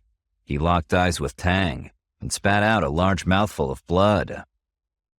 The blood that came from his mouth magically altered into a thick blood-red fog that enveloped Elder Wu. Suddenly, a bright red glow erupted. Elder Wu's bloody figure shot toward Tang. He appeared just in front of Tang and raised his sword high. The blood-red Q energy wildly churned before Hao Wu violently smashed the sword toward Tang's head. Tang curled his eagle claw, and the cold Q energy that appeared in his palm exploded towards the blood sword, deflecting the blow. After images of the eagle claw and the blood sword flew in all directions. Each time the eagle claw slammed into the blood sword, its blood-red Q energy weakened. Soon, all of the blood-red Q energy had been scattered from the blood sword. "Now you will see the real power of the high-level Q Master," laughed Tang. His eagle claw curled, and he grabbed the sword. He swung his arm, and the sword flew out of Elder Wu's hand and went flying. Eventually, It struck and pierced into the stone of the mountainside. At the same time as the sword was pulled from Elder Wu's hand, Tang's eagle claw cut through the air and smashed against Elder Wu's chest. Elder Wu flew backwards. Again, his body was dragged across the ground, sustaining further injuries. Ming and a couple of students and instructors rushed over to Elder Wu, but were forced back by wind attacks that surged. All of them sustained injuries and spit up blood from the severe force of the wind attack. No one else dared to go to their rescue for fear of attack by Tang. Tang was simply too strong for the students. Tang slowly and quietly walked towards the injured Elder Wu. Ming and the other students could only watch in horror as Tang inched closer with every step. They were powerless to help Elder Wu and had created an energetic barrier so that they were stopped a good 20 feet away from him. Tang finally arrived and stood over Elder Wu, horrifying the students and instructors. The evil smile on his lips showed that he carried no sympathy for the young man. He said, "Too bad, brat. If you had trained for a few more years, you'd be able to surpass me. Unfortunately, the most promising people are sometimes destined to die young." Tang reached out with his eagle claw, and a suction force surged, pulling the blood-red sword from Elder Wu away. He caught it with one hand and carefully inspected it. Slowly, a sadistic grin crept onto his face. "I would enjoy seeing you die to your own infamous weapon. Many of our people have died of it, so it would only be fair. Let the infamous blood sword be killed by his own infamous blood sword. What a humiliating irony." Tang laughed coldly. He randomly swung the red sword, forming sword after images. Then Tang's eyes suddenly turned cold, and he took the sword and ruthlessly swung it towards Hao Wu's head. Elder Wu saw his own blood-red sword coming for him. He knew he had no strength against the fourth elder of the Demon Flame Valley. Try as he might, he could not summon the power he needed to fight back. Elder Wu scanned the crowd and found Ming tearfully looking at him. "Ming, you and the others need to leave." Tears rolled down Ming's face. We can't. Tang has us trapped here. She yelled to him. Elder Wu nodded and did not want Ming or the others to feel responsible for his death. With all his might, he forced a smile. "Never surrender. Never surrender. Even once I'm dead, you all need to keep fighting. Even if it looks pointless, you need to keep fighting no matter what." He called out to Ming and the students. They all knew that death by surrendering was 1,000 times more painful than a fight to the death. Elder Wu saw the blood-red sword rush towards him, and he closed his eyes. At that moment, he had no other option but to await death.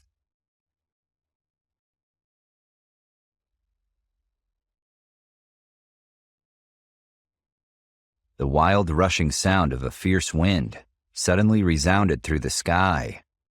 A black-robed figure rushed down from the sky like lightning and repeatedly struck against the blood-red sword that was rushing at Hao, or Elder Wu, as he was now called by everyone in the inner circle at Nanji Academy. A clear sound reverberated over the place. An enormous large black broadsword hit back and smashed the blood sword, shattering it. Then, the black broadsword was thrust into the ground. Everyone stared in silence at the sudden change of events. Elder Wu slowly opened his eyes. Shocked, he looked at the strange but familiar broadsword that appeared in front of him. "Xavier, it's you? How did you know we needed help? Who is this? Who dares to interfere in a matter between our Demon Flame Valley and the Nanji Academy? No outsiders should interfere," yelled Tang. Xavier's laugh was heard over the valley. Everyone looked up to see the young man with the green fiery Q-energy wings hovering in the sky. "How? It's been a long time since we last met. I'm surprised to see you like this." Xavier, it's really him. We're saved. Ming heaved a sigh of relief and smiled as she saw him. Instructor Ming, who is he? A couple of students and young instructors asked in soft, uncertain voices. They were all juniors of the Nanji Academy and had joined recently, so they didn't recognize Xavier. Some of the young students stood wide-eyed, listening, and then a young female student excitedly exclaimed, Are you stupid? It's Xavier! The Xavier from the Steelgate faction! This was all the others needed to make sense of this. Xavier? No way! The Xavier? You mean the Steelgate faction founder? One of them asked. Of course I mean him. Who else could it be? Didn't you see his statue near the Q Training Tower? It looks just like him, replied the female student. Excitement exploded among the students as they suddenly realized why this young man seemed so familiar. He looked indeed like the statue near the Q Training Tower. They knew and memorized all of Xavier's stories, but never dreamed they would ever meet him. To them, he was a legend, not a real person. Xavier's Q energy wings slowly disappeared as he floated down and landed in front of Hao Wu. He put his hand on the hilt of his heavy broadsword and smiled at Hao Wu. Look at you, pretty good. You've already reached the Q Master class. Elder Wu struggled to stand up, but a wide grin was on his face. It's really you. It's been more than 2 years since you had gone. He rubbed the blood trace from his mouth and coughed. A wave of astonishment went through the students and young instructors. It was a rare event to see Elder Wu grin. Xavier reached into his storage ring and pulled out a healing pill. He gave it to Hao and patted his shoulder. Take this. You'll feel better after a little rest. Xavier, what about the elder from the Demon Flame Valley? He's a high-level Q Master, and a strong one at that. Do you think you can deal with him? Elder Hao asked. Xavier nodded. I'll be fine. You can leave them to me. He scanned the group from Nanji Academy, and then his gaze rested on the tall, red-robed young woman. He laughed as he recognized her. Are you all right, Ming? Ming straightened herself up and said, I'm fine. Can we catch up later? We can't let these Demon Flame Valley fighters off. They've killed 3 students already. I promise I won't let them off, said Xavier softly and nodded. Ming smiled and then noticed the adoring eyes of her female students, who fixated on Xavier. She sighed helplessly. Meanwhile, Tang was not to be ignored.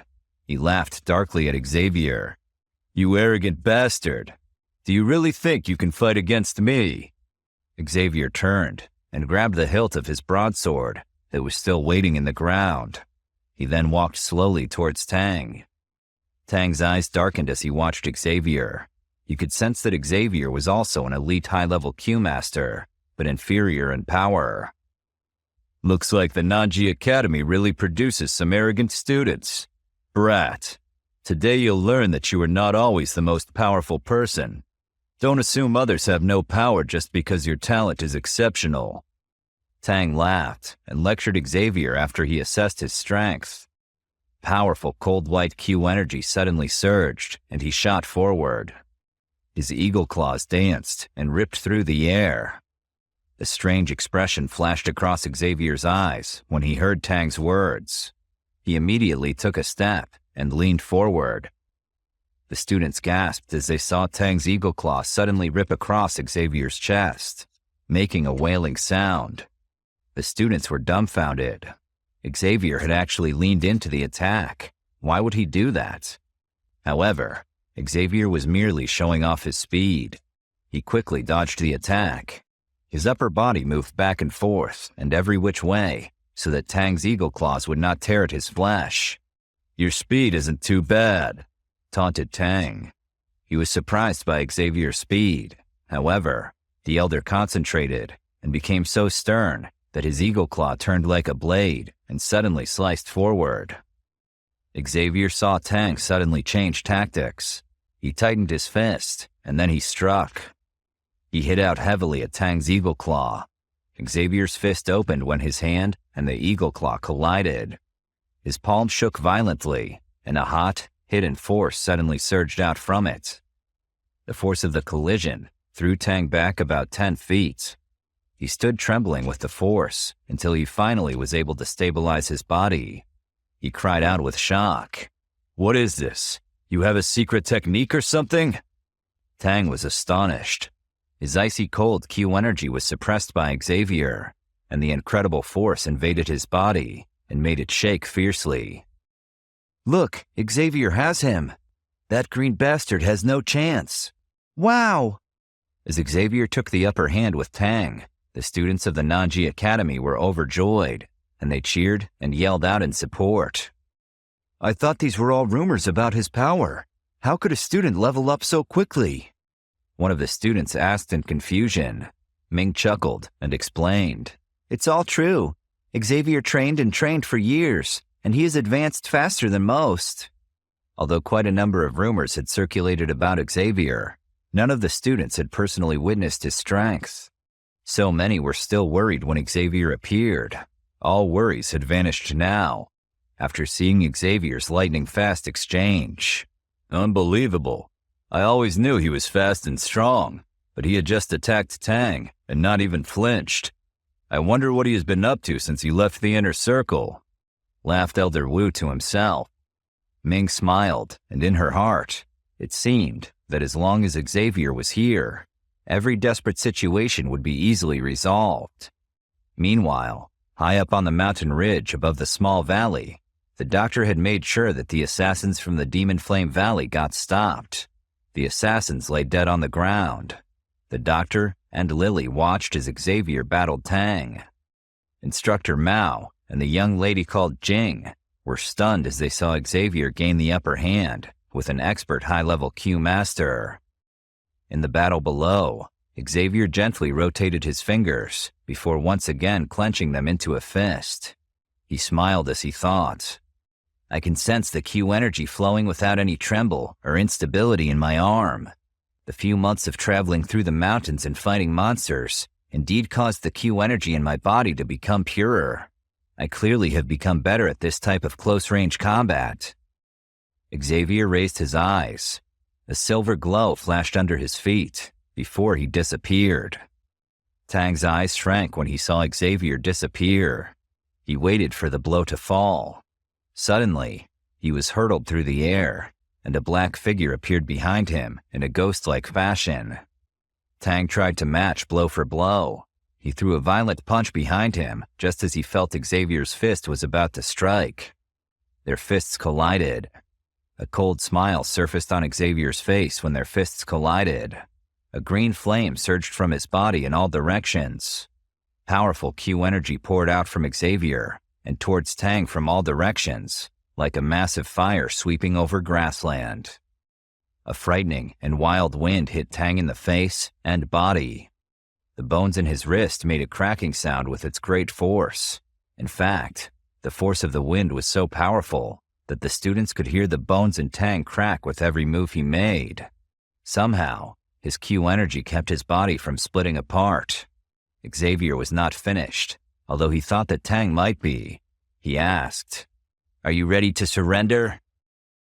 Not to an arrogant punk like you, yelled Tang. Fine, I gave you every chance I could, so don't blame me for what's going to happen next. Xavier laughed and shrugged casually. Once again, he slowly moved his fingers and hands, controlling the Q energy in his body with such power that a stronger wild wind struck the old man. This time, the impact went far beyond the cracking of bones. Internal organs were smashed. Tang spat out blood. Xavier used his Q energy to fling Tang into the air before heavily crashing him into the enormous rock.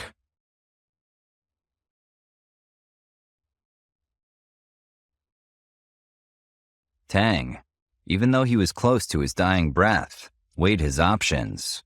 More than 2 years had passed, and now Xavier's strength was even more terrifying. Tang realized he couldn't stop this guy by himself, and his henchmen were not strong enough to do much against him. Tang's eyes swept in all directions.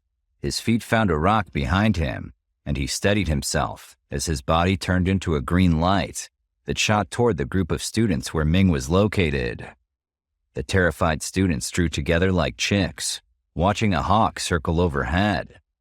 As Tang charged, Xavier appeared like a ghost between him and the panicking students. The longsword in his hand, sliced through the air as it hacked at Tang's head. What the hell was that? They wondered. Tang just barely dodged the blade. He thought better of his decisions and instead rushed toward the valley's entrance. He sternly cried out to his henchmen from the Demon Flame Valley while he fled. Attack! Kill all of them! The two expert Q-masters were startled when they heard Tang's orders. They immediately faced Xavier and the students, clenched their teeth, and took out their weapons. They howled the battle cry as they led the many black figures to charge at Xavier. "All of you should step back."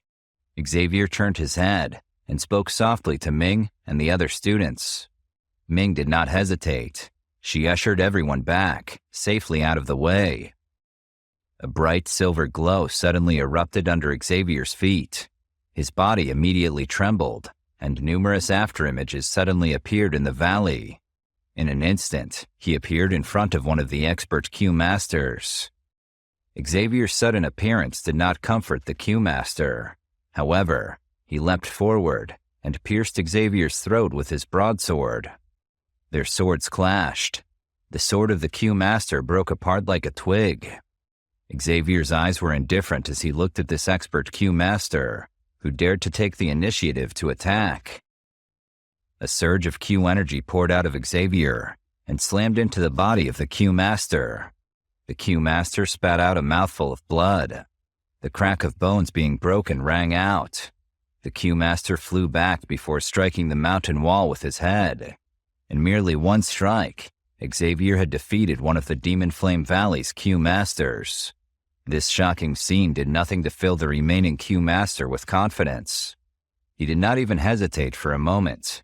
Q-energy wings bloomed on the Q-master's back as he charged into the sky and fled. However, he didn't get away fast enough. A wisp of jade-green flame appeared next to him in the sky. It transformed into a fierce cluster of flames that completely enveloped him. The fierce flame burned the body of the fleeing Q-master to ashes. A sharp, miserable scream reverberated across the valley, causing a chill to run through each of the people. The miserable cry dissipated after a moment. Black ash fell from the sky. It still vaguely smelled of burning flesh. These elites of the Demon Flame Valley, who never hesitated to kill anyone before, gulped in fear. Their eyes were horrified as they stared at Xavier. They looked at each other and, as a unit, decided to flee without having to discuss it. Xavier's indifferent gaze watched the remaining black-clad people retreat. A cluster of jade-green flames appeared in front of him and spread out. Ming and the others watched with stunned expressions as each of the black-clad people's bodies exploded into clusters of ashes. The numerous explosions caused goosebumps to run up and down their arms. This kind of unusual killing method was something that they had never even heard of. Around a minute later, the dozens of fleeing black-clad people turned into clusters of dark black ashes on the ground. The jade-green flame in front of Xavier slowly disappeared after the body of the final black-clad person burst apart.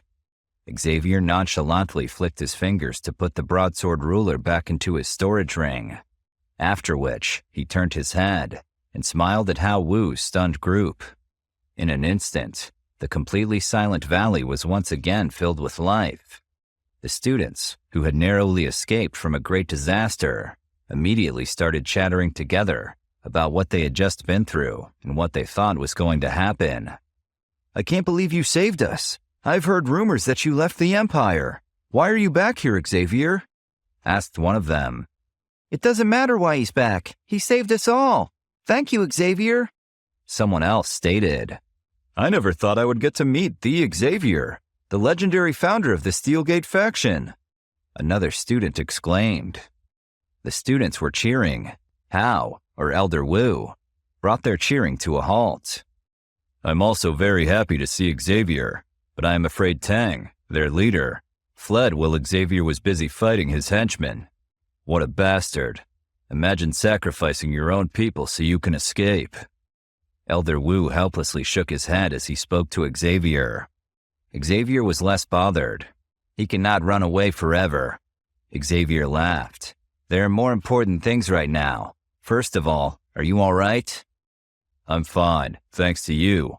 I should be able to completely recover after resting for a couple of days. Elder Wu laughed with relief. He'd really thought his number was up. Elder Wu, are all of you all right? 3 figures flew down from the sky. Lily carried Instructor Mao and Jing. Elder Wu shook his head in disbelief as he looked at Lily. I can't believe you have also brought her back. The First Elder will be happy to see her again. He was a bit worried. Lily grinned. Heh, that old fool just misses me because I would constantly find ingredients for him. Elder Wu could only smile and shake his head before he turned back to Xavier. Your current strength. You must have broken through to the high-level Q-Master class, right? The students all turned to look at Xavier when they heard Elder Wu's words.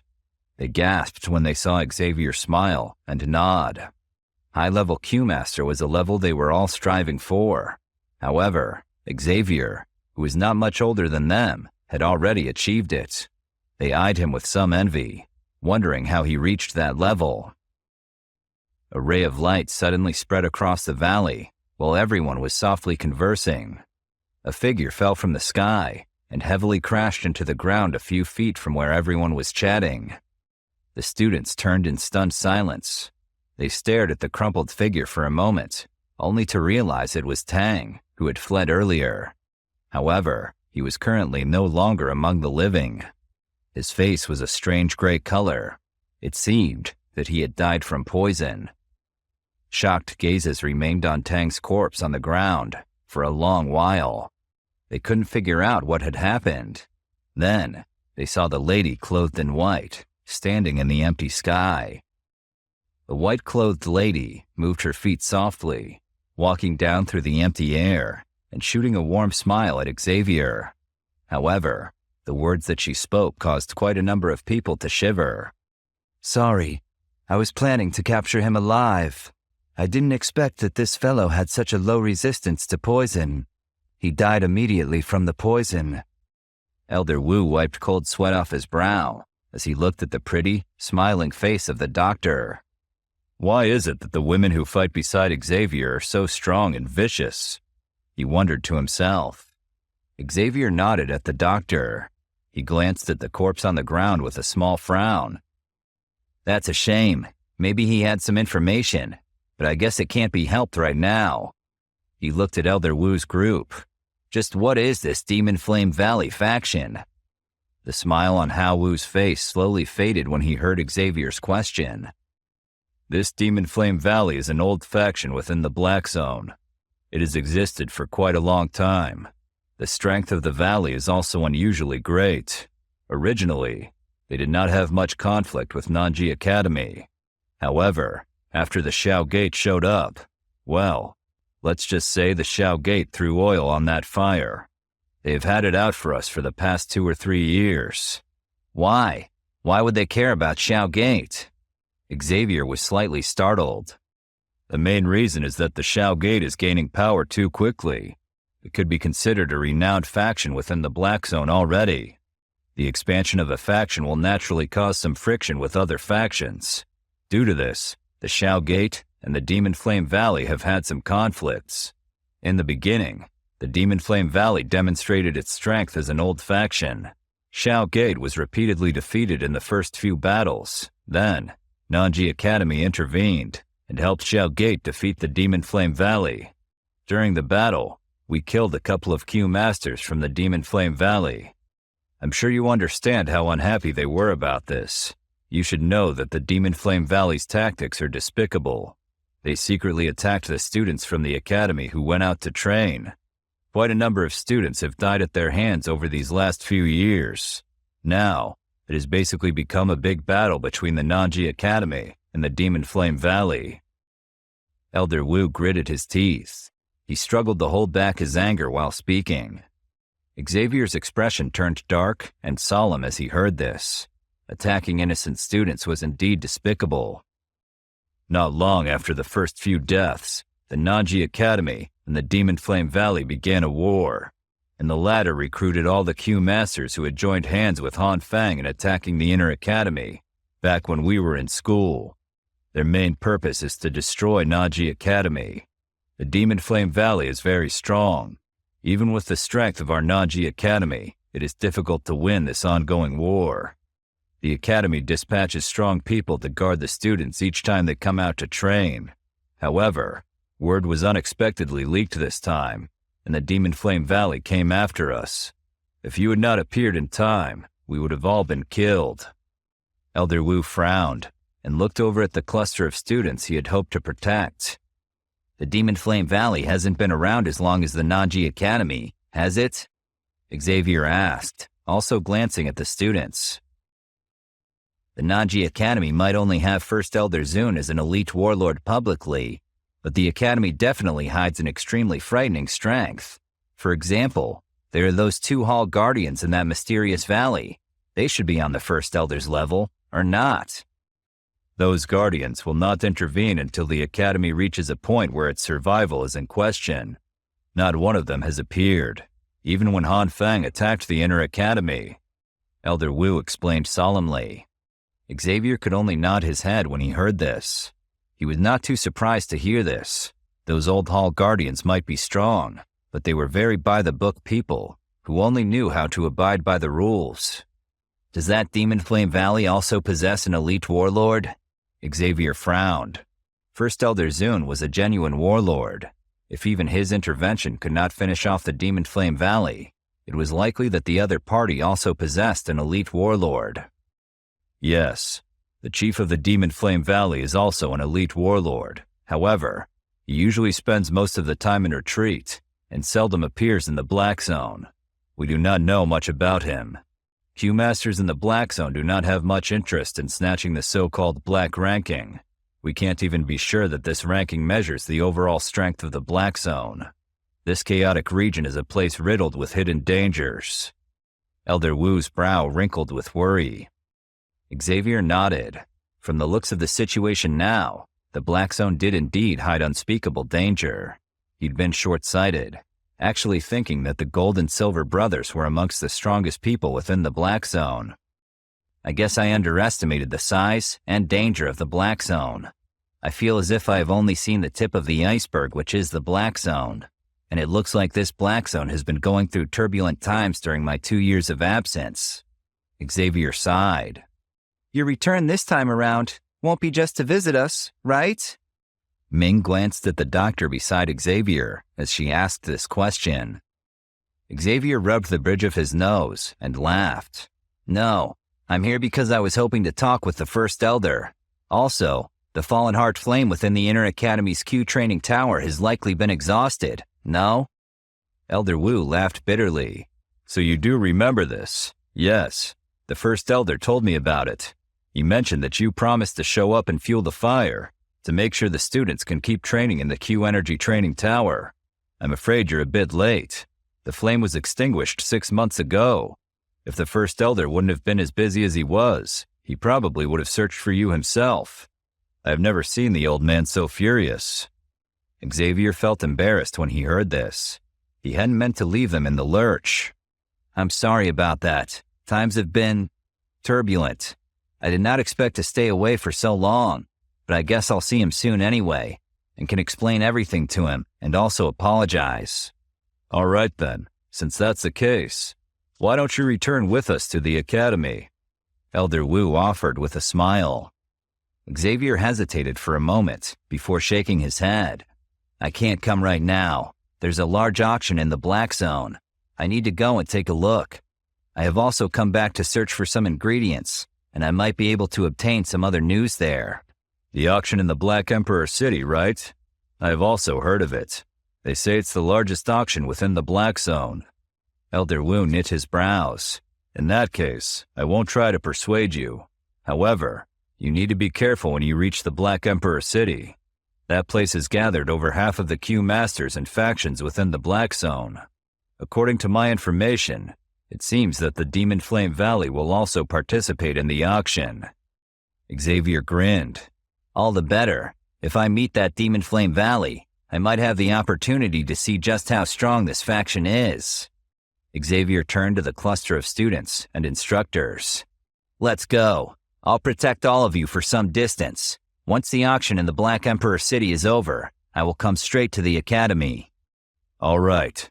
Once we reach a city, we should be safe," Elder Wu assured him. Xavier nodded, though he still had some misgivings. Although the people from the Demon Flame Valley who had chased them had all been killed, Hao Wu was still seriously injured. Elder Wu ordered everyone to quickly begin walking. The students didn't need to be told twice. They swiftly left the small valley, where they had lingered on the line between life and death. Before they left, Xavier flicked his fingers. The corpse of Tang turned to ashes on the ground.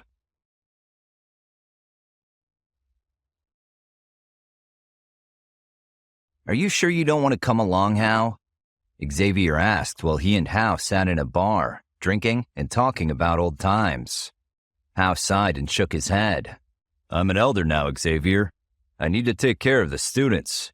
All I can do is wait for the Q-masters from Nanji Academy to arrive and accompany me and the other students and instructors back to the inner circle." Xavier took a sip of beer and laughed. "I understand. I'm sure we can do something together again in the future. I'm surprised to see that you became an elder, though. I thought you wanted to travel and avenge your parents or something." Hao let out a thunderous laugh. "Yeah, I remember that too. I was a hot-headed and stubborn young man, and also an idiot. There's no point searching all over the entire continent of the heavens to find whoever murdered my parents. Whoever did it probably got killed by now anyway. Besides, avenging them won't bring them back, right? I realized I would much rather spend my time protecting the living instead of the dead." "Cheers to that," Xavier said, and raised his glass. "Cheers to that."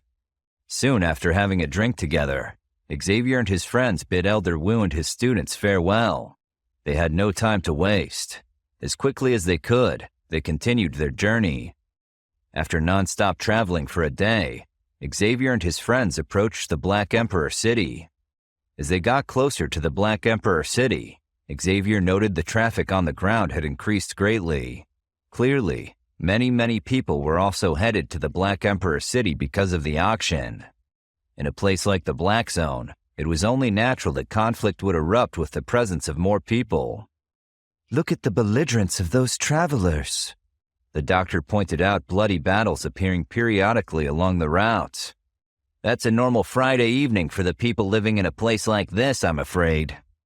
Xavier waved a hand dismissively at the people fighting below. They continued flying. As evening arrived, an enormous, glittering city outline rose into view on the horizon in front of them.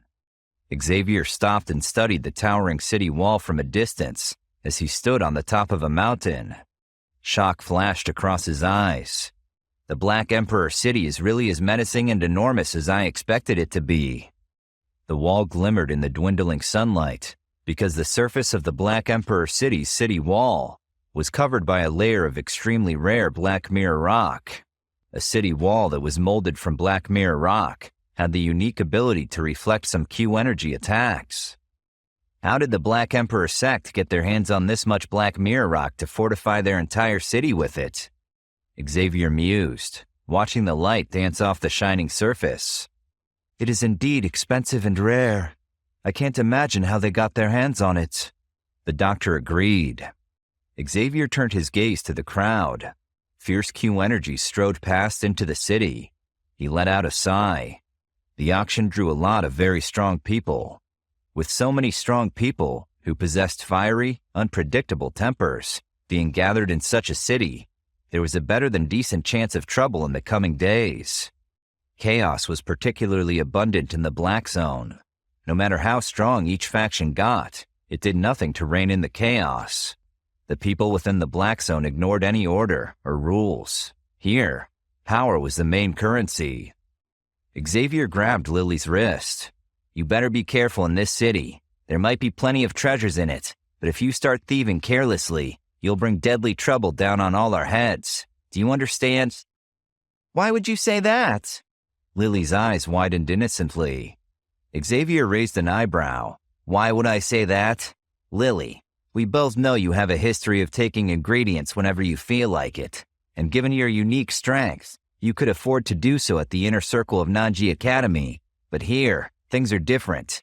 If you take something from someone, they won't hesitate to shred you into pieces. Do you understand? Lily could only laugh and nod. Why are you being so dramatic? Xavier, I'm not an idiot. I'll be careful when I have to be. Good, then let's go. I don't want to be late. Xavier pulled Lily and took off toward the city's entrance. The doctor followed Xavier and Lily with some misgivings. Her eyes carelessly swept over the passersby, who were watching them as they flew down toward the city walls. She glared at the people staring at them, who all suddenly found themselves very interested in their own knuckles and the ground under their feet. The doctor could look very frightening when she wanted to. She could not help but huff. What a bunch of cowards. At least this means I will be able to keep Lily and Xavier safe. I did promise Medusa that I would make sure to do so after all. And although none of these people can be much of a threat to me, Medusa is something else. I want to stay on her good side. Still, I should be careful. If I rely on my woeful poison body too often, its ultimate eruption will come closer and closer. The doctor tried never to think about the many human lives she'd taken when she was building the poison sect, garnering power. The chaos of the Black Zone worried her, because it almost felt inevitable that she would have to use her woeful poison body again. It had been too easy to kill Tang. Almost an accident, but not quite. She had meant to poison him, but she had assumed he would be strong enough to survive. She felt like an unstable weapon, ready to go off at any moment. The doctor forced herself to stop thinking and instead focus on the crowd around them. Outside the city walls, Xavier, Lily, and the doctor landed. If they flew too close to the city walls, there was a high chance the guard would take them down. Therefore, they walked the last distance to the city gates. A long queue had formed outside of the city gates, ringing with raised voices and clattering weapons. The doctor's eyebrows bunched together as she looked at the crowd. Some of the men had naked upper bodies that revealed their scars. I'm not impressed by the general hygiene standards here, the doctor murmured to Xavier and Lily. Xavier narrowed his eyes and glanced around at the crowd. Hey, beautiful, like what you see? A tall man asked the doctor when he caught her looking at him. Not really, the doctor responded with restraint. Come on, you'll have more fun with my gang than with that librarian you're traveling with. You can bring the little girl, too. He leered at them both. The doctor looked at him. The men all around were laughing and egging him on. It would be so easy to take care of them. The corner of Xavier's mouth lifted into a strange smile. However, he did not go and fight with these burly-looking men, as everyone had expected. Instead, he turned his head and smiled at the doctor before pulling Lily to walk to the city's entrance. I know, but we don't have enough time. Remember the auction?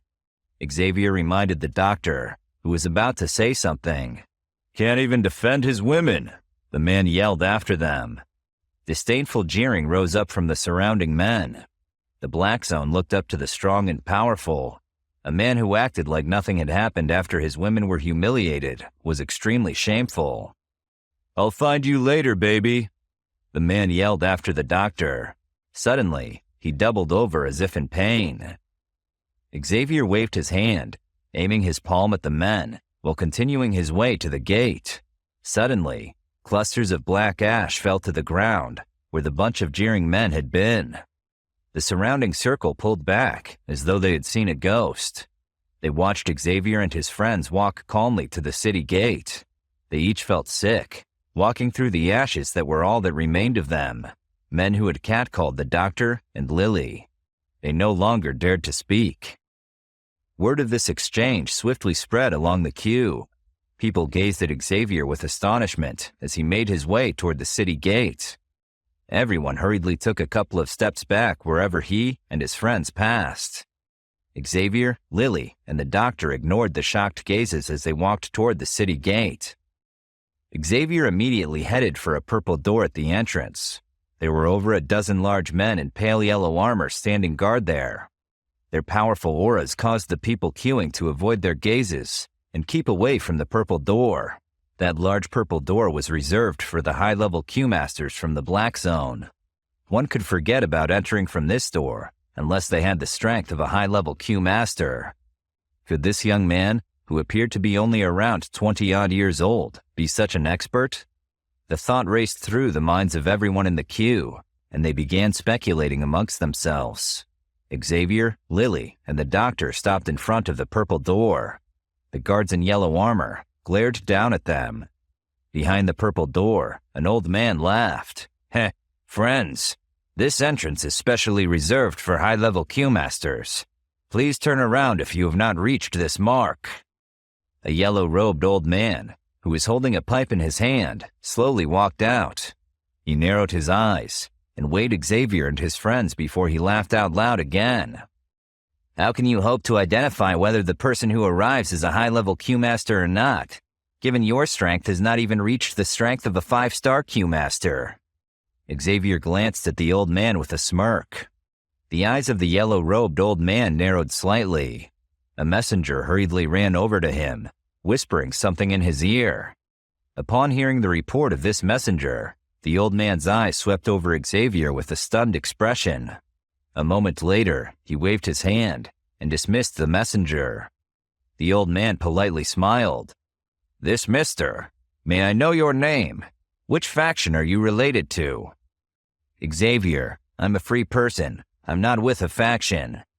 Xavier replied. Although this was not exactly true, and he could have mentioned the Shao Gate, he felt like it would be better to keep a low profile. Heh, Mr. Xavier, I think that you have come to the Black Emperor City because of the auction, right? The eyes of the old man flickered slightly after hearing Xavier's name. Yes. Xavier nodded. May I enter? Heh, naturally you may. The old man nodded his head. He took out a small green-colored tablet and handed it to Xavier before speaking with a grin. Mr. Xavier, the Black Emperor City is currently very overcrowded. It is quite difficult to find a place to stay. However, our Black Emperor sect has specially prepared a place for the high-level Q-masters from the Black Zone to stay. As long as Mr. takes this plate to the Black Emperor Pavilion at the center of the city, there will be a room for you to rest. Most of the people who can stay there are experts with some reputation in the Black Zone. Xavier took the tablet and smiled at the old man. Thank you, he added with a bow. He then led Lily and the doctor through the purple gate. The old man turned to Xavier and added, Mr. Xavier, those people who you killed earlier might be the dregs of society, but they belong to the White Wolf Gang. You should be careful. You've likely already made yourself some enemies. Thank you for the warning. I'll keep it in mind. Xavier nodded at the old man as he and his friends walked into the city. As soon as the trio was out of sight, the yellow-robed old man waved his hand and beckoned a messenger over. Head to the sect and inform the elder about these people. With their strength, it is impossible for them to be completely unknown. I'm sure they associate with someone, though I don't know who. The situation in the Black Emperor City is currently very unstable. Nothing must go wrong. Yes, sir. That messenger respectfully replied before quickly turning around to leave. The old man's pipe gently patted his arm as he narrowed his eyes and muttered to himself. Xavier. Somehow his name sounds familiar. Either way, I'll let the White Wolf Gang test the waters before making any move.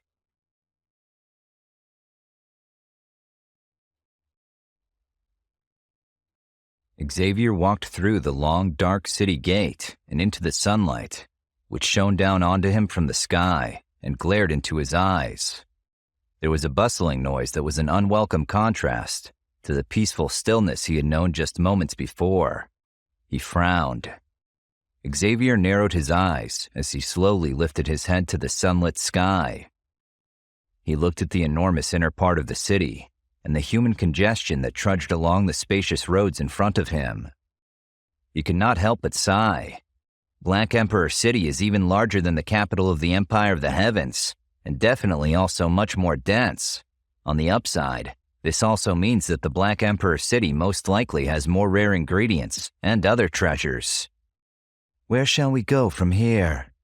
The doctor asked, eyes darting all over the place, wide open with curiosity. Xavier thought for a moment. First, we should go to the larger pharmacies in the city and take a look around those. These shops within the Black Zone have many rare medicinal ingredients that the outside world lacks.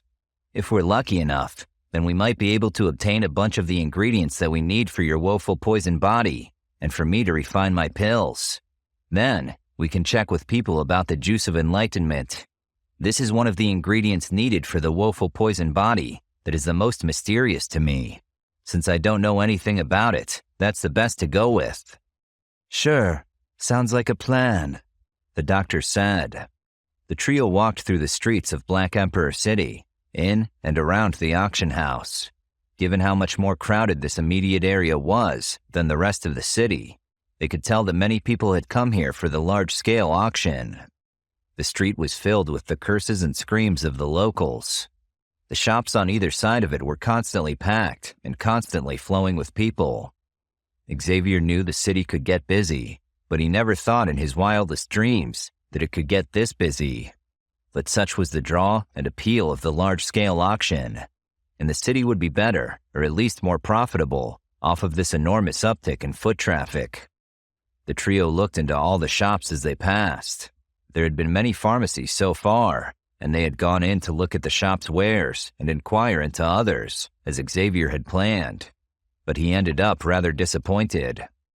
We've checked like a dozen shops for the ingredients now, but still haven't found any ingredients that I need for the doctor or for Medusa. I really expected more from a large city such as this. Not to mention, the prices are horrendous. I really hope the auction will offer more interesting ingredients, he thought. Xavier, knowing this would likely be the case, was not driven to despair or anxiety. After all, the ingredients they needed were all very rare items. The trio walked 2 further blocks, looking in all the windows along the way for any sign of the ingredients. When they came to an extremely large building turned pharmacy, it was called the Ingredient Palace. It was enormous, easily the largest shop in the entire city, and likely the largest that the trio had ever seen at all. From what he had gleaned from the people in the other shops he had inquired with, this was the shop with the greatest reputation. As such, even this giant building was filled to the brim with people, perhaps even more than its much smaller counterparts. Everyone in there seemed particularly squeezed together, and as such, particularly prone to cursing. Xavier stood outside of the Ingredient Palace, hesitated for a moment, and then squeezed himself, along with the doctor and Lily, into the throng. The Q energy within him emitted a light force that seemed to gently and quietly push the people who would block their way aside. With this accomplished, they were finally free to enter the Ingredient Palace. Once they had entered fully and properly, the noise and the curses had greatly reduced. Though there were still many, many people, a rich, dense medicinal fragrance, mixed with a practically unfathomable number of medicinal ingredients, pounced on the trio. It immediately calmed and refreshed them. Xavier got the urge to sneeze. He rubbed his nose in frustration as he gazed around the shop. It was lined with countless transparent counters, and each one was filled with neatly organized ingredients. The counters, like every other part of the shop, were lined with people. The large hall was divided into an ingredient section and a pill section. The pill section, with its ingredients already arranged in a more convenient form, was the more populated of the two. The people of the Black Zone, who spend all day licking the blood from their blades, would rather own a medicinal pill that could save their lives or unleash their great inner strength when a dangerous situation called for it. An alchemist and expert of Xavier's caliber, however, placed a greater value on the individual components in the ingredients section. Once he had them, he would be able to refine them and make his own better and stronger medicinal pills. Since there were many fewer alchemists than warriors, it was only natural that there were fewer people in the ingredients section. Lily had paused to inhale everything. She liked it quite a lot, but they needed to get moving, so Xavier pulled her along. The 3 of them slowly walked toward a crystal counter that Xavier had his eyes on from the moment they had entered the place. He looked around. Windgrass, fire fruit. His gaze swept over the ingredients displayed in and on the counter. He was able to identify them immediately. So far, he was disappointed. Yes, these ingredients were of a higher tier than he had seen anywhere else, but they were not of a high enough tier for his purposes. The doctor, being a poison master, was naturally very familiar with all of the ingredients they had seen so far as well. She softly sighed. I guess you were also expecting more from this, Xavier. Xavier heard her sigh and turned to her with a helpless smile and nod. He was about to respond to her further when they were interrupted by a boisterous laugh from the other side of the counter. Greetings, great guests. May I know what kind of ingredients you need, want, or think would be fun to try out one night with friends? Our ingredient palace is a large pharmacy that is ranked the best within the Black Zone and has ranked comparably high throughout the rest of the land. If any one place would have the medicinal ingredients you seek, then chances are good that it would be this one. Xavier turned his head from his trio toward an old man who had appeared behind the counter. His clothing seemed to indicate that he was someone from the pharmacy, or at least a convincing forgery of such a person. Xavier, having made this assessment of this old man, pulled a white sheet of paper from his storage ring. A couple of important medicinal ingredients needed to refine the Divine Soul blood pill for his and Medusa's future child, as well as the things needed to cure the doctor of her woeful poisoned body, were written on it. The old man nodded gratefully to Xavier as he took the piece of paper. He gave it an initial look over until the wording caught his eye. His eyes widened and his brows raised. Young master, are you an alchemist?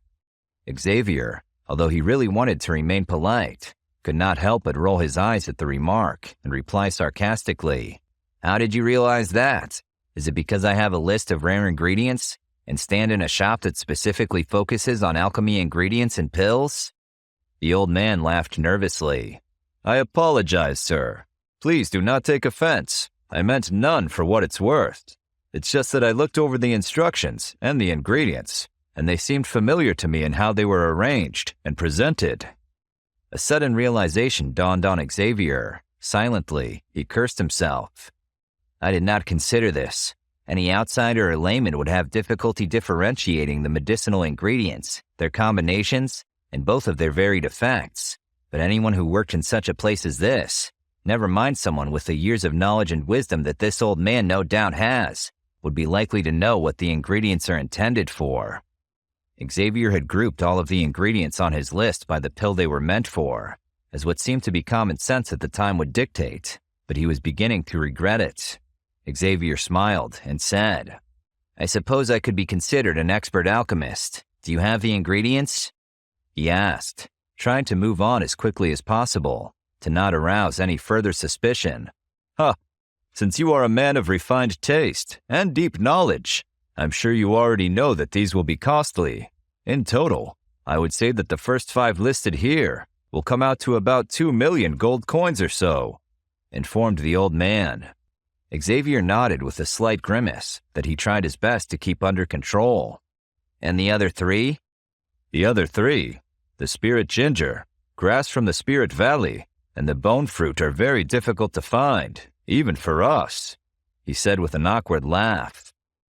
Xavier was relieved that they had so many of the ingredients he was looking for, but disappointed that the others were so hard to come by. In that case, help me with those 5, and I will think of other methods to look for the other 3. Xavier shook his head, dreading what it would take to get them. He took a crystal card out of his storage ring. After obtaining money from the medicinal pill auction the Shao Gate had held a while ago, he'd had around 4 million gold coins, which was more than enough to purchase the medicinal ingredients. Mr. Expert Alchemist, how badly do you need those last 3 medicinal ingredients? The old man said with a smirk. Oh, do you have a solution? Xavier raised his eyebrows, intrigued. I never said that our ingredient palace doesn't have the ingredients, just that they are very difficult to find, which they are. The old man smiled. But from the way you phrased it, it sounded as if you do not have the other 3 ingredients for sale. Xavier raised one of his brows even higher. The man tilted his head to the left and the right. Such items as these, at such a high tier, are seldom taken out to be sold. Is there a way around this, or are you wasting my time and your breath? Uttered Xavier. Oh, you are a straightforward person, huh? Unusual for an alchemist. Anyway, I can be the same and tell you this directly. If you want to get the other 3 ingredients, you must go to the second story of this ingredient palace. That is where the highly valued ingredients are kept. They are, however, so highly valued that they cannot merely be bought. You must barter for them with a pill that you must refine to be of a similar value to the ingredients. Only if my managers on the second floor deem your refinement worthy can you take the ingredients away. In short, only a true master alchemist has the qualifications to earn those ingredients. They are, after all, ingredients that only a master alchemist would know how to use and refine properly, explained the man. Oh? Oh. Xavier was initially surprised, but then he understood. So what do you say? May I have the honor of knowing if our master alchemist is interested in heading up to the second story to take a look? The rarity of the medicinal ingredients up there is far from what we can compare with down here. Xavier paused for a second, then gave a nod. That does sound quite interesting, I won't lie. Please lead the way. Of course, Master Alchemist. However, I need to remind you of something first. Given the value of the other medicinal ingredients you need, it is likely that you will be required to refine a Tier 4 or even a Tier 5 pill to exchange for them. If you are unable to refine a medicinal pill of that caliber, then… Xavier held back his laughter and merely nodded instead. Of course, I've refined a few pills in my young life and know the danger. Please lead the way.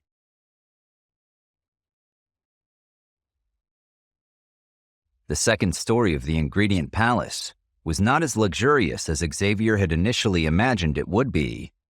It was apparently such a rare honor to go up there, and Xavier was honored enough to earn it, so it came as a surprise that it was presented in such a simple manner. The decorations were somewhat ancient, and that lent it its own great and heavy atmosphere that could never quite be out of fashion, but it was still a simpler sight than what had been in his mind's eye. But it was not gaudy.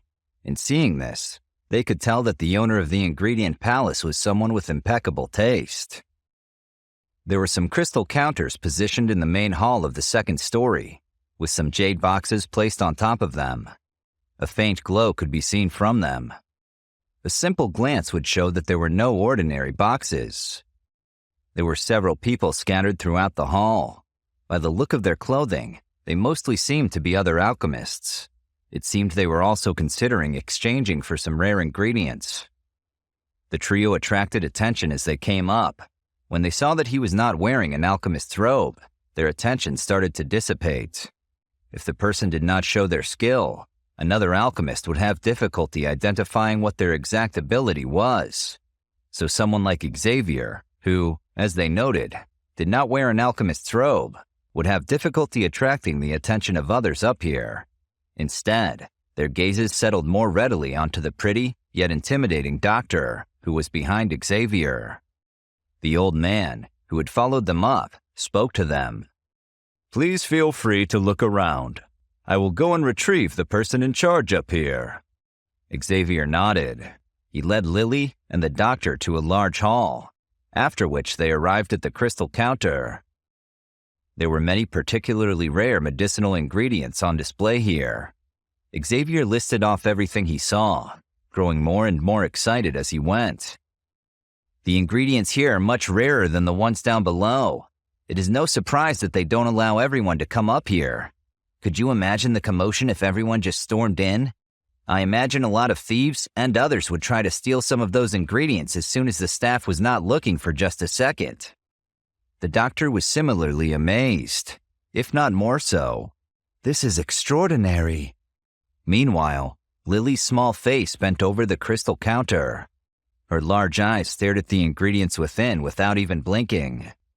Xavier rolled his eyes at Lily's manners. He pulled her aside and tapped her forehead with each syllable. Young woman, if you ever want me to give you ingredients again, you better not embarrass me here. Lily grunted resentfully. Meanwhile, The doctor couldn't help but smile at her two bickering friends. Her smile, combined with her dress, which was comparable to how she had dressed in the town of beasts, caught the attention of many male alchemists on the floor with her. Her town of beasts attire, which was white, added an ethereal feeling to her already extraordinary demeanor. It seemed likely to her that none of the alchemists who were looking at her now could hope to guess how powerful, poisonous, and deadly she could be when provoked. Hey, handsome.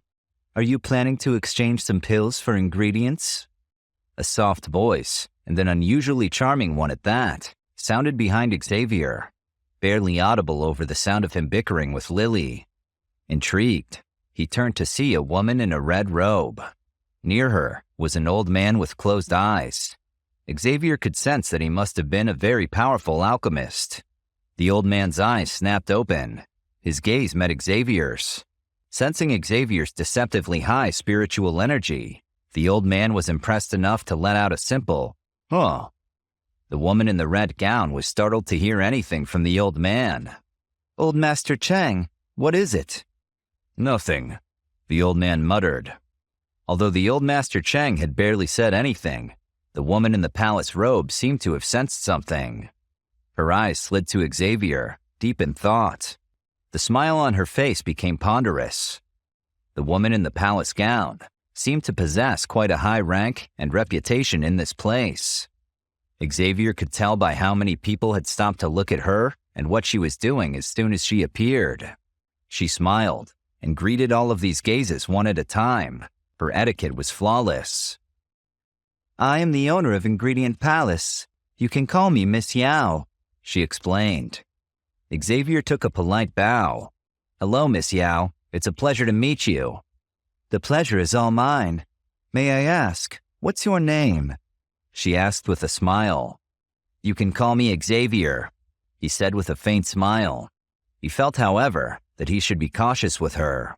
She had an unusual allure and an undeniable charm, but if one did not have great mental fortitude, then it seemed very likely that one's heart would be unknowingly and unduly influenced by her.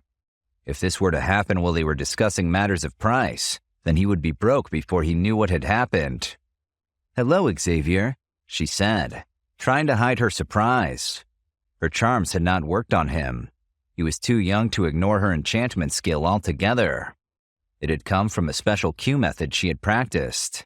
It seemed to her that Xavier was less simple than she had initially thought, a particularly complicated customer among high-tier alchemist experts.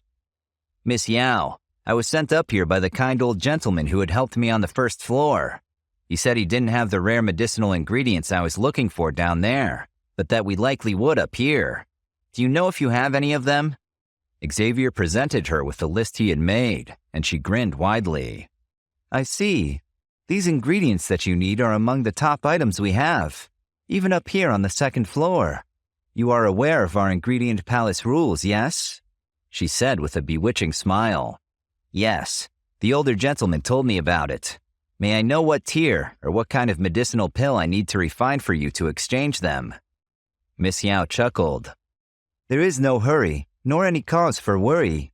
All the alchemists in the hall have come here because of their need for these rare medicinal ingredients, and so many of them come so often that we have come to value bartering more than mere coinage.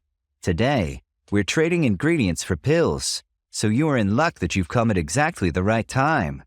I also believe we might have the 3 ingredients on the list that you're looking for." Xavier had mixed emotions as he heard this. "I don't feel lucky. And from the way you phrased it, it sounds like I need to compete with other alchemists. I don't have much time for this. I'm headed to the auction after all." "Don't worry about it that much. After all, the big auction will only start tomorrow. You will have enough time to head there. And you can think of the pill exchange also as a kind of auction, just like the one coming up. However, here, you can't pay in gold coins. It's more interesting this way. The highest, price will receive the ingredient they requested."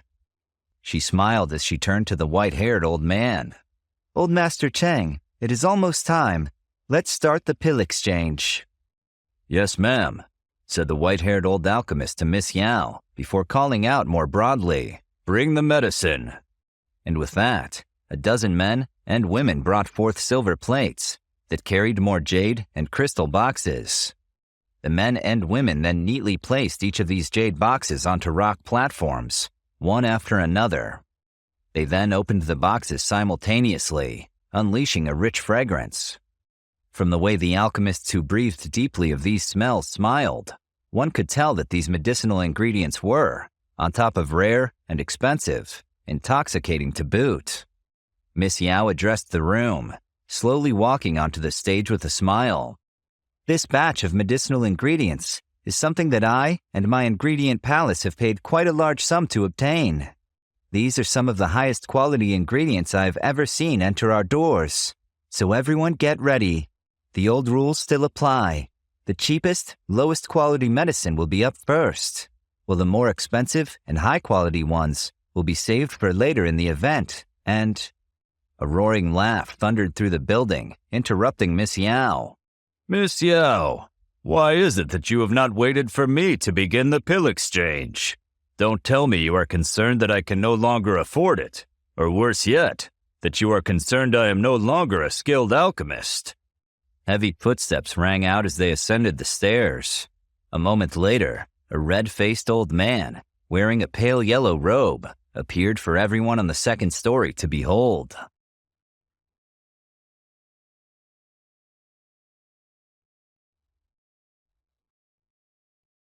The appearance of this old man caused many of the alchemists on the second floor of the ingredient palace to speak softer and shrink into themselves somewhat.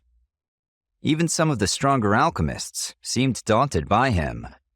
Miss Yao was startled. A warm smile spread across her face as she hurriedly descended the stage, where she was about to start the pill exchange, and headed to the old man. She laughed in a loving manner. Old Kai honors us with his presence. The Black Emperor City is holding a large-scale auction soon, and I thought that Old Kai would not have the spare time to come. What is Miss Yao saying? The quality of the ingredients in the ingredient palace is extraordinary. Even an old man like me cannot help but be interested. Also, this pill exchange of yours is not frequently held. I could not resist coming over and taking a look, regardless of how busy I am. Old Kai laughed out loud. His voice was clear for such an old man. Many of the alchemists seemed unhappy to see him, but due to Old Kai's position and background within the Black Emperor City, no one dared to voice their thoughts. Miss Yao did not show how annoyed she was. It was almost as if her warm and polite smile was glued onto her face. I am extremely happy that Old Kai can come to visit my store. Fortunately, this pill exchange has yet to formally start. Old Kai, please take a seat. Miss Yao smiled as she spoke. She inclined her body and bowed slightly towards one of the empty seats. Seeing this, Old Kai bluntly let out a barking laugh and unceremoniously headed to the row in front of the stage. He took one of the most central chairs, clearly confident that he could have the most important spot. His gaze swept over the rest of the audience before finally pausing for a moment on Xavier, who was a short distance away. After a moment, he withdrew his gaze. Miss Yao let out a quiet sigh after seeing Old Kai sit down. She cursed in her heart. Each time this old fellow comes, he always flaunts his background within the Black Emperor City, which makes the other competitors afraid of bidding against him. The old Kai was one of the top alchemists within the Black Emperor sect. It was rumored that he had reached the 6th level not long ago. He had the greatest refining ability within the Black Emperor City, maybe within the entire Black Zone. An ordinary person, even if they were an alchemist, did not dare to bid against him. From the ingredient palace owner's point of view, he kept the bidding low and took all the most powerful ingredients. This old fellow has sharp eyes. I wonder what ingredient he will take away this time around. Miss Yao's hands clenched under her sleeves. The ingredient palace had risked the lives of a large number of medicinal harvesters to obtain these ingredients. Their profit was supposed to be great. Miss Yao shook her head slightly. There was nothing to be done now. She put on a charming face before walking back to the tall stage. A smile once again blossomed on her face as she began to host the pill exchange. Xavier, Lily, and the doctor sat at a spot toward the back. The ingredients that had appeared earlier were not those that he needed, and his gaze had rested on old Kai most of the time. Using my spiritual energy, I can sense that he is likely a bit more powerful than Lord Fang. However, he is probably not more powerful than Lucian, though I do sense that he is a powerful alchemist. I hope I can avoid running into trouble with him. After a moment of thinking things through, Xavier had to force a cough to hold back his laughter. Oh, who am I kidding? We all know I'll run into trouble with this guy. He screams trouble, and I know how this usually ends for me. The pill exchange had formally begun, while these thoughts lingered in Xavier's mind. Some of the alchemist's gazes swept over the ingredients on display. Should they discover anything suitable, they would step forward. However, to take the medicinal ingredients they were interested in, they would need to pay with a medicinal pill that was of similar value to the medicinal ingredient. Xavier realized something as he observed the pill exchange. The value of these ingredients is about half or less of the value of the medicinal pill that they could be refined into. For example, if it was an ingredient that could be refined into a level 4 pill, one would need a level 2 or 3 medicinal pill to successfully exchange for it. However, what kind of level 2 or 3 medicinal pill was decided by the ingredient palace? If one has already prepared it for the business, one can just exchange it for the ingredient. If one had not, there's a cauldron of quite a high grade prepared for them on a rock platform by the side. It is for people to refine their payment pill on the spot. The first batch of ingredients did not catch Xavier's discerning eyes. However, there were still quite a number of level 3 and level 4 alchemists who were interested in them. They began the pill exchange according to the rules. If these people did not possess a ready-made medicinal pill, some of the alchemists would resort to refining them on the spot. The temperature of the hall rose. Some of the people who were not interested in the first batch of medicinal ingredients turned their eyes to the flame rising in the medicinal cauldron. They observed the refining methods of other people to keep themselves entertained. Xavier, Lily, and the doctor watched the other alchemists refining pills. Xavier withdrew his gaze and shook his head. Man, I can remember when seeing this would have impressed me, but that was quite a few years ago. Now, since I've been doing this for quite a while, I can tell that their refining process is very crude and amateurish. They even struggle to keep the temperature of their flames the same. It is constantly fluctuating. Someone who's not an alchemist probably wouldn't notice, though. Xavier was not the only one who was not interested in watching the cauldron. The other stronger alchemists grew equally bored. Some even dozed off while waiting for more interesting ingredients to show up. Old Kai was the most disinterested. His face was only filled with impatience while he sneered at these lowly medicinal ingredients. Eventually, most of these lower quality ingredients were gradually purchased and taken away. Then, better quality ingredients began to appear.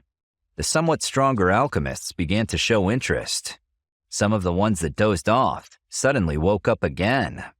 They started to move forward to negotiate the exchange of items and create their payment pills. The ingredients on the rock platform slowly diminished in number. However, from the strong medicinal fragrances that seeped from the few new boxes that were brought in, one could tell that these new ingredients were of a very high quality. Some of these ingredients even grabbed the old Kai's interest. However, he did not bid on anything. By the time the ingredients on the rock platform were reduced to less than 10 boxes, there were only a few people left, still sitting in their seats without moving. This included Xavier and the old Kai. Old Kai was startled when he saw that Xavier and his friends did not move. He immediately frowned and glanced at Xavier. Xavier turned his head slightly when he sensed the old Kai's eyes on him. Their eyes met. Xavier turned away as though nothing had happened. His face did not reveal even the slightest fear that the other alchemists displayed when they looked at the old Kai. Xavier's calm attitude startled the old man. He glared at Xavier and was filled with fury. With his current ability and reputation, it had been a long time since he had been ignored by anyone, much less a young upstart who was clearly not from the Black Emperor City. The alchemists who had obtained the ingredients that they needed did not leave the hall. Instead, they stayed to watch Xavier and the old Kai, who were still seated in their seats. The last part of this kind of pill exchange was the true highlight.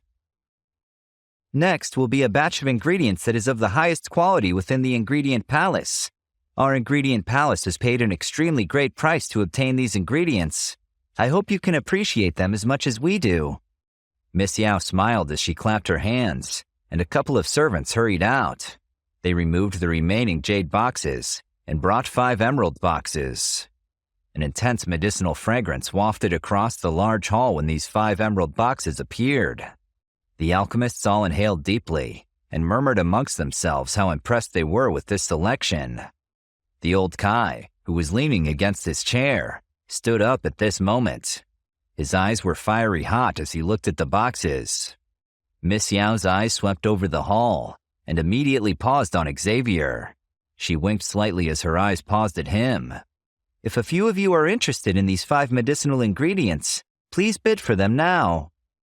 Xavier's eyes were staring intently at the 3 boxes on the stage. I can sense that there are the 3 ingredients that I need from the way she looked at me. Additionally, something in my spiritual energy tells me the same thing. I need to get these ingredients. They will contain the final ingredients for the Divine Soul Blood Pill. Xavier inhaled a deep breath of air and stood up under the gaze of everyone in the hall. He strode over to the rock platform. The gazes in the hall immediately focused on Xavier. The quality of these ingredients was extremely high. They began to murmur and whisper. If someone wants a high-quality ingredient like that, they'll probably have to exchange a level 4 pill for it, or perhaps even a level 5 pill. Does this young man not know that? He does seem like an odd fellow, another alchemist murmured. I can't tell what level he is on, but seeing how young he is, I'd be surprised if he could even refine a level 3 pill. The other alchemists must have had similar thoughts. Some even chuckled. Xavier did not care. He stopped in front of the rock platform before slowly gathering 3 of the 5 boxes in front of him. Miss Yao, please tell me just what kind of pill I need to create to exchange for these 3 ingredients. Miss Yao smiled sweetly, happy that she might get the bidding war she desired after all. She nodded eagerly and was just about to speak when a large hand suddenly clamped over one of the 3 boxes Xavier had gathered.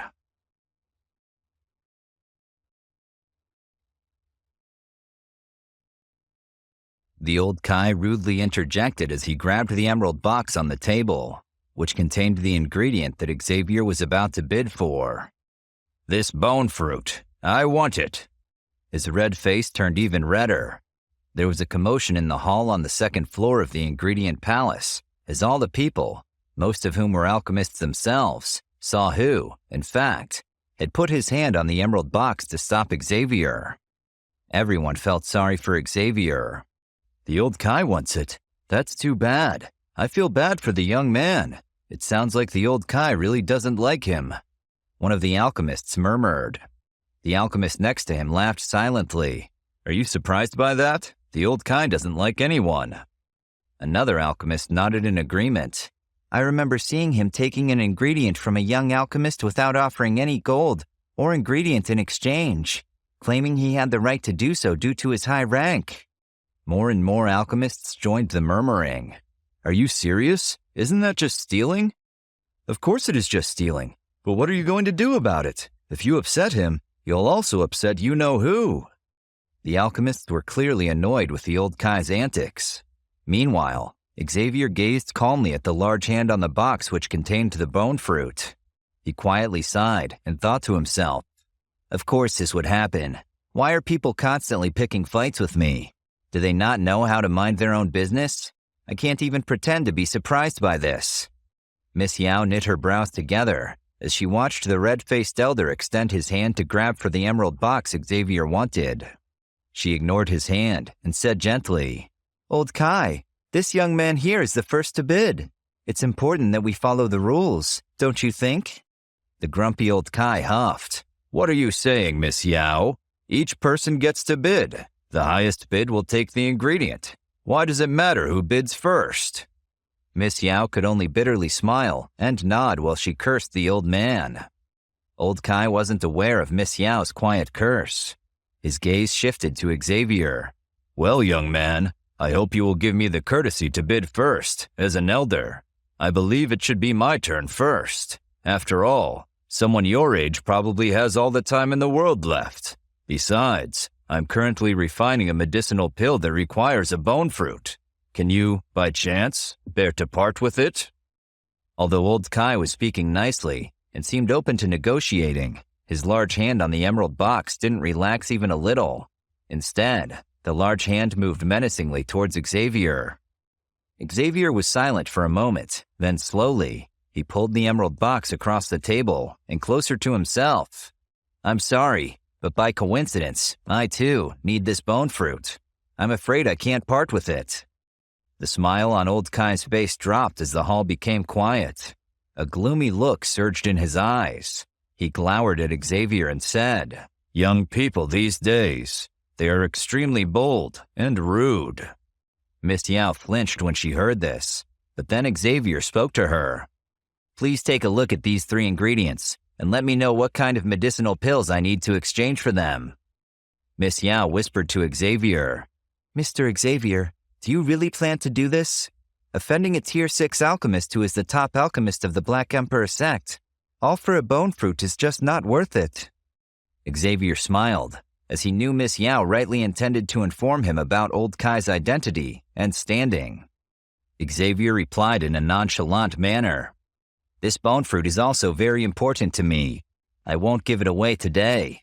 Miss Yao, please tell me what item is needed to trade for it. Miss Yao exchanged a quick look with old Kai before nodding at Xavier in agreement. She said, These 3 ingredients are among the highest quality ingredients in our ingredient palace. They are extremely expensive. If Mr. Xavier wishes to trade for them, I would appreciate a Tier 5 pill in exchange. A Tier 5 pill, huh?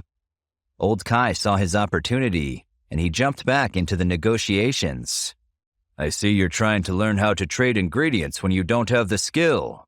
Miss Yao, I recall that one can place a competing bid in the pill exchange, am I right? I'm sure this brat can't offer a Tier 5 pill, but I can. Miss Yao was shocked to hear the typically stingy old Kai was feeling generous.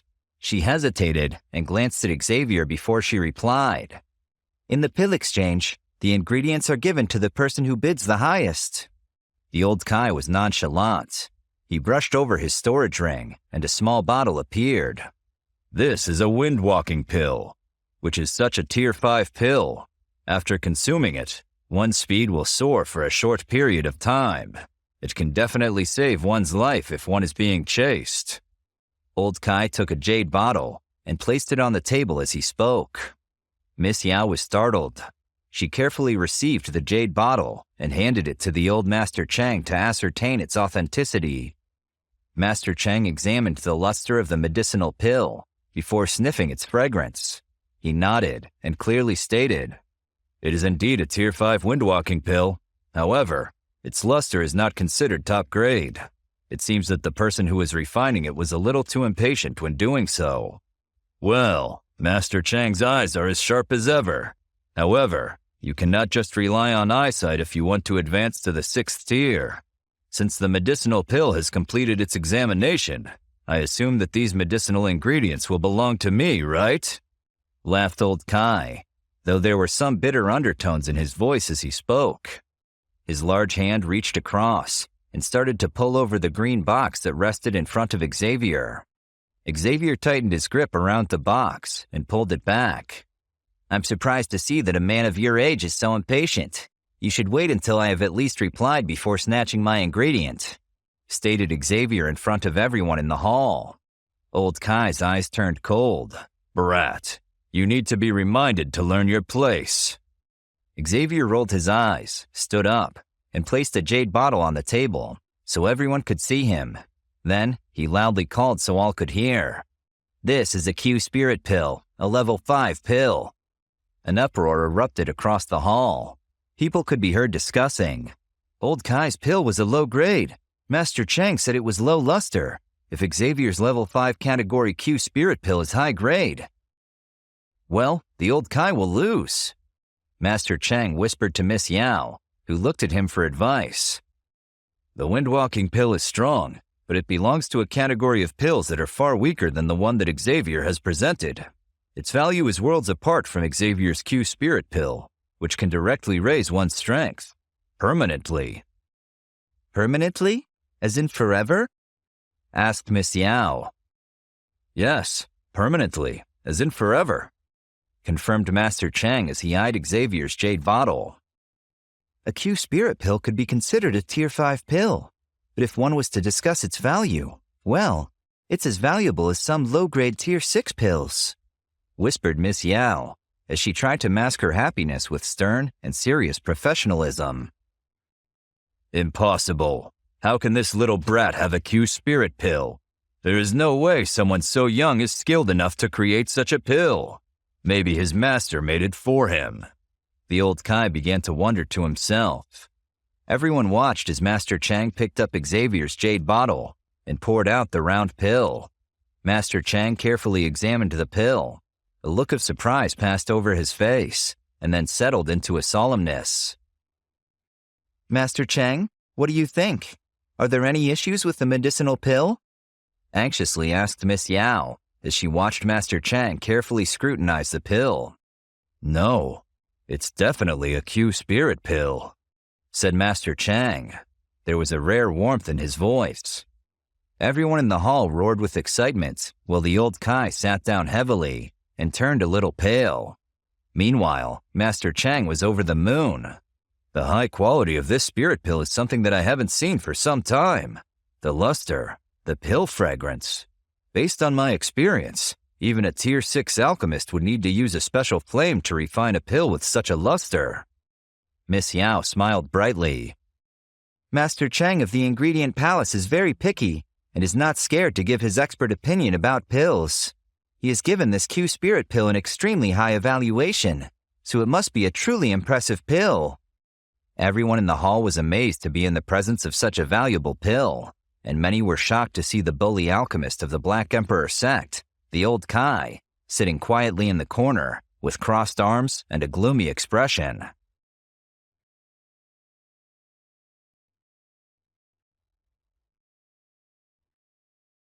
The old Kai could not keep quiet. Hey, Chang, your success rate in refining a Q Spirit pill is extremely low.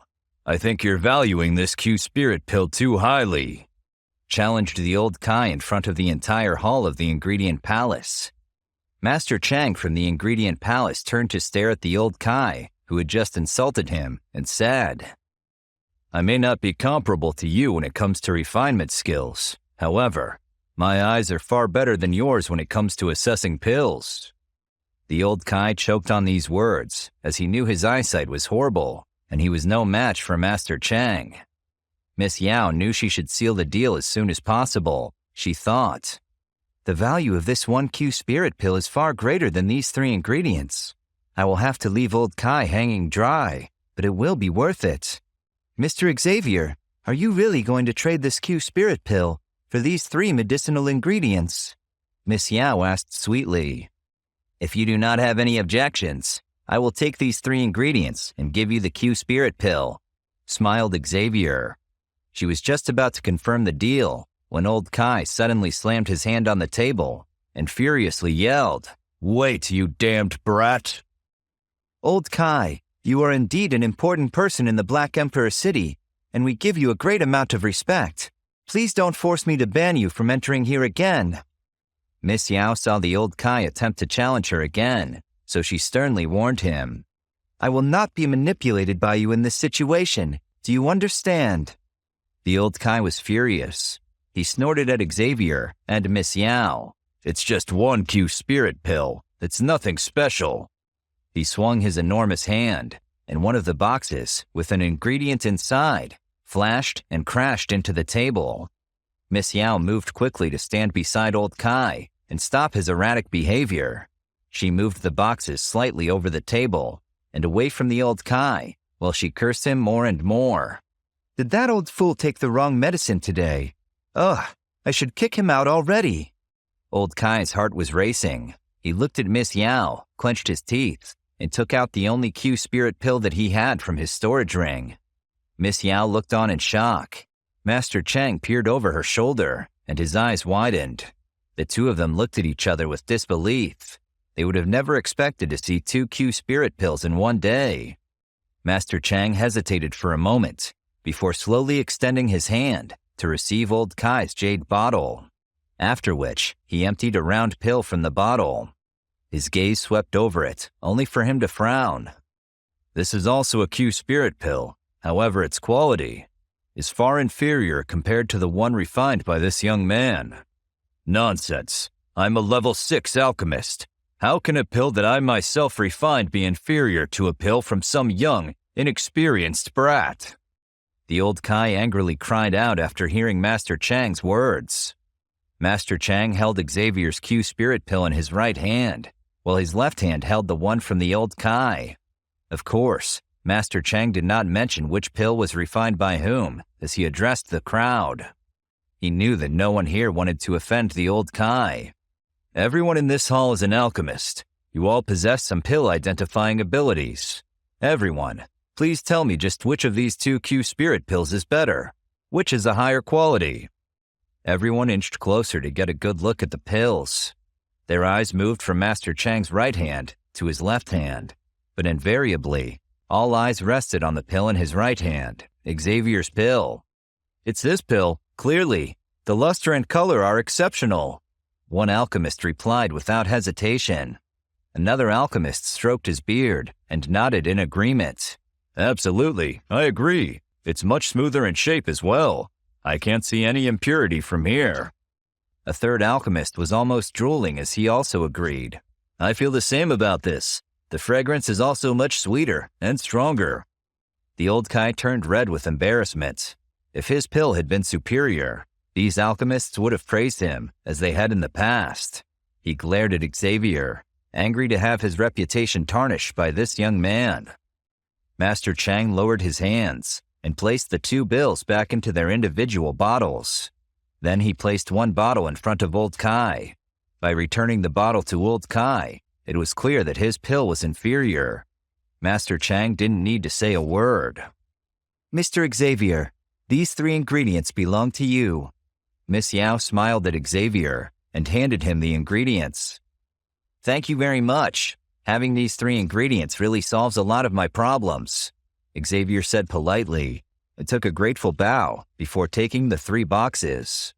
However, before he could store the jade boxes in his storage ring, Xavier suddenly felt a powerful wind behind him, a forewarning of a fierce attack.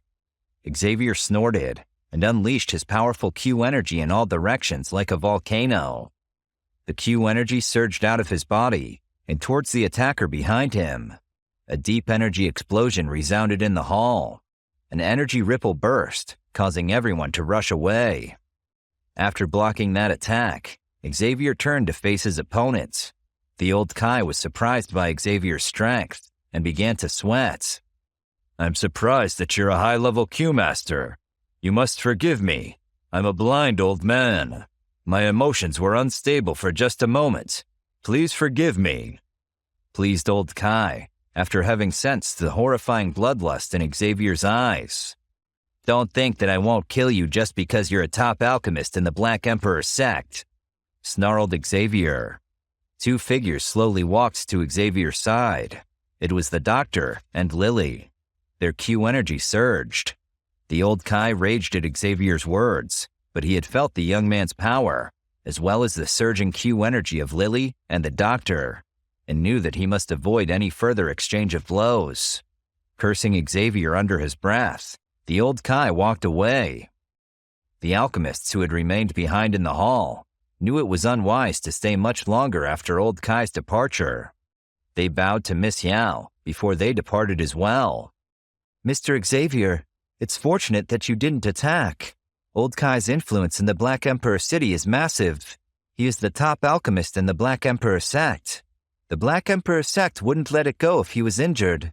That old Kai is narrow-minded. If you can, it would be best for you to leave the Black Emperor city as soon as possible, explained Miss Yao after the last alchemist left the hall.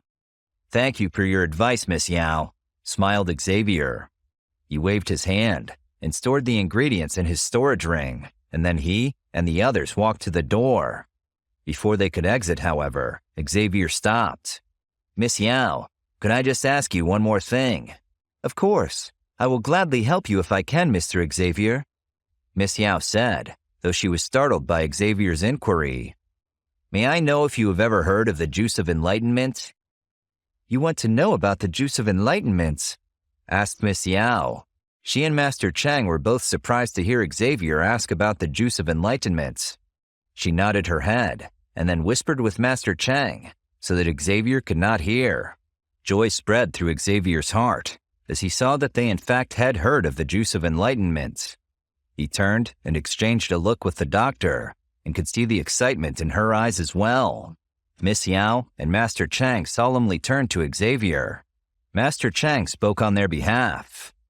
According to my past studies, there is a mysterious and ancient tree in a remote and sparsely populated mountain range. It is called the Tree of Enlightenment. The rootstocks, or rhizomes of this tree, are buried deep underground. After many years, these rhizomes will gradually form a thick, heart-shaped root that possesses mysterious powers. Over the years, it slowly grows into this heart, and so some call it the Heart of Enlightenment. You have to understand, Xavier, that it doesn't take 10 or 20 years, but over 1,000 years for this heart to form. The juice of enlightenment is the mysterious liquid that is secreted from this heart of enlightenment. The surface is hard and rough. It is difficult to collect this juice. That is all we know about the juice of enlightenment. Master Chang and Miss Yao looked at each other before turning to Xavier, whose eyes brightened when he heard all of this. It was the first time he had heard any information about the juice of enlightenment. If you were to successfully collect the juice of enlightenment, I wonder what other things you could do with it, asked Xavier. Master Chang continued. Well, drinking the juice of enlightenment is said to make your body extremely healthy. That is as much as I know about the juice, but there is more information about the heart of enlightenment. You mean the root itself? Asked Xavier. Master Chang nodded. Yes, there are ancient writings about the use of the heart of enlightenment. It can be used to completely replace the heart in one's body, so that you can live forever, and even survive fatal blows during battle. Really? That sounds unbelievable. So even if you were fatally struck in the heart of enlightenment would keep you alive? Wondered Xavier. Yes, that's right. But there is something even more impressive about the heart of enlightenment. It can constantly nourish one's soul and gradually strengthen your spiritual strength and energy. As you can imagine, every alchemist would want to possess it. Replace a person's heart, strengthen one's soul. That is truly incredible. Xavier was beyond stunned. His mind turned as he thought. The heart of enlightenment is really too powerful. The strength of an alchemist's spiritual energy is extremely critical. It normally grows stronger when one advances to the next level. But how amazing is this heart of enlightenment as it could provide strength and nourishment for the spirit? It could make any alchemist unstoppable. Do you think that those who use the heart of enlightenment to progress and strengthen their spirit will attain more frightening achievements than those who naturally progress? Asked Xavier. That's a very good question, Xavier. From the history I've studied, there once was someone on the level of a half-god, known as Pu Ti. Thousands of years ago, this elite half-god swallowed the heart of enlightenment. He became so powerful that he could cause mountains and rivers to collapse and space to shatter by simply raising his hand. That kind of great strength was something that an ordinary expert would have difficulty imagining. But I don't know if this is true or not. After all, it's ancient history. If it truly happened, it did so long, long ago. Master Chang laughed as he recalled this old tale. Regardless, what is true is that this heart of enlightenment is one of the most mysterious objects, commented Miss Yao. Do either of you know where this tree of enlightenment is? Asked Xavier. Now that is a good question, isn't it? This tree of enlightenment is as rare as a phoenix feather or a unicorn horn. I'm sure I would have bothered to get my hands on it long ago if I knew where it was, laughed Master Chang. Xavier blushed a bit with embarrassment. However, he did not bother to point out that he used to be in possession of a unicorn horn before. Never mind. That was a silly question. So what you're trying to tell me is that I might as well give up. Oh no, not at all. If it's just the juice of enlightenment, it's not as difficult as you think, said Master Chang with a smile. What do you mean? Asked Xavier. Well, don't mistake what I'm saying. Our shop doesn't have the juice of enlightenment, but, well, let's just say you don't want to miss the huge upcoming auction, Master Chang said mysteriously, and continued with a chuckle. This news is something that I have acquired through some backroom channels. Oh, and it's rumored that as long as one obtains the juice of enlightenment, one can then find information regarding the heart of enlightenment. Though to be fully honest, it could be that the Black Emperor sect decided to spread rumors in order to advertise their auction. I'm always suspicious of their marketing tactics. Master Chang shook his head. Xavier nodded. I understand. Still, Master Chang, thank you very much for telling me all of this. Xavier bowed to Master Chang. My pleasure, Mr. Xavier. It's the least I can do, given that you've given up a Q spirit pill in exchange for these 3 ingredients. Treat this information as part of the trade, chuckled Master Chang. Master Chang was pleased with Xavier's polite manners. Most young people were haughty once they possessed some strength, but Xavier remained polite. If he had been rude or disrespectful, Master Chang would never have shared such valuable information. I better listen to you and take my leave so I can make it in time for the auction. But if I have the opportunity in the future, I'll come and visit the 2 of you again, smiled Xavier as he bowed once again to Master Chang and Miss Yao before walking down the stairs and out of the building. Master Chang shook his head as Xavier and the others were out of sight and said, Looks like he possesses great interest in that juice of enlightenment. He is not the only one. Many other large factions are also interested in it. Miss Yao shook her head. She muttered with a gentle smile.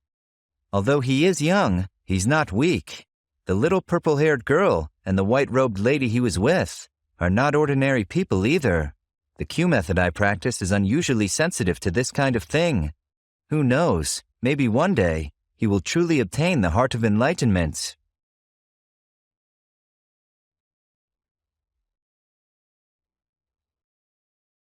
Xavier sighed after walking out of the ingredient palace. He studied the bustle of human traffic that was coming and going in the Black Emperor city. He turned his head to look at the doctor. It seems that we did not come in vain. We managed to obtain some news of the juice of enlightenment here, and we got 3 ingredients that we needed. So far, I think this has been a successful trip. The doctor grinned with excitement. Out of the ingredients required to control the woeful poison body, the juice of enlightenment was the one that was the hardest to find. Now, they actually had a lead.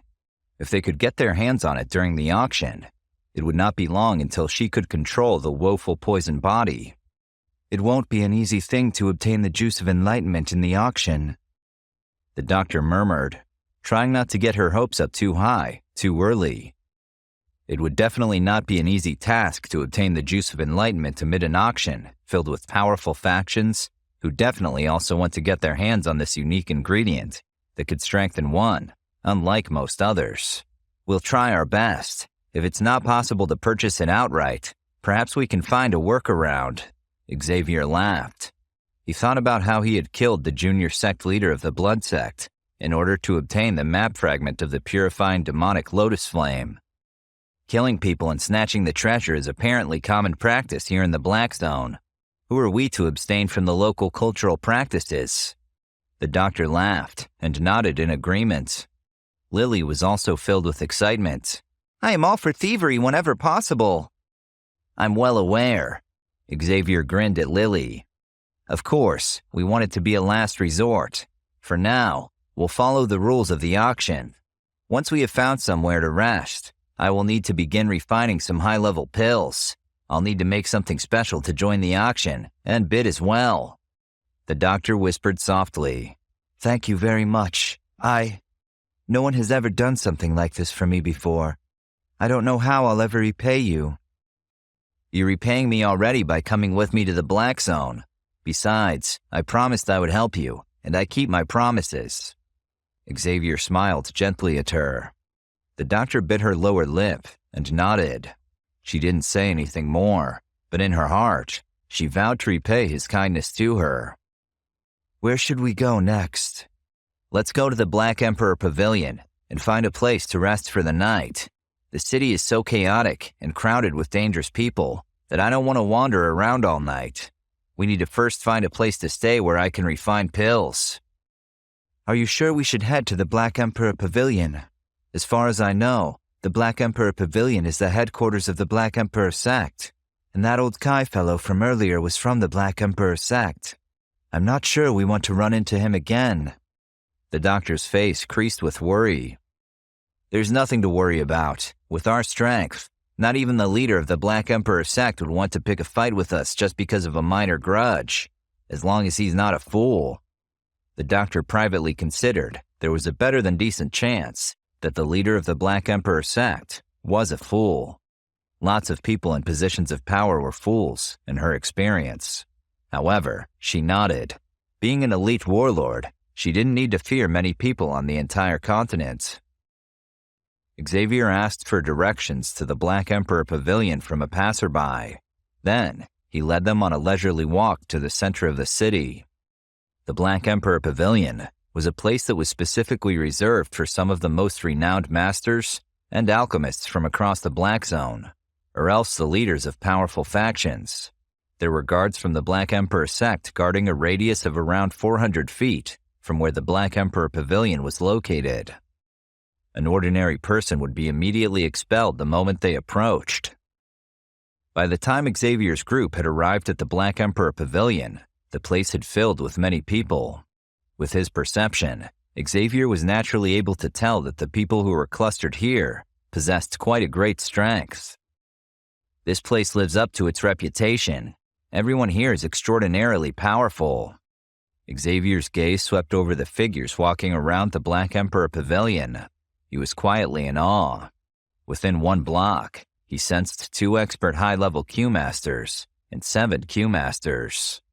The pavilion itself was not any ordinary pavilion either. It was a tremendous building, surrounded by numerous smaller buildings. There was also a guarded wall surrounding the Black Emperor Pavilion. A blue-robed man was standing there with a smile on his face. He seemed to have quite a high position within the Black Emperor sect. The Q-masters who passed by him would smile and greet him on sight. Only then would they be allowed to enter the grounds. Xavier and his friends followed the flow of traffic towards the guarded wall. When they were just about to enter through the large gate, that blue-robed man stepped forward. His gaze swept over Xavier and his friends. He continued to smile, and he spoke with a courteous voice. "This place is where the Black Emperor sect entertains its most important guests. Do you have the tablet?" Xavier's gaze swept over this blue-robed old man in front of him, and he sensed that he was also a high-level Q-master. His level was around level 6 or 7. This kind of strength was remarkable, even in the Black Zone. Xavier nodded to the blue-robed old man. He handed over the tablet that was given to him earlier at the city's entrance.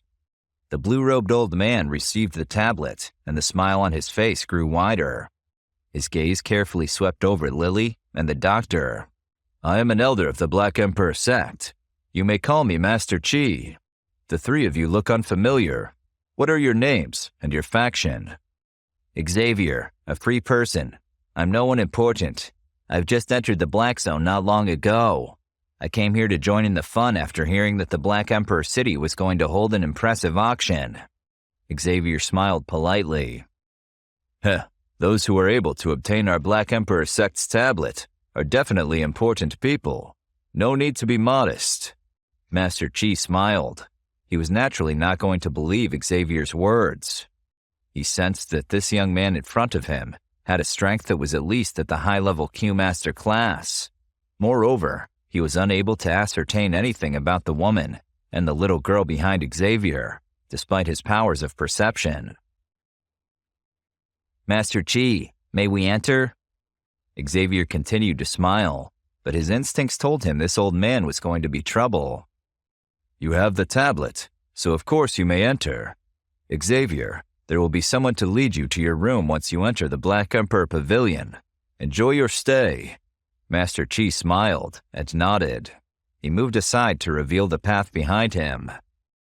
Xavier walked along this path that led into the large main building. The doctor and Lily followed close behind. A cry suddenly sounded from behind them just as they entered. Elder Fang Yan from the Demon Flame Valley has arrived. Everyone in the area turned to look. A red-haired old man strode in, followed by a dozen black-clad men. Xavier listened to snippets of gossip as everyone around him started discussing Elder Fang Yan's arrival. Fang Yan has come for the auction. I wonder what he's after, wondered a man. I bet it's the juice of enlightenment he wants. Since this old fellow's strength is about to break through to the warlord class, he would definitely not travel such a great distance to come here for anything less, replied another man. Looks like there will be quite a show at this auction. Many top-tier factions are already gathered in the Black Emperor City. There are so many Q-masters with great strength.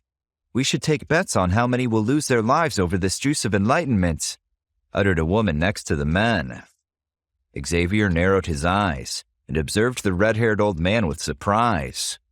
He could sense that the strength of this first elder from the Demon Flame Valley was actually at the peak of the high-level Q-master class.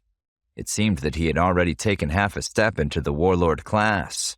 He would be difficult to beat if Xavier had to fight him for the juice of enlightenment. His eyes turned to the people around him. He sensed that the few cold and indifferent-looking old men were all at the high-level Q-master class. Their strengths were not any weaker than the fourth elder Xavier defeated a couple of days ago. The gray-robed person who is walking at the back seems to be a little strange, the doctor softly whispered. Xavier followed her gaze to the last person in the Demon Flame Valley's group. He was a strange figure, completely wrapped in a gray robe. His Q energy was far too weak, so Xavier did not pay him much attention before. Now that the doctor had pointed him out, Xavier sensed an extremely strange, yet somewhat familiar feeling from him. He knit his eyebrows into a concerned frown. He could not figure out what bothered him about this strange man. Let's get to our rooms. I don't want to stay and introduce myself just now, Xavier murmured, leading Lily and the doctor away. The moment Xavier turned, the last gray-robed figure raised his head as if he sensed something. A pair of dark eyes peered out from under the gray robe. He stared at Xavier's back as uncertainty flashed through his eyes.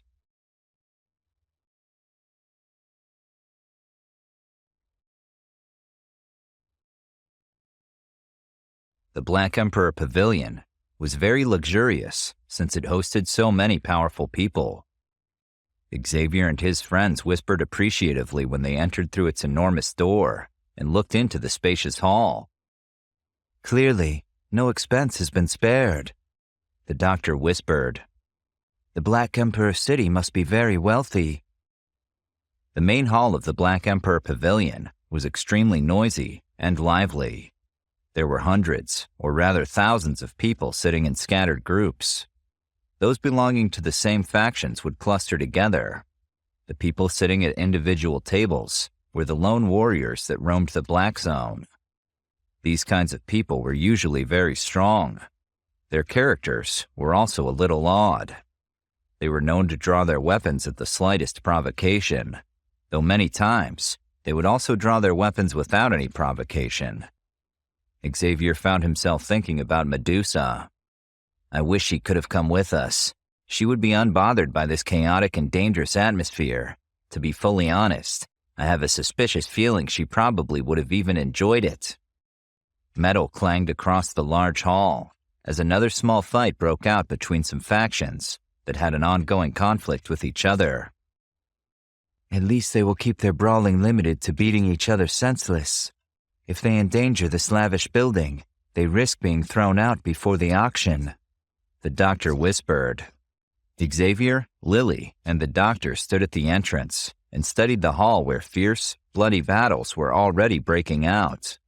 They shook their heads after a wave of cheers rose up from the surrounding observers, who were enjoying the show. This Black Zone really did not have any decorum. A young female servant quickly walked over just as Xavier and his friends entered the main building of the Black Emperor Pavilion.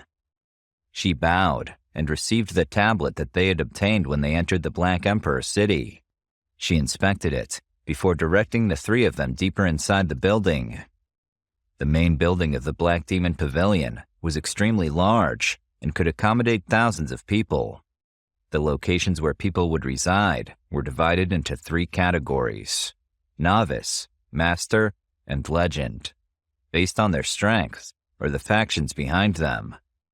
The area where Xavier and his friends would stay was neither high nor low. It was the master area.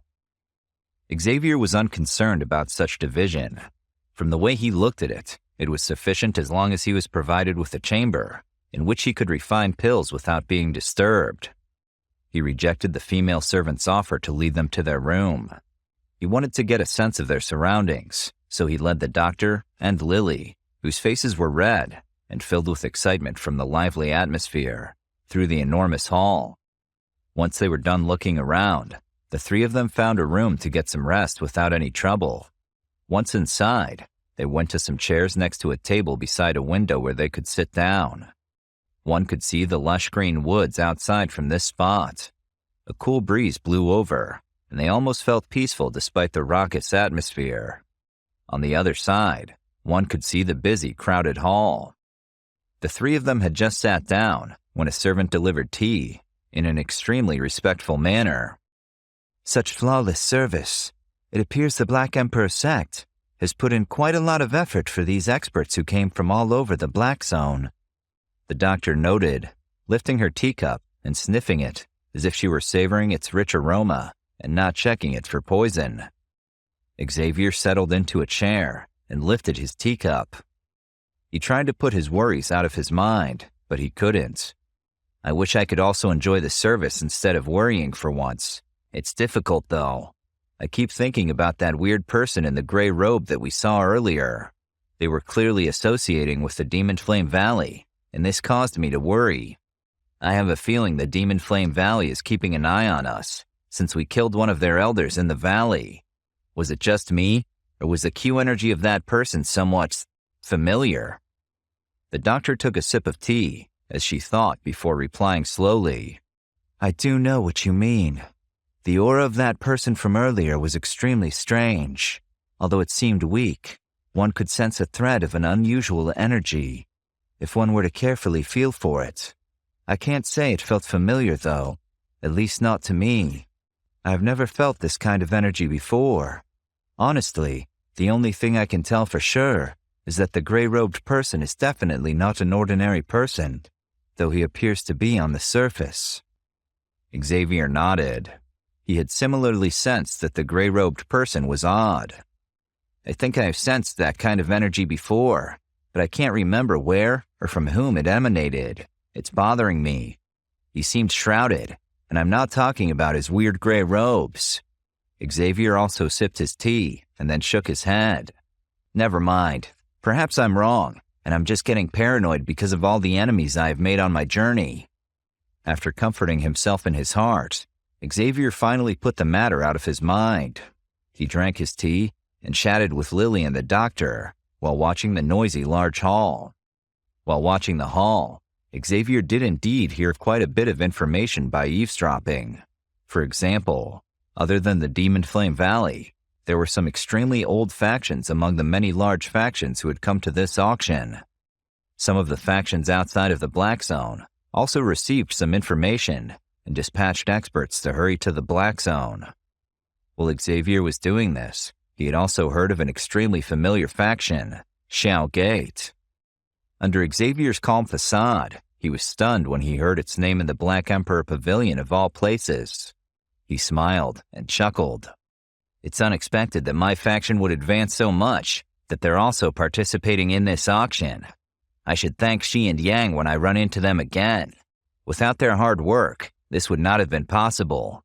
And if it's true what I just heard, and the Xiao Gate is also participating in this auction, it's likely that my brothers should also be residing in the Black Demon Pavilion, Xavier muttered.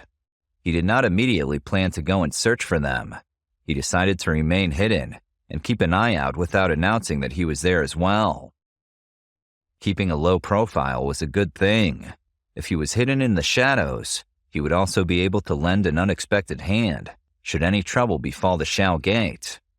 Most of the other things Xavier heard while he eavesdropped was information about the Juice of Enlightenment. Everyone was talking about it. Everyone knew that the Juice of Enlightenment would be one of the most sought-after treasures in this large-scale auction, and they seemed to relish the drama it would bring, even though many people themselves had no desire to try to bid on it, or simply knew they could not afford to do so. The juice brought anyone who consumed it great health and improved their strength. This improvement in the constitution had quite a great allure to everyone, except Xavier. It would do nothing for his demon poison spot, he knew, and he had no need to improve his physical health. He wanted it for what it could do for the doctor and her woeful poison body. It seems we were really slow in learning about this Juice of Enlightenment. Apparently, it's extremely common knowledge here. Xavier sighed. They had spent around half a year on the long journey from the Empire of the Sun to the Black Zone, finding no information about it. However, almost everyone in the Black Zone knew what the Juice of Enlightenment was and what good it could do. The doctor smiled. Did you also hear that the auction has been delayed?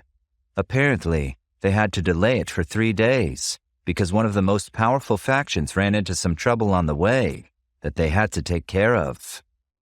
Xavier laughed bitterly and nodded. I wonder what faction could be strong enough to make the Black Emperor sect delay their auction for 3 days.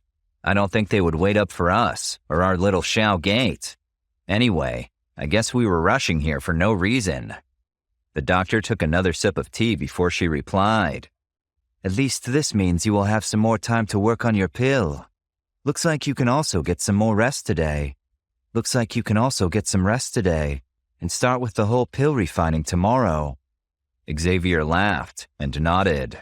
You're right. I should not complain about this delay. I'll get started to refine some pills first thing tomorrow morning. Xavier's eyes swept to the window to check the weather outside before placing down his teacup. He smiled at his friends and then bid them good night. Lily and the doctor nodded and stood up from their table as well. They were just about to turn around when the hall suddenly became chaotic. A big group of large men with fury burning in their eyes strode toward their room. Xavier frowned and glanced at the large men. He noted each man had a wolf tattooed on their arm. A white wolf, Xavier noted silently. The man at the entrance of the Black Emperor City warned me that the perverts I have burnt to ash were members of the White Wolf gang. I guess some of the onlookers informed them and told them what I looked like. Looks like we need to deal with this before we can call it a day. The doctor glanced over carelessly. Xavier nodded. Since the other party had already come looking for him, he preferred to deal with this now. He sat back in his chair amid numerous surprised gazes from the outside hall. His eyes were calm as they watched the group of large men charge over. There were many Q masters within this Black Emperor pavilion. Xavier had hoped to keep a low profile. However, continuously dodging these men would invite even more trouble. It was better to deal with them now, publicly. The group of large men with wolf tattoos and faces full of rage naturally attracted everyone's attention. I heard the old Shy killed a level 1 high-level Q-master not long ago. Someone murmured, with their eyes fixated on the man who was leading the angry group that marched to Xavier. The White Wolf gang are all ruthless. I don't know how that poor fool offended them, but I doubt he'll live to see the morning. Someone else murmured. I heard he killed some relative of the old Shy. I thought it was only a rumor, though. Another man chimed in, watching the situation unfold with great interest. The large shirtless men lined up around Xavier's table. The largest man violently kicked the table, smashing their delicate teacups. Wood splinters flew everywhere. Hey, you fucking bastard! Are you the one who killed some of my men from my White Wolf gang back at the city's entrance?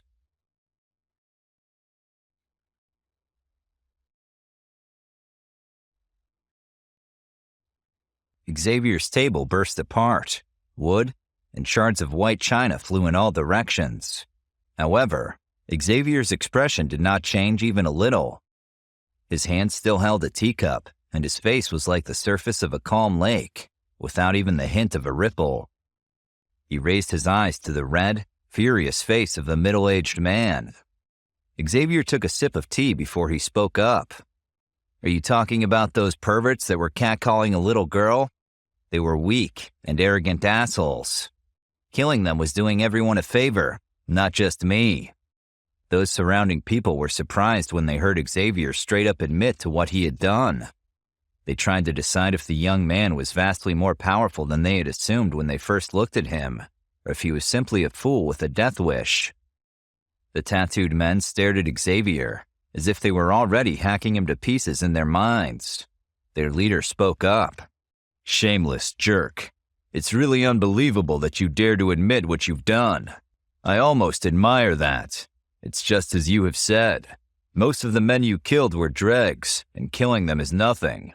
Unfortunately for you, one of those men was a nephew of mine, so now I am forced to settle the matter." Xavier took another sip from his teacup and responded calmly. "I do not care if he was your nephew or your son or anyone else. He threatened my friends, so he had to die. I'm sure you understand that's how things work in the Black Zone." Everyone near him let out an uproar at Xavier's words. Although his words caused the expression of this middle-aged man in front of him to turn gloomy, if he were fully honest, he didn't care about his worthless nephew.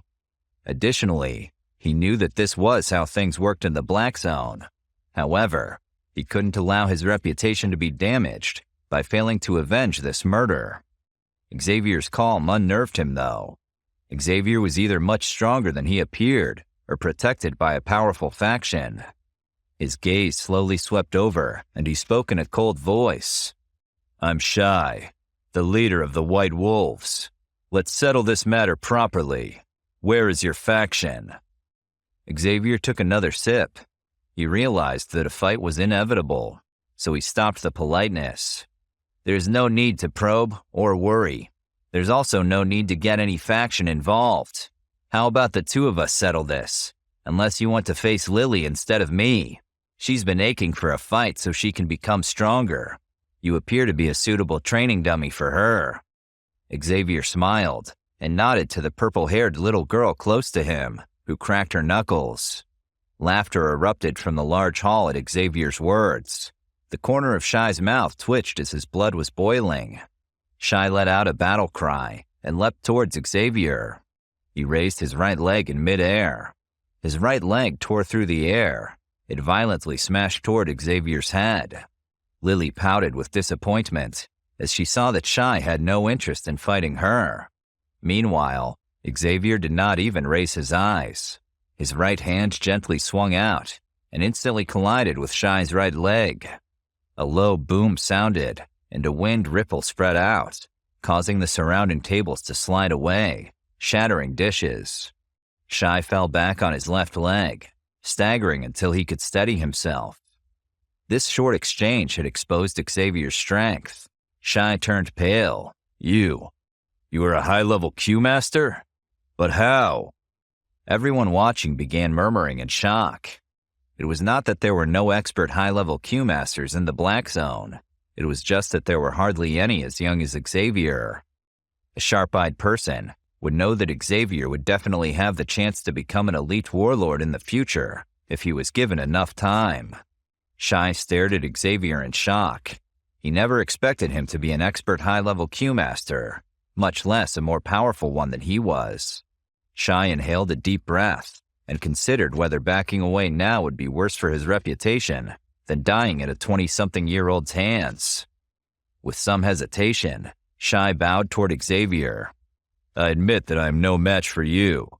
Perhaps I should actually thank you for getting rid of my worthless nephew. He's been leeching off my family's money without doing a day's worth of work." After saying this, he waved his hand and led his people to leave. However, Xavier suddenly spoke. "What do you think of me, Shy? You think you can just attack me and then walk away with your tail between your legs?" There was still some time until the auction began. If Xavier wanted peace during this period of time, he would need to reveal some skill.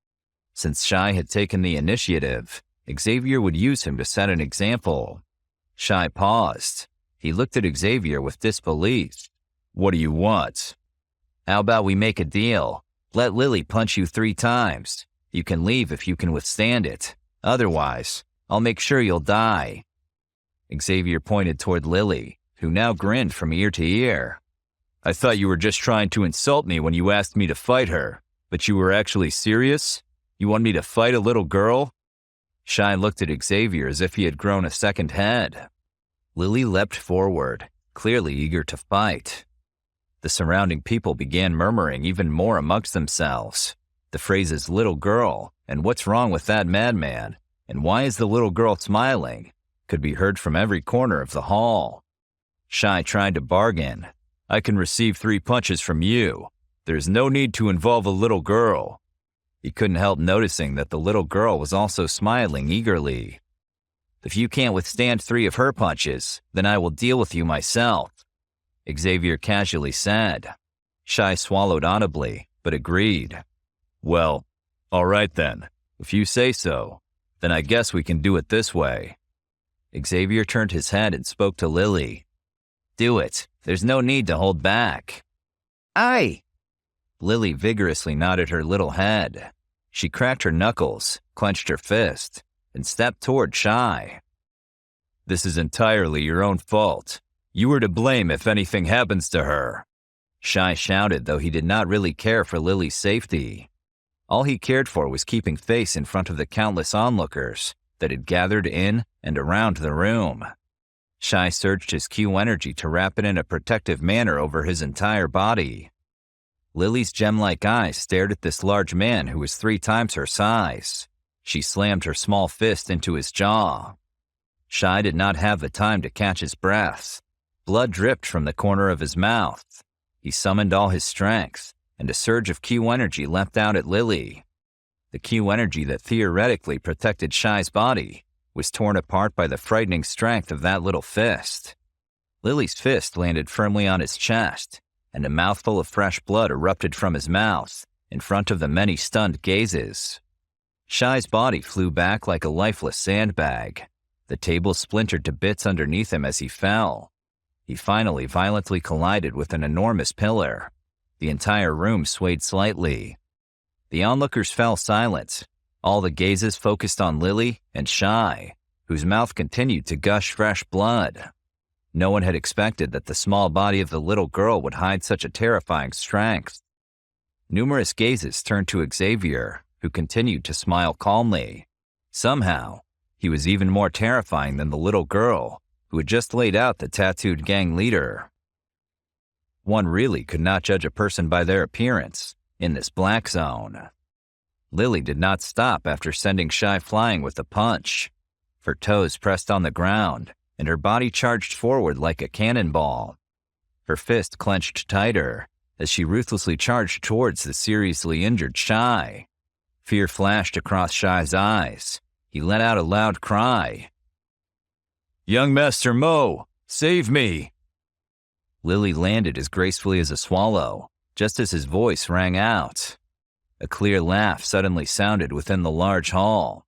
Huh, this young lady, can you curb your ruthless attacks? No deaths are allowed in the Black Emperor Pavilion. A white figure strode out. He immediately appeared in front of Shy, curled his hands, and rotated them in a strange manner. Lily slipped past him, and she nearly fell due to her being caught off guard. She stabilized her body. A fury burned on her small face. She furiously charged toward the white-clad person. The person in white smiled. Both of his hands once again twisted in a strange manner. His hand was extended and bent. He grabbed both of Lily's fists and gently dragged her before suddenly pushing her back. This white-clad person seemed to specialize in dealing with brute force. Not only was Lily's attack stopped, but he still possessed the strength to counterattack. His push may have appeared gentle, but the strength within it was quite fierce. Lily wasn't sure what to do. Suddenly, black-robed arms engulfed Lily. She struggled for a moment before giving up, because the strength of the arms that held her was greater than hers. She also quickly realized that it was Xavier who lifted her up. Xavier then placed Lily down and slowly raised his head. His eyes fell on the white-clad person who had attacked, and a chill flashed across his dark black pupils. "Aren't you going overboard to use such a heavy attack on a little girl?"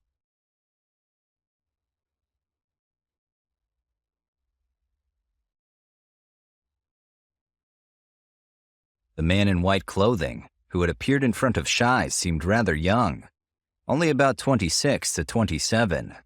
His clothes were as white as snow and fluttered like flakes blowing in the breeze. His thin lips curled into a faint smile. Upon his entry, the man in white clothing grabbed everyone's attention. They murmured amongst themselves, "Is this the young Master Mo, the junior leader of the Black Emperor sect? I heard that this Master Mo is not even 30 years old." Someone gasped.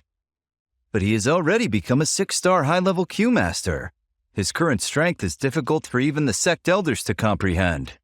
What an intimidating young man. It is rumored that those within the Black Emperor sect have great expectations for him. And who could blame them? He will surely become a warlord-level expert before he is 30. Xavier, hearing all of this, looked upon this Master Mo with narrowed eyes.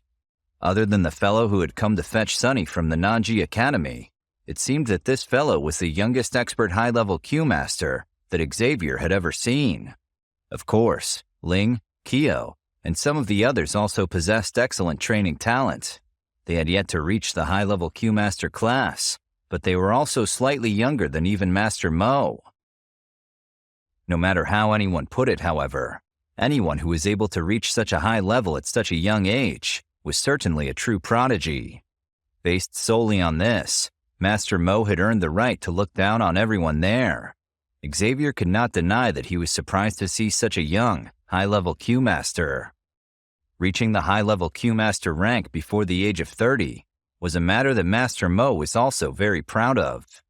Many elders in his sect were at least 40 years old before they had reached even the high-level Q-Master rank, and most of them were 50 or older.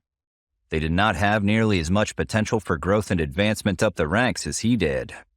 But that pride he had held deep in his heart suffered its very first blow for the first time in that moment. Xavier was much younger than him. The strength that Xavier had shown him in their earlier exchange was not much weaker than his own.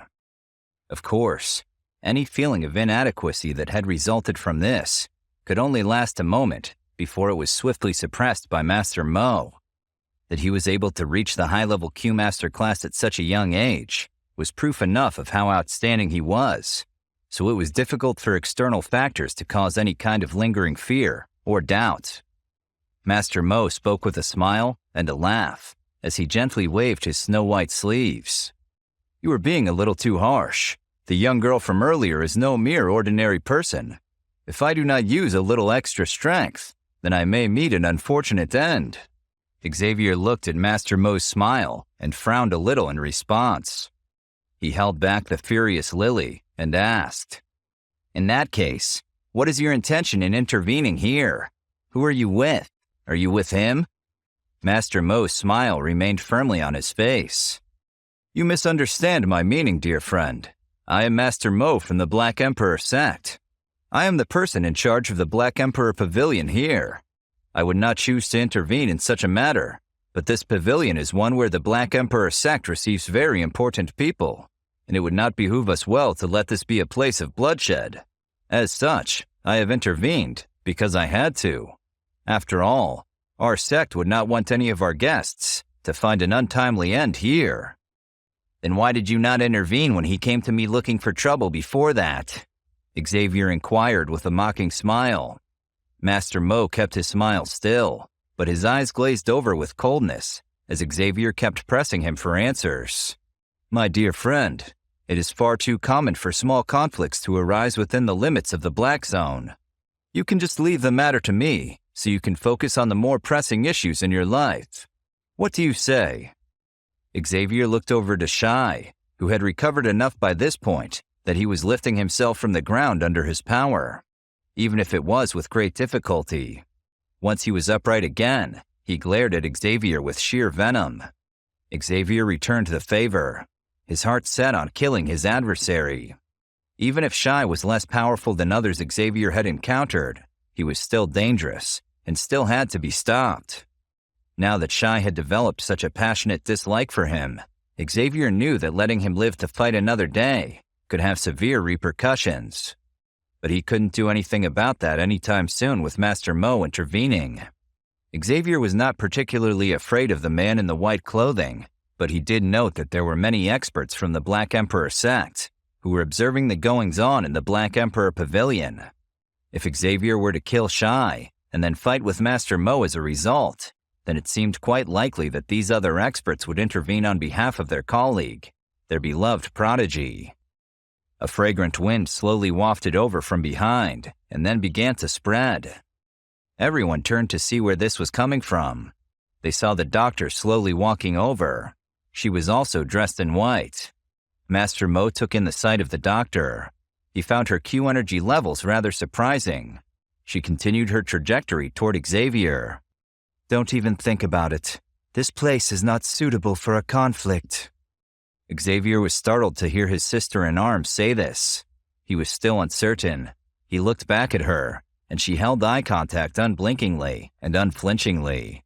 He knew she was serious. Consider yourself lucky, Shy. Before you find trouble with someone next time, it would be best if you investigated who that person is first, said the doctor. The hatred in Shy's eyes grew even stronger. Master Mo smiled a little more widely and spoke to the doctor. Thank you, miss, for resolving this matter. The doctor, in turn, merely glanced coolly at him in response to his courtesy. She then withdrew her gaze and lowered her eyes. Master Mo found getting ignored by the doctor rather unsettling. He felt quickly and oddly embarrassed. It was the first time in many years that he had received any treatment remotely like that from a woman, but he swallowed his unease and proceeded, turning back toward Xavier with a laugh. May I know your name and the name of your girlfriend? If the both of you encounter any problems in the future, you can come and find me, and I will assist you as best I can. I do have some pull within the Black Emperor sect. Xavier, for his part, answered tersely. Xavier, since the matter here has been settled, I have some other matters to attend to, so I will take my leave. He did not wait for Master Mo to respond, walking toward the residence area of the Black Emperor Pavilion. The doctor and Lily followed closely behind him, not bothering to talk with the young master. Master Mo found himself taken with the doctor, breathing in the last lingering remnants of her fragrance and smiling more widely for it. An outstanding woman to match his outstanding self. Young Master Mo, are you going to let them just walk off like that? Shy indignantly wiped a bloodstain from the corner of his mouth. The smile slowly disappeared from Master Mo's face. What else would you expect me to do? That vicious little girl and this Xavier fellow are both experts in the high-level Q-Master class. They have likely some powerful faction behind them. Not even a sect as powerful as the Black Emperor sect can afford to randomly offend people of such high levels as we please. Besides, I only asked you to investigate the other party's background. Attacking is not investigating. Investigating is investigating. It is not my fault that you're an incompetent hothead. His face was now blank and cold. Shy clenched his teeth. Then what do you plan to do? That jerk just left as he pleased, and he doesn't regard you as anyone important or with even the slightest degree of respect. The first thing I'm going to do is investigate their backgrounds, as I had asked you to. Everything will be under my control as long as they remain in the Black Emperor city, Master Mo said with a returning smile. He wafted the air around himself and took in another breath. The person that intrigues me the most is the lady in white. I wonder where she is from. No matter what, I cannot give up on such a beauty so easily. In the meantime, Xavier finally slowed his pace down after the three of them had walked out of the large and noisy main hall. He turned to the displeased, depressed, and defeated Lily and could not help but shake his head. Are you unhappy? Are you an idiot? Lily angrily retorted before turning her attention to the doctor. And why didn't you attack that cheap-faced jackass and finish him off? If Auntie Medusa were here, she would have killed him without any hesitation. The doctor slowly came to a stop. She saw the perplexed, helpless look on Xavier's face and chose to speak softly to Lily. Calm down. He won't live more than 3 days, and his death will be more miserable than if we had just killed him. Xavier's eyes widened and his brows raised with surprise as he realized.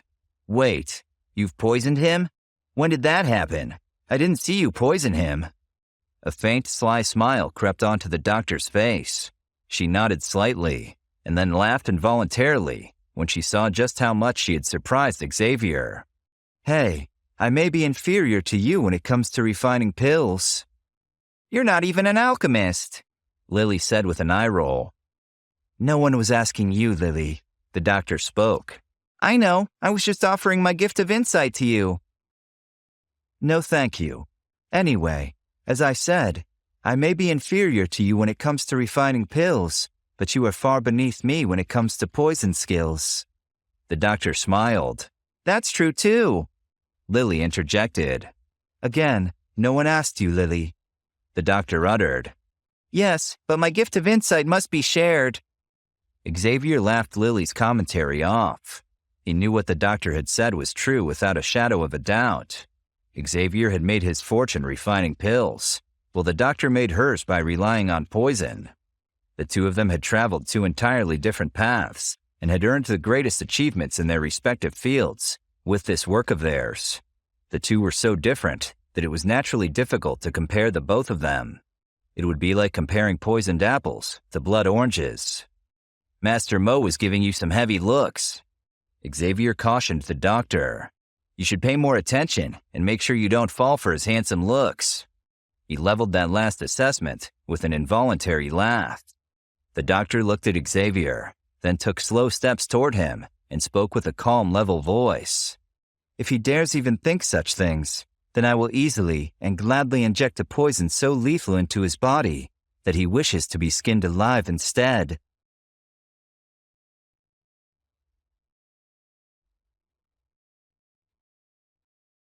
Without wasting much time, Xavier's trio followed the route that had been described to them earlier by his servant. They walked through the enormous main building of the Black Emperor Pavilion for a good long while before finally finding the resting area. It was nice, quiet, and large. The lush green clusters around the building and throughout the courtyard added a light and refreshing fragrance to the air. The serenity and calm of this area were tremendously satisfying to Xavier and his cohorts. The enormous residential area was divided into the Legend, Master, and Novice categories. The Novice category rooms were for those experts or factions who were held in low esteem within the Black Zone. Generally, one would be qualified to stay in this category of residence as long as one reached the Q-Master class or had someone in their faction who did. The Master category rooms were for those who had reached the high-level Q-Master class, and otherwise, for some factions that possessed a strong reputation within the Black Zone. The Legend category of residence was the most luxurious of them all. Those who could enter that area were, without any exception, well-known and high-ranked experts in the Black Zone, and some top-tier factions that were at least comparable to the Black Emperor sect. There were only a small handful of people who fulfilled these 2 conditions in the Black Zone. Xavier's trio wandered through the enormous and labyrinthine residence area before arriving at the Master area. Even after they had arrived in the right section, it took them a good while before they were able to find their specific room. The 3 of them gently pushed the door open. Before they entered, they quickly scanned the room from the entrance. The doctor seemed satisfied. These quarters not only possess a living room, but a couple of side rooms as well. There's even a chamber that is specifically meant to be used for training. It's like a fancy hotel. You're right, this isn't half bad. Xavier smiled at the doctor and took the initiative to be the first to walk into the quarters. He found a comfortable-looking chair in the living room and tried it out. The doctor gave the entire place a thorough examination. Once she was done, she came to the center of the living room, where Lily had joined Xavier in settling down. She took a lovely deep blue flower from her storage ring and put it into a convenient vase. She then took 2 pills out of her storage ring and gave one each to Xavier and Lily. This is the soul-swallowing flower. The fragrance it emits causes anyone who smells it for any extended time to faint. You will not have to worry about that yourselves, though, because I have just given you the antidote that you should consume at your earliest convenience. I find it best to err on the side of caution when traveling to strange new places." Xavier observed the beautiful royal blue flower with great interest. Bearing this new information in mind, he sighed. Looks like the expertise of a poison master is no less niche than that of an alchemist. Unless one has deeply studied poison, who would even think to know that a flower as inconspicuous as this, displayed in such an inconspicuous place as that, would have such an effect? Lily looked with suspicion at the flower, and then turned back to the doctor. "How much does it knock someone out? I'm really tired and I could use a good deep sleep." "It's not that kind of sleep," the doctor sighed. "Learned that one the hard way in training, I'm guessing?" "Just take the pill, Lily." Xavier took the pill, and Lily followed suit. He threw it into his mouth, and as he tilted his head back to swallow, saw Lily in his periphery.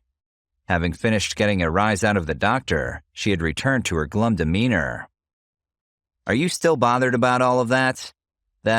What's his name? That Mo's strength? The Q-energy method that the fellow employs is an effective one to counter brute strength with simple leverage. You were naturally at a disadvantage, and then you were careless on top of that.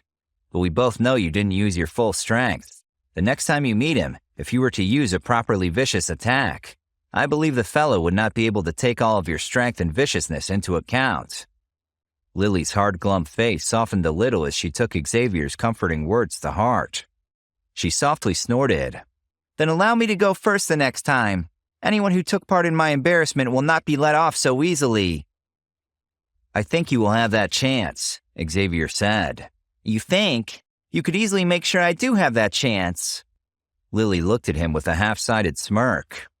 "I don't think I will have to do anything about that. Seems pretty likely to me that you will have that chance." Xavier laughed. He had a feeling he just couldn't shake, that there would be quite a few interactions with this young Master Mo going well into the future. "There's a distinct possibility that the young Master Mo told Shai to come and look for trouble with us. We should be more careful regardless of what the reason might be. This is all still the territory of the Black Emperor sect after all. On top of all of that, there are also several Q-energies within the Black Emperor Pavilion that even I can only vaguely sense. This means that they are more than likely elite warlords." The doctor murmured while thinking things through. Xavier sighed. "Looks like they have all come here in pursuit of the juice of enlightenment. We must be careful when we do things in the future and how we go about doing them. There are so many strong people in the Black Emperor City at this moment that there will be unfathomable amounts and levels of trouble if something even goes the slightest bit wrong." The doctor faintly nodded, but stayed silent and otherwise unresponsive. Xavier took the hint. "All right, it's quite late, and I think everyone's tired, so we should rest. I will still need to refine some pills tomorrow. At that time, I will need both of you to protect me. It wouldn't quite be disastrous if some disturbance should interrupt me, but it would certainly be bad." Xavier stood, stretched, yawned, and walked to his bed. Lily and the doctor, also in desperate need of rest, went off to find their rooms shortly after. As everyone in Xavier's trio started in on getting their well-earned rest, a layer of dark atmosphere covered a legend category room a short distance from them. A couple of people were seated in this room, with a red-haired old man attracting the most attention out of the whole group. This was, surprisingly enough, the first elder from the Demon Flame Valley, whom Xavier had seen earlier that very day. There were a few older men who were extraordinarily strong seated next to him on either side. These were, unsurprisingly enough, the elders of the Demon Flame Valley. These few people held extremely high positions within the Demon Flame Valley, but they deferred to the first elder on all manner of matters. The first elder was seated in a chair, and the remaining people stood on either side of him, with their hands bracing behind their backs. Another human figure, this one clad in a gray robe, sat quietly in front of them. "Sir, according to what I know, The Black Emperor City has attracted several old established factions to the Black Zone. Moreover, the people who led their groups here are all renowned experts within the Black Zone. It seems that they are also here to get their hands on the juice of enlightenment. The red-haired First Elder Fang knit his brows and spoke in as respectful a voice as he could manage while addressing the man in the gray robe. The chief has said multiple times, and with increasing volume each time, that we must acquire the juice of enlightenment at all costs. Anyone who dares to get in our way, we can, should, and will kill. They could feel a dense gaze shooting at them from the darkness in the gray robe. Sir, you can rest assured that the Demon Flame Valley has sent out almost all of our most elite experts and warriors, so that we can go home with the juice of enlightenment. Other than the Fourth Elder's group, which is still yet to arrive, or at least check in, the remainder have already been appropriately arranged. I feel I should say, well, I have you here, good sir. I've heard that the Xiao Gate and the Nanji Academy have dispatched their experts this time around as well. Both of these factions are enemies of our Demon Flame Valley. If it is at all possible, we should capture all of these people. Xiao Gate and the Nanji Academy, huh? The man in the gray robe punctuated his statement with a low laugh that quickly devolved into a louder, more savage laugh. Relax. None of them will escape. Fang smiled, happy to hear this, but he was frowning again mere moments later.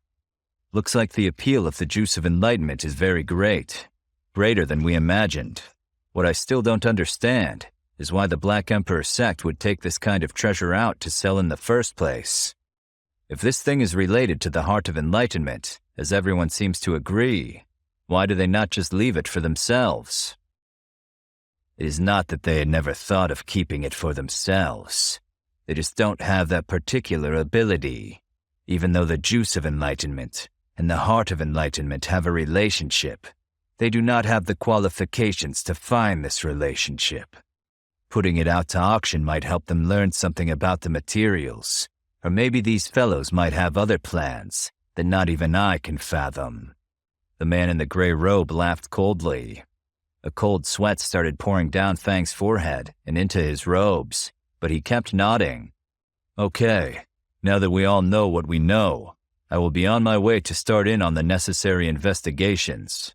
I will pay great attention to any news regarding the juice of enlightenment and inform you of any new developments. While you're investigating, you should go out and learn exactly which experts have come for this auction. There's no need to pay attention to mere elite high-level Q-masters. Those old demon warlords are the most troublesome I've encountered. He waved his hand, and a couple of elders left the room, gently shutting the door behind them. The room settled into quiet once more. The man in the gray robe sat silently in his chair. His body was perfectly still, not budging in the slightest. After a moment, the man in the gray robe moved and broke the silence with an inquiry. How could it be that the fellow I saw today smelled familiar? Have I met him before? A hand extended from the sleeves of the gray robe and grabbed the teacup. A light appeared on his hand, making it appear illusory and heating the tea to just the right temperature.